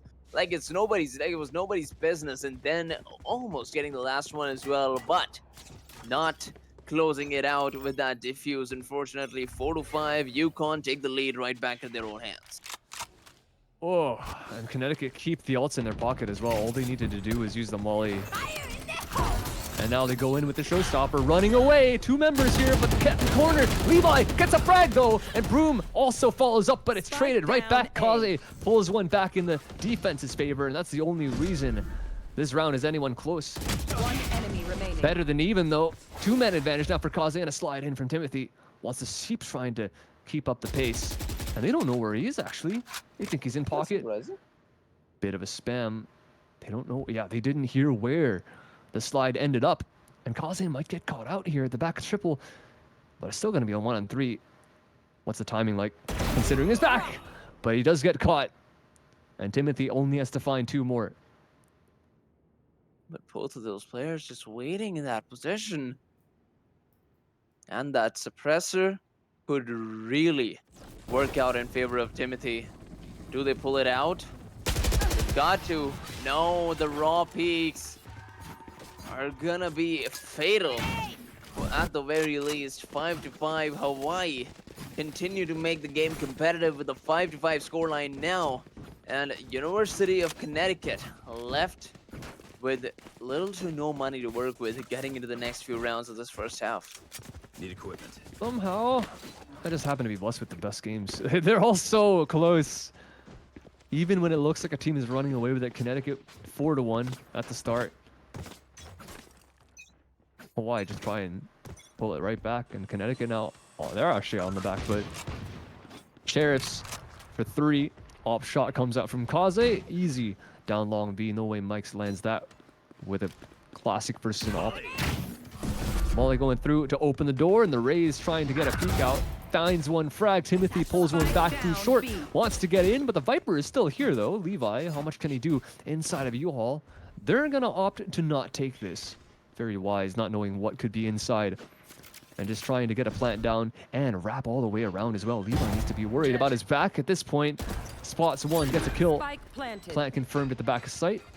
And a nade going through U-Haul reveals that they have taken at least some kind of control, but they're both backing up towards the spawn and heaven. Man, this is not going to be an easy retake whatsoever. Proxy, Timothy, they try, but in the end, it is once again Hawaii coming out on top. Anton, what do you think Hawaii has changed up in getting these rounds win? I mean, of course, Levi is part of the big picture here. We see 15-8 on the scoreboard. This man is very close to a 2.0 KD. But of course, a single person going on a killing spree is not going to get you rounds. It's always team communication up to a certain amount of up to a certain level. So what do you think Hawaii has changed in the last few rounds? Honestly, I feel like they're just winning more fights. Like, you might say that one person winning fights is not enough, and you'll be completely right. But it's not even just Levi, right? Levi might be showing up on top of the scoreboard because it's very obvious to just look at it and be like, okay, this guy is having impact. But also Kaze, Wave to Earth, everyone's kind of chiming in and having an input in terms of the fragging potential. Kaze with the openings, with the ops, and now he's looking down short A. The showstopper coming out from the defense, and they're going to clear out a lot of space already towards long B. So this guy can post up and be very, very content with just sitting here with the op inside A. Gets one pick already. They could even have an option to go for a wide flank here, especially with that teleport going through. Excuse me, with the plant getting confirmed. But the TP now makes them think a bit twice. Connecticut now, they're the ones that can't win the fights. Proxy gets one Wave to Earth with the support. And even though the spike makes its way out all the way to the B site, it is a 5-on-2 for the retake. Spike planted. UConn and Mike and Stan. 2 players against 5. Mike really needs to come and clutch here. The ult's heading towards him. He's not going to get a couple of frags. He's going to leave Stan in a 1 versus 5. And even though he's got an ult to work with, that ult is going to be used up early. He finds one, but will be able to take down Levi, who's just waiting to welcome him with open arms. He's not got a lot of health to work with. Levi, Stan, he's got one, but Broom's finally going to take care of business as he takes him down. And that is another round, the final round in the first half, going for Hawaii. For some of the how fast these shots are, it makes me a little bit worried, but it is a 1-on-4. It would be miraculous for him to do that and clutch out that kind of round. But yeah, Hawaii, they clean up. they managed to warm up at that because like you mentioned like how the heck are they doing this? I think honestly, most of the 50-50s are now, while they were going in Connecticut's favor, especially on Ascent and especially on the first section of this half, towards the end, Hawaii with 6 rounds almost in a row. There's one round by Connecticut in between those 6, but 6 rounds to close out, to bring them to 7, by the way, because they did win the bonus towards the start. The 50-50s are going in their favor, right? When they get flashed, they're the ones that are winning the flash gun fight, like inside of showers. They get both, and instead of maybe trading 1 for 1 and having the second guy get a kill as well, they just managed to win out both fights. And the op shot down short, Kaze lands pretty much all of them so far. And this one, maybe on Ascent, the smoke kill would come out for Kaze, but this doesn't. Not this time. Now, now that the sides are switched, I want to see what Hawaii can do. Now that they've got to be on the offense, well, they're starting off well, and as I say that, that's a bit of a massacre.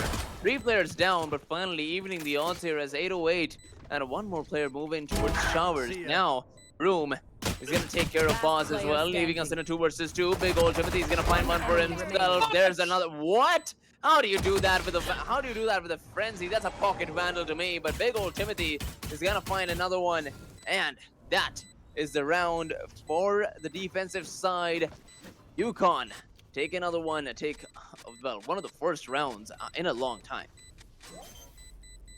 Yeah, I gotta admit, don't know how that one's possible. The fact that he lost the round after that as well is a little bit tragic, and you can see Timothy's trying to give it to him. I like how as soon as I call them out for winning the 50-50s, they end up losing 3 of them in a row. That is a little bit ironic. Maybe that's my fault. I'll take the blame for that one. Sorry about that, Hawaii. I mean, you know what? They made it convincing, right? The reason I say that is because they actually land the shots. The right click on the guy in spawn, and even the headshots landed on in the player in showers. You could tell that it was landing. Everyone was dying to 1 bullet from the 2 guys that are coming back through, trying to hold the spike down. But at the end, not enough. UConn keep 1 alive. Another instance. This is the scary part. Another instance of the 1 versus 1s at the end going in favor of UConn. Look at that, Mike. Being on the offensive side right now, he's playing aggressive, and that's where he's gonna get a kill for himself. Kaze returns the favor with a shorty kill over to Brimstone there. Wave towards.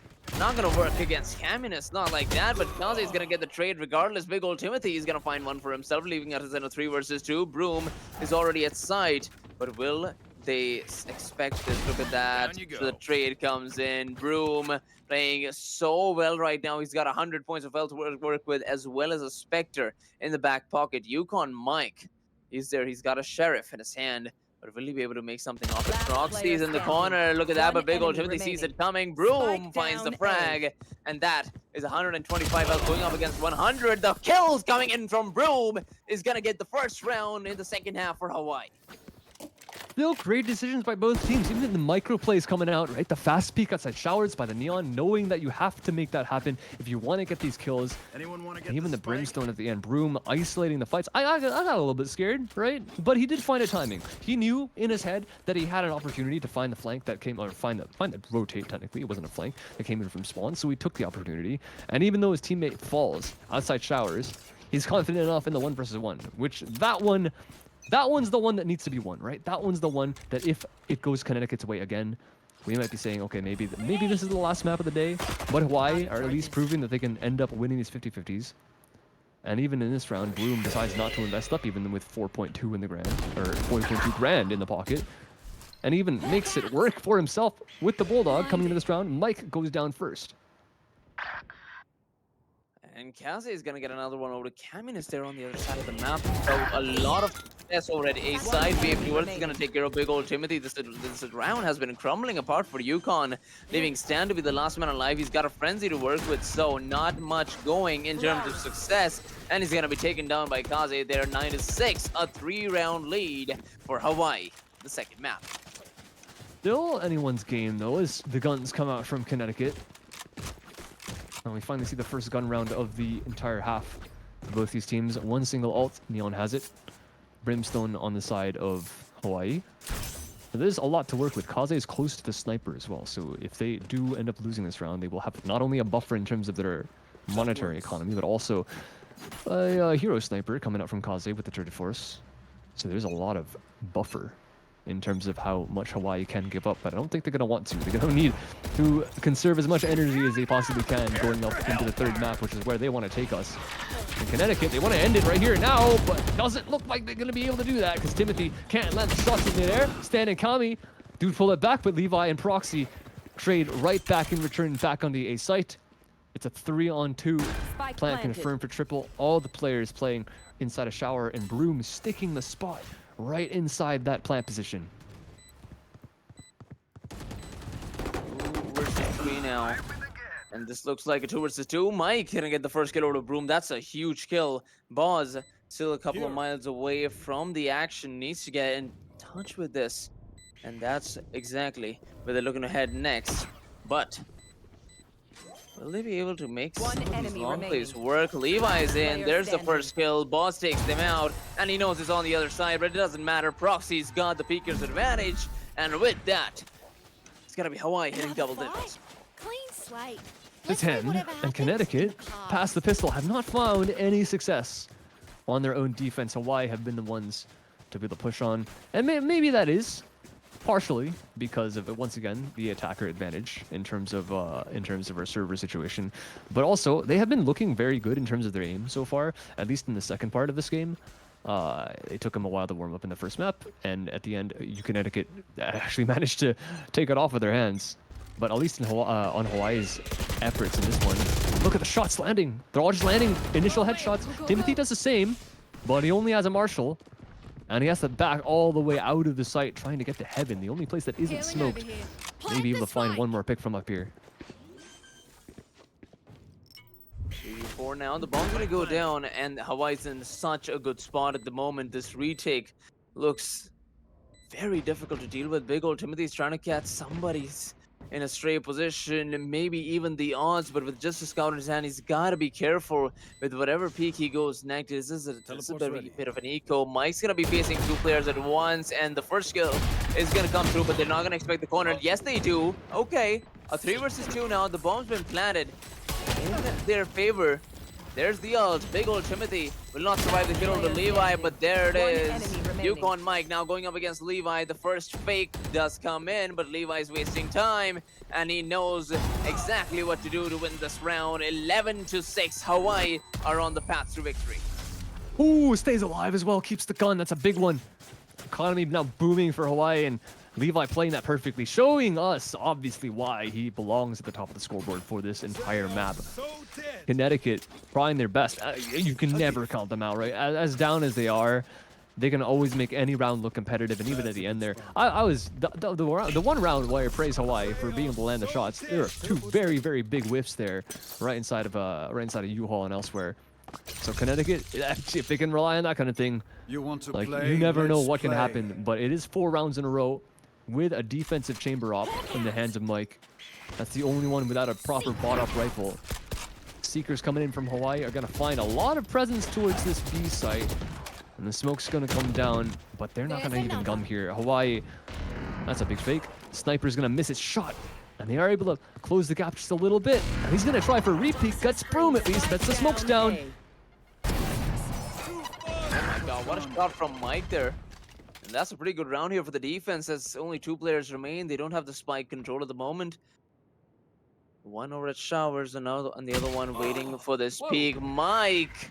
My god, Proxy, how can you do that? Hawk out. I got the spike. Last player standing. It's in a 1-on-3 with the spike in hands. Molly's going to go down. That's even more utility. You're going to drive out of the defense. And the guy all the way at the back of B has now left the site itself. Bowser is playing very safe, preventing a flank, but make sure he can be present on the A site fast enough if they do go there. The Proxy taps the spike, doesn't trust the fact that the site itself is empty, and that lets Yukon encroach ever so close. And with a flash in hands, knows that there's one inside hookah. I was going to use this. Pop through spawn, dog all the way through. Is he going to take the timing on this? He actually might, and he does, but he can't land the shots. Once again, similar scenes as all the way back inside of a U-Haul, and it looks like he's given up the round. There's no chance. Stan clotheslines him. Game. I love a Explosion. All right, there it is. Finally, trying to crawl back into the game here. 7-11 after being silent for most of the second half. They get that round win. UConn, they don't want to go down this easily. They've still got some fight in them. I wonder if we're going to see an OT, honestly. They don't even need it. If UConn actually manage to win all these rounds, they can win this map without an overtime. But Hawaii, I struggle to see them going 5 without a single round. There's no way, right? They have ults. They're building them up one by one. Broom is going to have one in 3 points.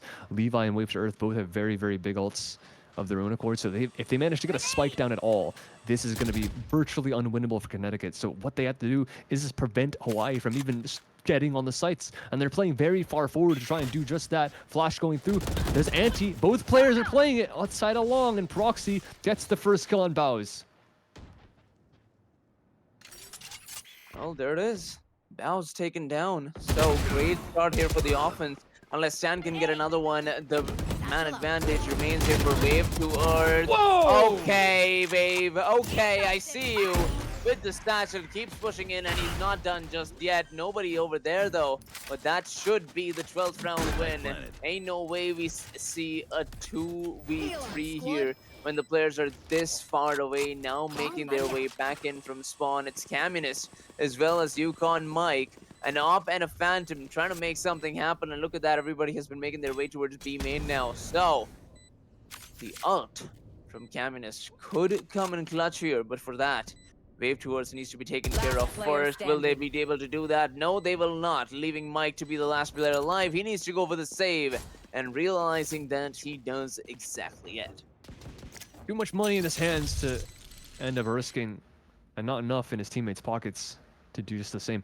So UConn now against the wall. 12 rounds for Hawaii confirmed. Is the hunt going to come through? Spots out, Wave to Earth. I mean, this dude is just showing off at this point. A 360 outside of Hookah. They don't even want to fight him. Fair enough. Looking great on the raise. The thing is, they do expend one of the ults. One of the 2 ults that I was talking about. Wave to Earth no longer has a showstopper, but Broom has gone 1 tick. So it is possible to find a Brim ult in this round without taking an engage if you want to farm up both orbs, but it doesn't look like that's going to be the option for this round. They're sending quite a heavy default towards mid. Nothing Atsuka for the time being, but these 2 people outside long, once again, the slow walk. Playing Anti, Flash is going to go through. It will catch them. And there is a chamber on the defense, posted on the angle. Room just takes the kill straight up. One closer. Another one from Kaze. Up short. Big problems now for UConn. Big flank coming up from the Neon as well. Well, Timothy, that's one way to get stuff covered up. But 3 versus 4 right now. And this man advantage, it really does seem like University of Hawaii want to end this right here before trying to get this push towards the A side. Stan's waiting for them, though. And Levi's got an ult to work with. This ult is pulled out. That's possibly GG's, but they're waiting. They're playing the patient game. They're making them think that they were rotated, but that's not going to work out because the Neon is waiting over at that middle position. So the call is definitely true that, yes, they are at A site. How do they go ahead from here? I think we can really expect the Viper getting the ult in and Stan trying to walk closely into that ult, maybe get the kill. But 30 seconds let's left. see if it's pulled out. Yep, that is the call here. Viper ultimate will be pulled out, and this is the end game now. The ult comes in from Brimstone, and with 20 seconds remaining, they're looking to get this spike down as quickly as possible. Stan's gonna take care of one, but Kaze and 808 Proxy are gonna return the favor with 10 seconds remaining. Will they be able to get this plan down? Yes, they will. And that leaves Boz in a 1 versus 3. Miracle needs to happen for him to win this one. 2 players just playing inside the ult, playing real safe. Flash has confirmed his position at the back of the site. Looks like they want a 3-2-1 this. Bowers, not even gonna need it. Kaze is going to eliminate him from the short position. 13-7, even more convincing on the second map of Bind for the side of Hawaii. My God, what a game. What a showing from Hawaii there in that second half, completely being proven wrong for what we were assuming the second game is going to be. Hawaii really showed up there. Every single player, as we can see, playing so well at the top of the leaderboard, just under Communist. But even then, 2019, 15, 16, amazing games overall. We are going to be heading into game number 3, Sunset. And the players, they just want to get into it. So a quick short break, but then we'll be right back for game number 3.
And we are back with possibly, well, definitely the final game of the day. We can't keep saying possibly the final game. This is going to be the final game of the day. We are going to Sunset on the third map of this best of 3 series between University of Hawaii and University of Connecticut. Now, Hawaii really just played out of their minds in that second game, getting all the rounds they needed in the second half.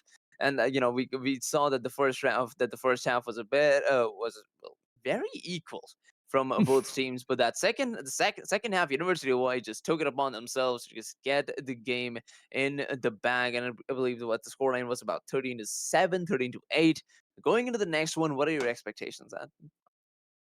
Dude, it's so hard to predict anything at this point. I really don't even know. These two teams, especially on the map of Sunset, being one of the newest and most volatile maps in the entire pool because of that very fact, this game could go anywhere. I was talking about in the break. I have a little bit more faith in Hawaii, but I honestly don't like it. It could be anything. Like we could see a very close 13-11 again. We could see an overtime. We could see Connecticut taking it 13-2. Who knows? We're gonna have to find out. We're gonna get into the lobby right now. as we get into agent select, and we're going to see what kind of rosters these two teams are going to be bringing out, what kind of comps. Because there's been a lot of debate over Sunset comps with a lot of different teams, right? A lot of different play styles, a lot of different regions have different ideas on it as well. It looks like so far these teams are going a bit more of the Chinese route with the fades. I think NA prefers the Sky a little bit more in terms of the initiator utility. We might see Connecticut even go for both. That's a possibility. So far, no, we might see Hawaii go for both as well. They're both hovering on the Sky and the fade. Raze coming out for Wave to Earth, likely because he looked very, very good in it towards the second part of the map of Bind. Kaze yet again on the Chamber, who is quite effective on this map. Mikey on the same thing. This is like, there's so many mirrored ideas here. I don't even know how they're all looking the same. The only difference so far being the Astra versus Omen. But honestly, both are good on this map. Like the Paranoia can hit some pretty wide angles. There's a lot of space that can be taken with one single flash. But also the Astra is very important in terms of the wall for retakes or site takes itself. You have the sucks and the smokes and everything like that. Obviously part of her kit. There's a lot of ideas that both these teams can have. And with the Omen, I'm expecting Select instantly, your just agent. with that one pick, that U Connecticut are going to be very, very aggressive, especially as they're starting attack, mind you, on every single one of the maps that they're playing here today. And the Phoenix! They're coming out with the Chinese Phoenix. I love to see that. I say Chinese mainly because we haven't seen a Phoenix very often in NA. I know it can be anywhere, but we've seen teams play against EDG like this. EDG like to counter it with their own chamber pick, but they have both. There's a lot of aggression coming out from U Connecticut. I'm excited to see what Kami can do with it.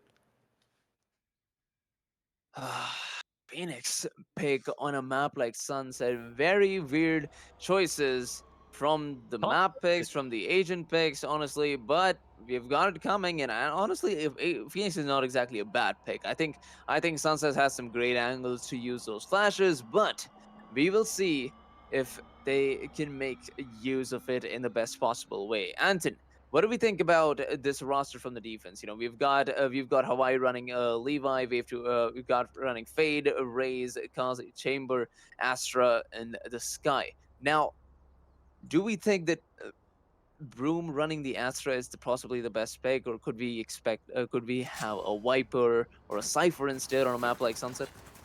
You could, but then you would probably have to forego the chamber, and I really don't think Hawaii want to get rid of the chamber on their comp. I think Kaze's been great on the pick itself. He's been great with the 24s. He's been great with the headhunters. So I wouldn't really see a benefit in replacing Kaze with another Sentinel. But to go into your question, the Astra versus anything else, I think it's good, right? Like, you wouldn't want to run a solo Viper or a solo Harbor. It's just not possible on this map. You need the smokes way too much to take mid, to take either one of the mains. You could run a double smoke, but again, they would have to get rid of something else, and I don't think they would want to get rid of either Levi or Proxy. I know a lot of debate. Fade versus Sky, they're just going to bring both for both teams. So it's a very information-dense competition for both sides. And ironically, they're going to face check first instead of going for this for any of the information utility. Fair enough. Kaze lands a shot. His opponent Chamber doesn't do so. So with that, they do manage to get at least on the A site, because it was a heavy B stack, mid stack for this side of Hawaii. And all the way at the back, Kami isn't going to be able to find anything before she goes down. Well, that is a very chaotic start to this match. Yukon might didn't get the kill over to Kaze, but still 3 versus 4, a man disadvantage over at Yukon. So, looking to get the side control. Levi gonna get the side in, and there it is, 2 versus 2 now. Wave towards, still sitting in the corner. Big ol' Timothy just walks in, gets the kill, and that leaves Mike to be the last player alive, going up against 38-point health. Levi, and all he needs is a shot to the head. Mike does not expect it, and that is once again Hawaii coming out on top in round number 1. It is the story of these two teams playing here tonight at EGFC that every single round, every single pistol must end in 1v1. It has to happen. It is fated for this entire series. Hawaii with the first round in this case, but it got close. Connecticut had a great idea for that one. They had a great reaction to the heavy mid stack, just pushing straight on through A, all the way to defender spawn. Thing is, Kami could not land a shot, and that is one of the players that we look for in Connecticut to be really one of the pop-off players, especially when you're on the Phoenix. You need the kills, or you need the orbs to be able to get your ultimate up as fast as possible, which I'm expecting they're just going to go for in this round. They got nothing to lose. It's only pistols. Just farm up the orbs for the Phoenix as fast as you possibly can and get this, run it back up as soon as you can. as he's already low. He would not want to be peeking this angle again. And, you know, after getting that first round win over Hawaii, I wonder what the next couple round strategy is for Buzz. There it is. Well, off to a great start on the other side of the map here. 808 Proxy's going to get one for himself. Levi pulls down another. Communist looking to push in with that classic against the scout. Will it work out? No. Taken by storm. Communist not going to be surviving that one for a while. But Levi, here he's got the Spectre to work with. 808 Proxy's going to get another one for themselves. And just like that, it's another round win for University of Hawaii. Although, I would like to mention that they already managed to get 3 kills though, right? That is pretty true. good round. They keep the money honest. Once again, Proxy wait for Earth and Kaze gonna have to rebuy. Kaze might be kind of rich. He's got 1,800 in the bank. I think he ended up saving because he does have the Headhunter. Great agent, by the way. Chamber just has free guns. But whatever the case, that is going to be 4,800 in the bank. Can opt for a rifle if they want, but they're not going to quite go for the NA buy. They're going to just go for a solid bonus round. Connecticut are going to be the ones with full rifles. Not quite an ult on the board just yet. Kami hasn't had too much success with the ult farm, and even I mean, you gotta throw whatever you have at their table, right? Because like they are continuing to understand the situation at hand. They know where we are playing. They know they have to keep being aggressive. So fair enough. You just keep walking into them. It'll work eventually, especially when you have the rifles versus these weaker weapons. I'm looking to see more of that, more aggression. The thing is, this time they're not even sending the Phoenix into main, which is the one gripe I have. But if Kami can get kills, it's going to be all good. Omen Flash going to come through soon to let Kami go all the way past. And the smoke going up. Kaze with the first kill is the only thing they have going for them. Oh my god, look at that.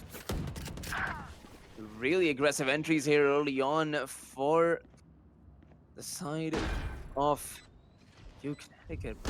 Dude, Hawaii are trying to make the comeback. We got Broom taking down big old Timothy. The Bulldog in his hand, he's got the first kill, and they're not looking to push in from short. Stan does not have a smoke to work with, so this would be a head-on collision between these two players. Wave to Earth. Oh god. Nobody saw that. Stan's is going to turn around and take care of business, leaving 2 players here. Broom's the first one to push in. The flash works perfectly. Camness takes him down. The trade comes in from 808 Proxy, but it might be too late. Buzz. Okay, Buzz. Why did I sign up? I think you need to hit the player instead of the wall, but hey, Stan's going to show him how it's done, and that's the first round for Connecticut. Oh man, I mean, Boz did what he needed to do. He was trying to get him to turn around just in case, but you know, I mean, fair enough, fair play to Proxy. Knew that there was no risk at the end, but even still, that's an impossible round to win. So very nicely done from Connecticut. Hawaii, once again, all these rounds have been close. There have been no very convincing rounds from either side, which means the money is still very close for both these teams. One further apart, though, is Kaze having the luxury to save up with the Headhunter, which means he can bring an op out for this round. First one in a while, Mikey is the exact opposite. He has a shotgun. So long range versus close. The ultimate gets shut down by Kami instantly, but at least they do take the space. It looks like Kaze wants a repeat, but there's a dog here. Needs to be very, very careful, as he's going to take another life before he goes down, but Kami does shut Kaze up. Opening a couple of frags here for you, Connecticut. Not being able to get the side control completely just yet. Levi is just hanging around the boxes. Do not want to get this bomb down before you can clear the side away. Levi does not want to peek in. Nobody knows that he's just hiding in that corner unless Mike pushes through, and he's got a shotgun in his hand. So a shoulder peek needs to come in first. Yes, and that's what the Mike had an idea. Never mind. Mike decides to peek in through. 808 Bronx. He's going to take care of Buzz, and just like that, the round has been lost. University of Hawaii takes another one in the bag. Again, another round where I think Connecticut have good ideas. They managed to drive the op off the angle, not before Kaze lands a couple shots. So it's nicely done by Kaze as well to be able to keep them in this round. Because if that didn't happen, if he didn't get those openings, I don't think that Hawaii would have been able to at least stay in that round. But because he was able to get the frags, delay a little bit for the positionings of Hawaii to come through, the spike got stuck inside an elbow, and at that point, like, how do you get on the site? You have nothing else to clear. You have no utility left, and then they just have to try and dry peek in the chamber. Nicely done, like, nice try, but yeah, all you have is a Headhunter, not going to win that fight every single time. So Hawaii now 3-1 up in the advantage. Op shot finally misses. That gives Buzz a little bit of room, but spotted just before the smoke goes down top mid. Levi removes him from the equation, and Kami just goes up and recovers the gun and peeks off into Kaze. Another missed shot, though. More opportunities given. Okay, Stan with the Sheriff peek. He's gonna get take care of 2. Just like that, he's gonna get pick up the Vandal as well. Hopefully take control of B side with it, but Spike still a few miles away. Looking to pick it up. Yukon Mike now looking to get it down. Stan needs to be careful. Would not want to leave Mike in a 1 versus 3. As Stan gets another one. He's looking for the ace. The flash is going to be coming out. Stan is surrounded from all sides. 808 Proxy and Levi both is raining down fire upon him. And Levi finally is going to take care of business. Another round for the side of University of Hawaii as they hit 4 against 1. After all those missed shots coming out from Kaze, I was a little bit worried. He's getting quite relaxed, right? You can tell that Hawaii at this point are having fun with the game. They're just chilling. They're not even worried about anything. Any other round, if they're down rounds, there's no way Kaze goes to those huge peaks. But he's just enjoying himself. He's so chill right now. He's missed 4 shots and he's going for the 5th and he misses it anyways.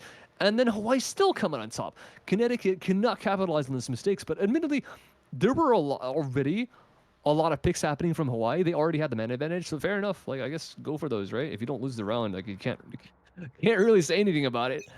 4-1, guns again. This time Kaze has his own operator. He's got his shorty for us. So Wave to Earth is the one holding the actual up. Kaze TP's out. They can't manage to punish.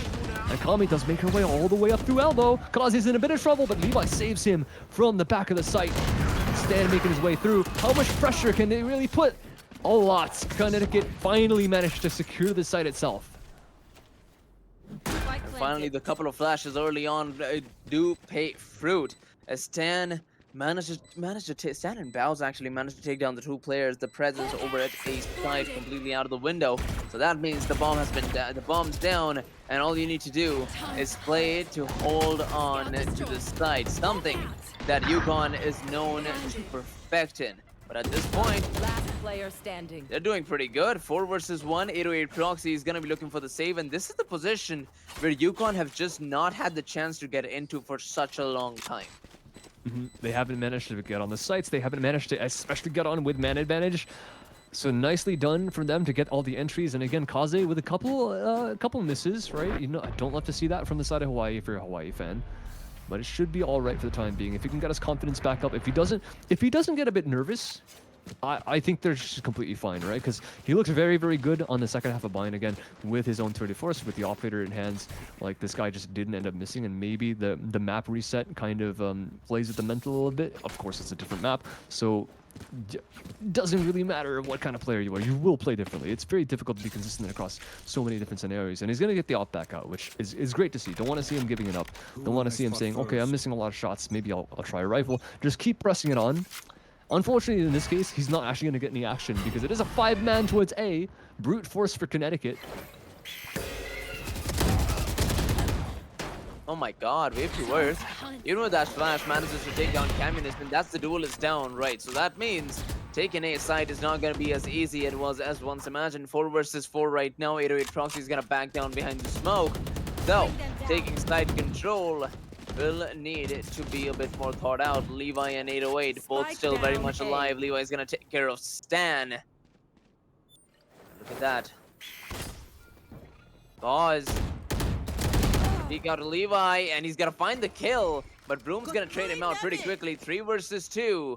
On this retake, Yukon Mike does not have the spike control, and he's gonna be facing the wrath of 3 players. Oh my god, what a shot over to Kaze as he's looking to rotate to the other side of the map. He's gonna hope that big old Timothy is gonna get a kill for himself. No, he does not. So we are gonna be seeing Yukon Mike be stuck in a 1 versus 2. But let's see if he has what it takes to take the round win.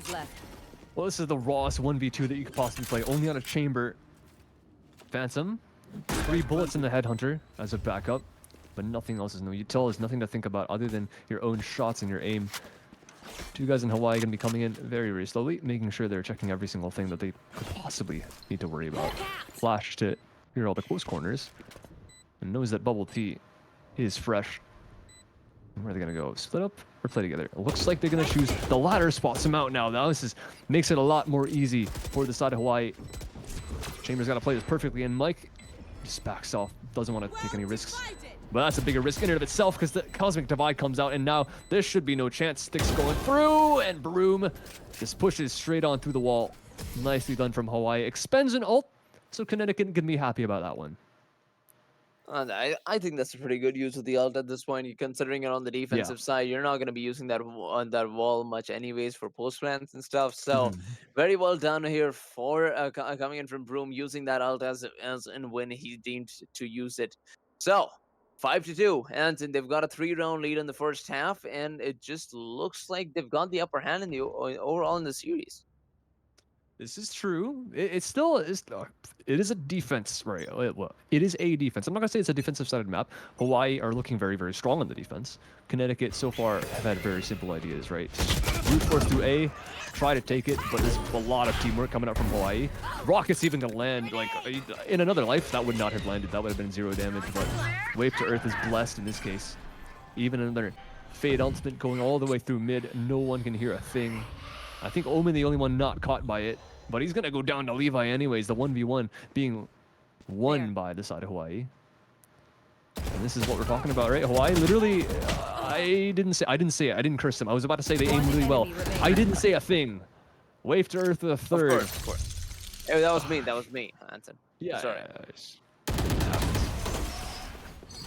Like that, another round for University of Hawaii as Kaze takes care of business after closing down Mike and leading them into a 6-2 scoreline with a 4-round lead over the other side. I think this might be the earliest that we've seen a confirmed 6 rounds from either of these teams in this series. It's very nicely done from Hawaii. All of them are looking so nice, and the team play as well coming out from them, because like they're okay. KD wise, might be kind of average, right? 7-4, 7-8, that's all right. But the fact that they're up 6-2 with those average KDs really shows that how well they're playing together as a team. So it's very nice to see from Hawaii understanding the map as a whole. Fast up through mid. Taking a bit of a risk here. There's a bit of a low buy on the side of Connecticut, so walking up to them could be a bit dangerous, but they're all good. Mike doesn't manage to find one. Kaze gets the quick flank out, and Timothy, even holding the angle, can't manage to get the shot. Oh my god, nobody's looking back, and Kaze, just like that, is gonna pull down 3, leaving 2 players all alone at site to hold down the spike. Will they be able to do just that? It doesn't look like it, because Bot's gonna get traded out. Kaze is gonna take down the 4th, and that is number 7 on the scoreboard for Hawaii.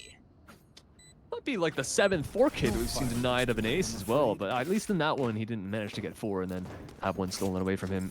There was a required kill happening in the back of the bubble tea shop. Broom secures the one that was trying to push on, and Connecticut have not been able to get any footing. Yeah, that might be a half buy in that round. A couple players with pistols. They had 2 hero rifles in that round, able to buy up fully in this one.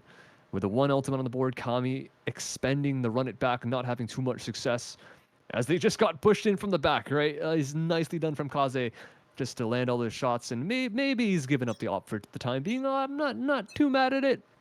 That's, well, when he pulls out numbers like that, that's pretty great to see. I cursed him. I'm so sorry. Okay. I've actually cursed him. Yeah, you were saying? I'm sorry. I don't try and do that. It's not on purpose. Well, Big Ol' Timothy's gonna be pretty happy about that early kill. Caminus is gonna be just as happy, if not more. Everybody's gonna get a kill for themselves, leaving us in a 2 versus 5. With the other half, with the rest of the team still a couple of miles away. There's Mikey peeking in towards mid. The information has been provided. 808 proxies, about 76 points of health to his name. So, going for this peek next might just not be the best idea, but is he gonna still go for it? Yes, he is. One of the best nades on the planet. I would do that every single day. But taking this round win is a priority at the moment, and I don't think with the current abilities they would be able to go much from there. It's a 2-on-4. There's really nothing much to do here. They have no dog, they have no flash. There's 1 satchel. That is not the best kind of situation. And Timothy, even on the flank, he might be able to catch these guns. This is going to be a bit tight. Wait for Earth. A labored spray, but good enough. He's not going to go for any more, though. It's the money on the side of Connecticut that's not the best. So Timothy's taking a bit of a risk by sticking around. But Hawaii also, they're not going to want to lose any more weapons. They do have a lot of money in their back pocket, right? It's like 1.8 on Levi, even after buying a gun. And Broom is going to be the worst for wear after this one, as he's at 350. So kind of a decent swing round for Connecticut. One of the best rounds to win was the last one. The next one is now. If they win this one, Hawaii's money, even after winning so many rounds in the first half, 7, with only 2 in between, Connecticut will end up breaking Hawaii's money. There will be a reset. So this could be great. Could be, but for that, they've got to pull this through. Another kill needs to come in here for Wave to Earth, but the flashes come through. Camden does check the corner. Oh, a little bit more impatient, but look at that. Levi was there to save the day, and they've got 2 frags for themselves. Wave to Earth is going to get another one, leaving us in a 4 versus 2. Levi, is he done with it? No, he's not. He's going to bring both of the players down to like 20 points of health each, and that is probably going to be just another win for University of Hawaii as they hit number 8 on the scoreline here in the first half. Last round in the half. That was Byron. That was one of the investments coming out from Connecticut. Wow. Yeah, went fast. Great job from Hawaii. Like, you see what I'm talking about, right? The teamwork coming out from this team. Even though they're losing players here and there, they're managing to trade. The support coming out from elbow. There's 2 players playing it, not just leaving the one guy alone, even tucked in the corner. There's a flash coming out, but the second player takes aggro. It's just everything they're doing is so nice right now in Sunset. I don't want to say it's a dynamic shift from what they've been doing in previous maps, but they definitely didn't look as good on Bind and Ascent as they do here on Sunset. So it's telling how good they are on this map. Rocket's going to come up, but he's not going to look the right way, but he is still going to get a kill. And Omen with a shot is going to reveal his spot, but also get 2 frags off of that. Stan making this round look fairly doable for the side of Connecticut, and this lurk up mid as well. Vows to get 1 and perhaps a second. Now in 1 versus 3. Spike planted. With Broom to be the last player alive here, it does seem like this should be an easy round win, and we're probably heading into the next half with an 8-4 scoreline, and that is gonna be the case. Communist is gonna be taking out that last man, and we are going into the second half of the game, second half of that last game with the 8-4 scoreline here, Anton. And 8-4, not for the team that you'd expect. It is University of Hawaii up by 4. They definitely look really good on this map, even though Connecticut have played this map multiple times before, if I'm correct, in EGF itself. And I think literally the first week that we had EGF games for EGFC Season 5, Connecticut played the map, and they brought out the similar comp, right? We had Kami on the Phoenix, and that time she was doing excellently. She was dropping like 20 by the second half. And now it's not looking nearly as good. Don't know what's happening. I'm not sure if it's just like a bit of confidence issues, and maybe Hawaii is just having their number, and it's really difficult to break their setups. It does seem like it, right? It does seem like it's tough to get anything on Hawaii, even getting caught out with the haunt in mid. The chamber even TP's out. This one's the most beneficial of the rounds, and they are able to get it after a little bit of time. Akami, 1 in return. Kaze takes 1 back though, and the pistol still looks convincing for Hawaii. Gonna get the bomb down, and that's exactly what they needed here. 8-4 remains the scoreline. Looking to make it 9 with that bomb plant, and Kaze, or rather Boss, does not see it coming. Wave to Earth, playing on a different existential plane here as Wave to Earth peeks out. Caminus is gonna take care of him, leaving us in a 1 versus 2. The Phoenix has been spotted. Broom gonna be using all the abilities to make sure that the bomb's not being diffused here. Communist is gonna check the corner. He does not expect the Phoenix to push all the way through. 808 Proxy is now gonna be making his way to the other side. There it is. The spin comes in from Communist, but the spin's not gonna be enough to stop the spray down from 808. And that is the pistol round in the hands of University of Hawaii, down to, guess what, Anton? A 1v1. Again, it is destined. It is the prophecy of today that we are going to be 1 versus 1ing every single pistol round. And towards the second half of this series, it has been Hawaii winning every single one. Towards the first half, it was Connecticut is getting on the 1v1s, every single one. And now Hawaii, it's been happening in the map as a whole. Not only that, like, we haven't really needed to resolve, like, we haven't needed to rely on 1v1s. They have been playing beautifully as an entire roster.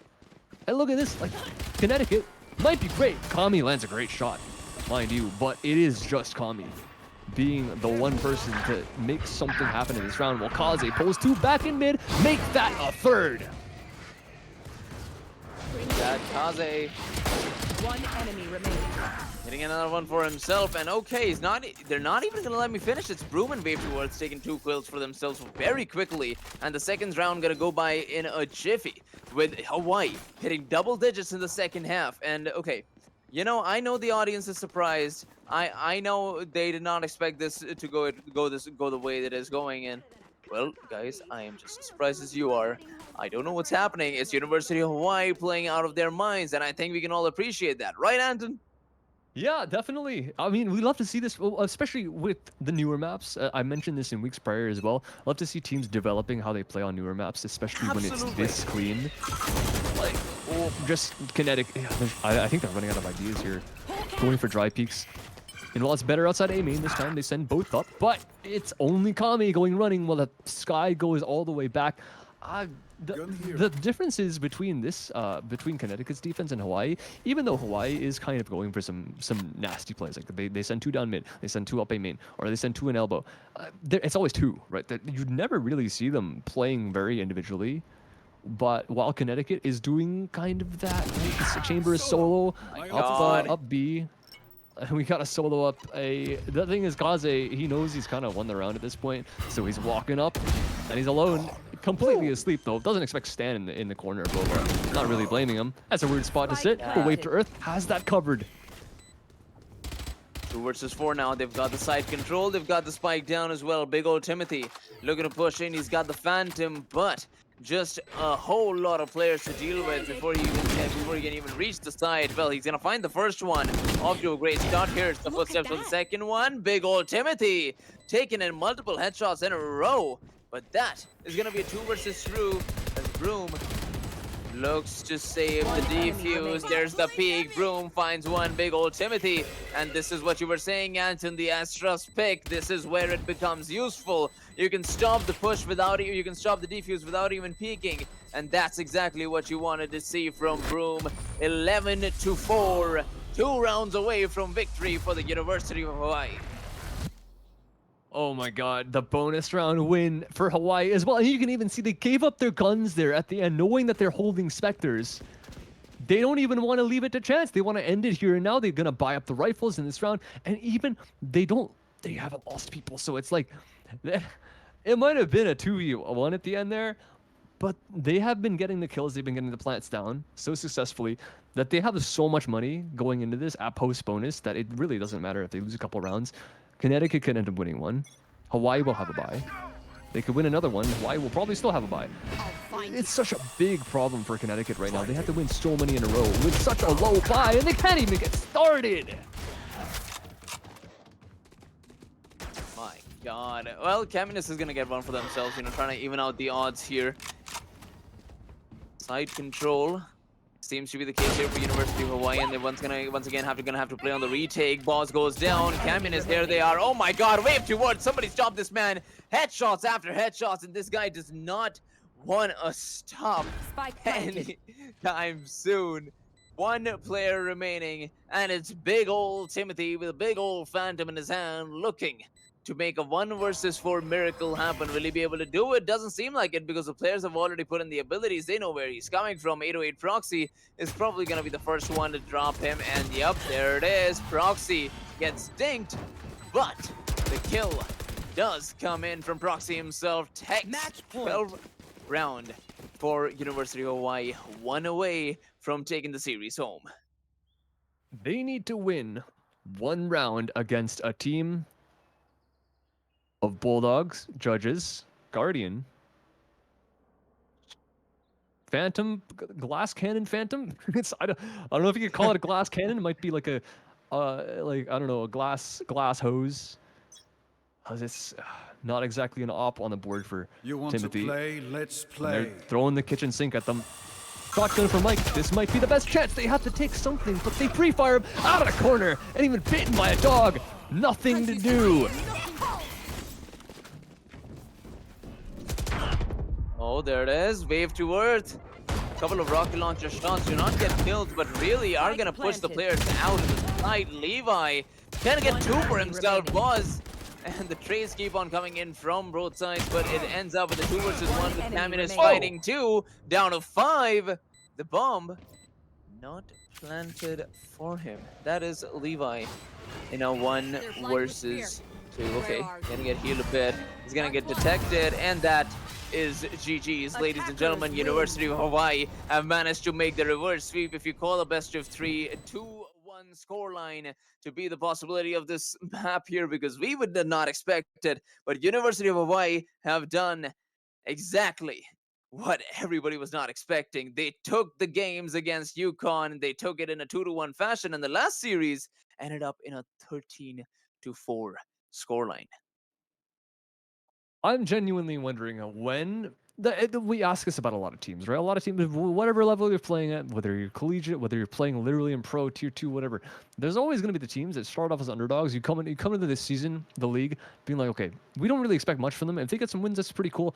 But then eventually, as they start working their way up and they start winning and winning and winning, you have to wonder, at what point does the upset start to become not an upset? Because Hawaii have been doing this a lot, right? They've been winning a lot of games.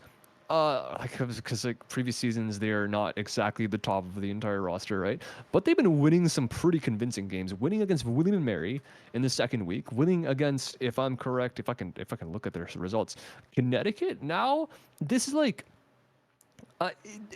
when is it time that they go up and butt heads against these really massive teams? Auburn last week as well. They didn't exactly win, but they put up a great fight against Auburn, who is currently number 1 in our standings, if I'm correct. When are they going to become the favorites? Because I think at this point, maybe we can start saying that it's been a month, right? Maybe it's not that long. We have a pretty small sample size, but convincing, hella convincing on the last map today on Sunset, which maybe some other teams haven't had the time. Maybe we need some more like, yeah, maybe we literally need some more time for other teams to develop on the map that maybe Hawaii's prioritizing because they know that other teams aren't going to have practiced that much. That's a possibility. But for now, they are definitely looking like they are an up-and-coming contender. They have won the second map, 13-7. Final map, 13-4. It is amazing what they're pulling out right now. So congratulations to Hawaii to be able to make like you said, the reverse sweep happen. I think it's absolutely valid to call it that. Absolutely, and I do want to mention the Auburn University matchup that you mentioned. I believe we did get it casted as well. It was Auburn University going up against Hawaii, right? Even though it was a 2-0, both of the score lines were very close. Okay, the first one 13-9, 13-10, but the second one was 13-11. Hawaii was one round away from taking it to overtime against Auburn University, the same team that we just saw. But we will be back very soon with an overtime. So, guys, stay tuned with an interview, rather, not an overtime. Please stay tuned. Don't go anywhere.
Ladies and gentlemen, we are back with one final time with Wave to Earth from University of Hawaii after that amazing win in the game number 3. Oh, he is excited.